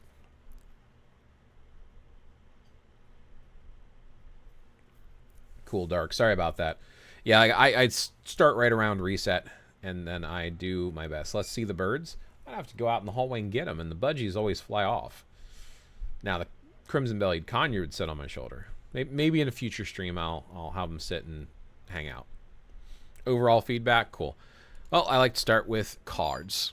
So same thing, I give most players this advice. I see a lot of people go a hybrid route. I don't recommend hybrid builds. I know why people do them, I just don't like them.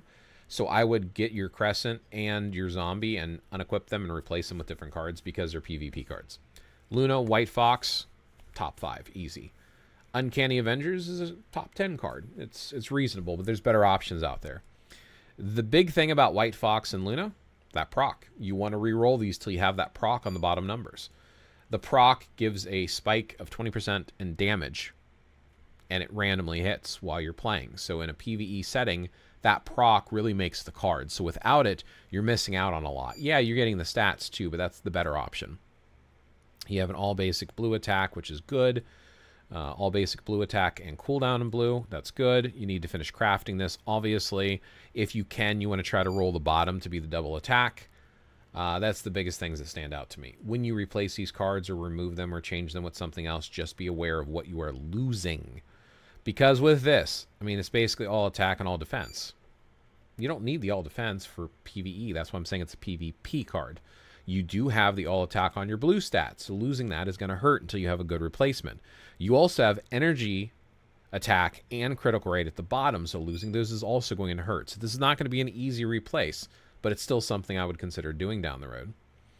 Are you sharing your friend codes here? ZXR? I don't mind, but I just like... Wait a minute. I want to see if I recognize that. If you're one of the guys that created the meme. No. I was very close, though. Very close to the number I saw. That's funny. Anyway. Back to it then. Swords, you have one of each color. That's good. Keep increasing them. You have a 6 stone sword.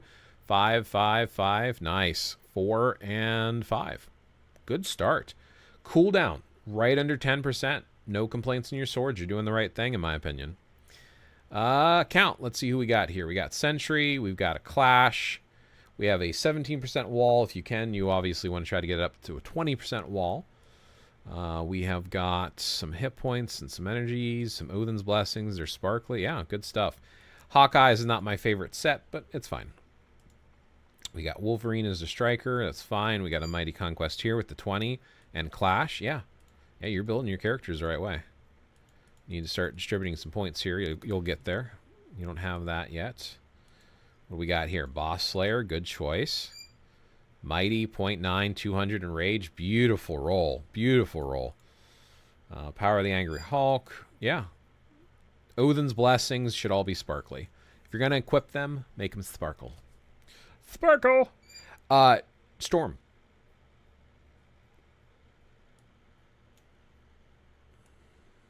Normal Rage. Don't get me wrong. I understand it's hard to get a whole bunch of rages, but a reforged rage is 100% worth it on Storm. She is like top 3 meta. Mephisto, Storm, and Doctor Strange are like top PvE meta. So definitely worth reforging this. Ooh, you got the lightning one too. Good stuff. You should have one of those on each one of the slots if you can. Get elemental when you get her high enough. You're working on the attack. I'm not sure why you would have Gamora on her as a striker. You either want an instinct match or you want to use one for AB. So ABX, use Loki. ABL, use Miles if you have the uniform. If not, use Ghost Rider. But yeah, you have some options there. But Gamora is usually not a striker that you want to use on most of your characters. Rage is perfectly fine on Hulk. I mean, he's kind of fallen out of usage, so you might consider replacing him. Venom. He's worth reforging the Rage on if you have it. Not as much of a priority as Storm. Gamora, great character. Likewise, you could reforge that down the road. Same thing with the Striker. You can use the same Striker for every character now. And I would recommend doing that. Rage on Moon Knight. That makes sense. Moon Knight is absolutely fantastic with the new uniform. Black Bolt at a tier 4. He's got the seasonal uniform that makes him a better leader, but he's fine like that. He's mostly for leadership. You don't have him built out. I get it. You probably got him out of a selector too. Captain Marvel has pretty much fallen off and is not really usable anymore. I would consider pulling the Rage and reforging Rage, honestly. Dr. Voodoo, same thing. I don't think by himself. I don't know where you're using him at, besides for maybe World Boss. But mostly he's a support character for other characters. So I don't think he's worth a Rage. I would consider pulling that. Loki, yeah, reforge this Rage. Same thing. Spy Tactics is an interesting choice. So typically what I like to do is go with one of the 3 attack sets. I always eliminate Hawkeyes because the main thing Hawkeyes gives you is cooldown. You get that from your cards and your swords. So I always go Overdrive or Poa for all of my PvE characters. So I don't think Spy Tactics is a good choice for him. I would consider changing your ISO 8 set, and I would reforge your Rage.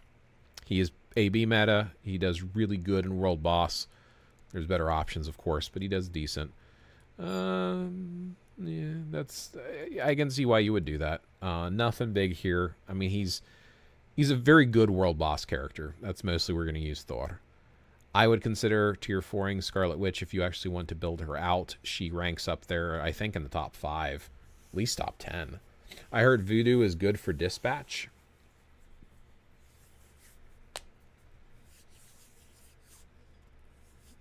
What dispatch would you be clearing with him? As far as like just generally clearing, I don't think anyone that I know of is using him for damage. They would use him as a support character on a team for somebody who is doing damage. I've never heard of using him for farming dispatch, and I don't know of clearing for certain things. If you have conflicting information, it's your account. Play it how you want. I'm just not aware of that myself. Does the damage bonus the right instinct striker give matter, or the character that has the highest DPS like Kid Loki? Depends. So in Infinite Open Day, it seems to help with characters like Storm. It also seems to help with competition characters, because competition does better, the CTP competition, with a reforged competition and more instinct. It seems like it does more damage. So in those cases, instinct matches help. In World Boss Legendary, you usually want to go with Ghost Rider with his last uniform, not the newest one, but his last uniform. Helps come in and just clears world bosses quicker. The suggestion came from a top-rated player in the game. He gave me the advice, and I was clearing world bosses like a minute faster by having Ghost Rider. The AB, it's all about, in ABX, it's all about number of hits, and Loki seems to be the best. Yes, you don't want to take a one-star, non-built, non-uniformed character, but a maxed-out Loki like I have, thrown on as a striker, seems to excel in ABX. Elemental damage seems to excel in ABL, which is why typically Miles with the zombie uniform or the mummy uniform, or even Ghost Rider there, that elemental damage, it seems like it's a bit more effective. That's at least from what I've observed.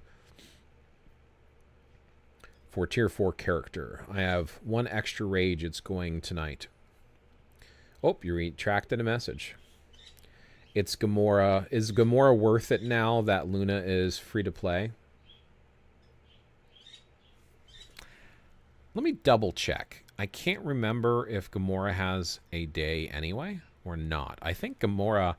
So Alien Female Day and ABX, Gamora is the only option. So Luna can't do that day. So for an AB player like myself, yeah, she's absolutely worth it. But she's only worth it for ABX. So Luna is a better option first, and Luna is better than Gamora.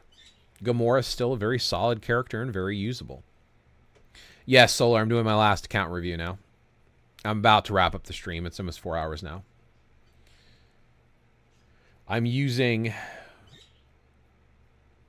I guess you mean Voodoo, not Wodu, as leader for Kid Loki. Yeah. I mean, he's got good leadership and support. I just would not put a rage on him, is what I'm saying. I just don't... Rage is for the character doing the damage. So for me, either no CTP or support CTP if you really wanted to. I think there's better options for support CTPs than Voodoo.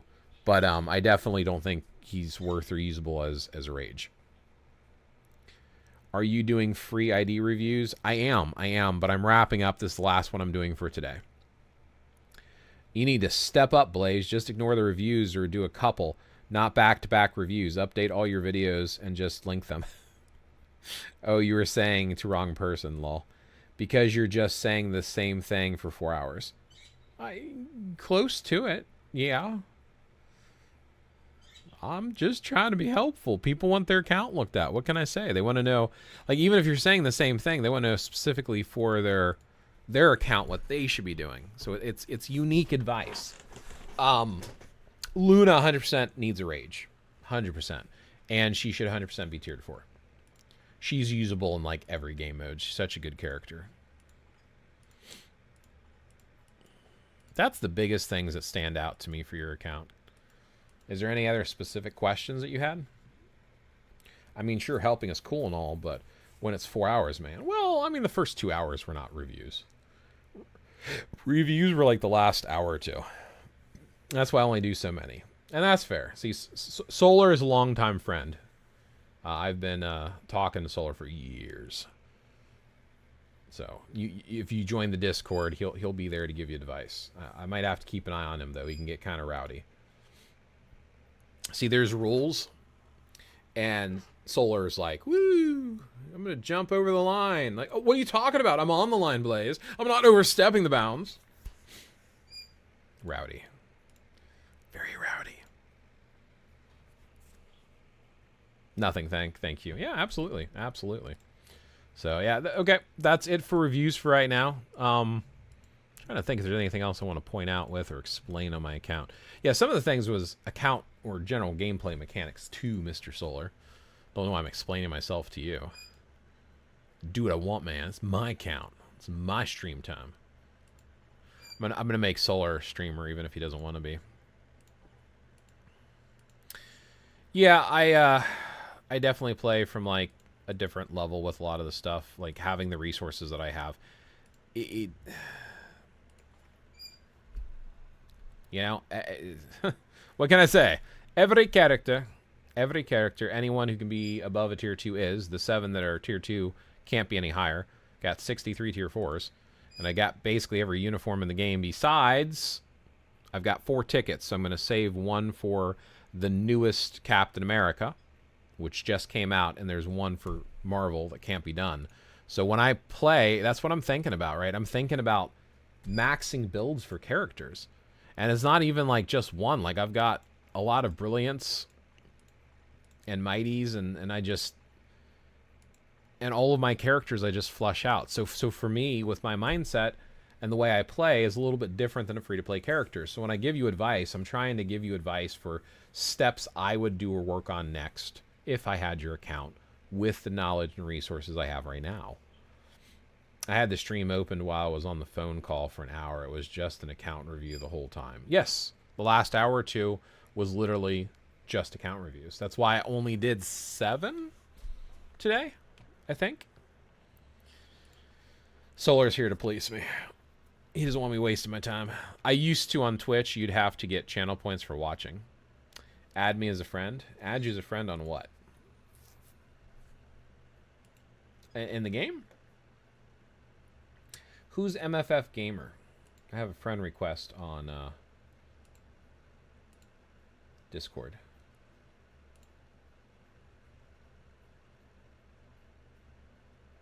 Yeah, in game. Did you send me a request?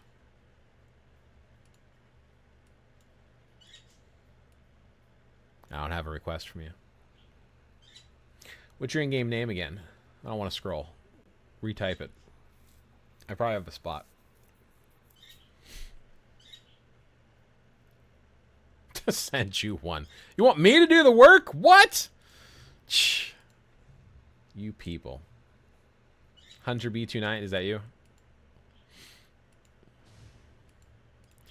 Play the inventory management game right now.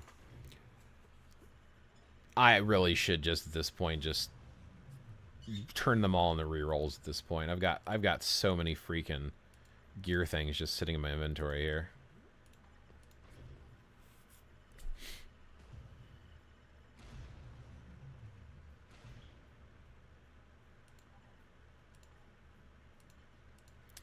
So, anyway, at that note, I think I'm going to wrap up the stream and I'm going to call it a day. I will catch you all next Saturday. It is 3 o'clock. I'm late. So anyway, I will catch you all next Saturday. You have yourself a good one. Thanks for hanging out. If you want to join my Discord, have fun. See you there. Behave, follow the rules, ask questions, share your opinion, enjoy the game, be decent people. But I will see you all later. I gotta go. I'm running late. Bye for now.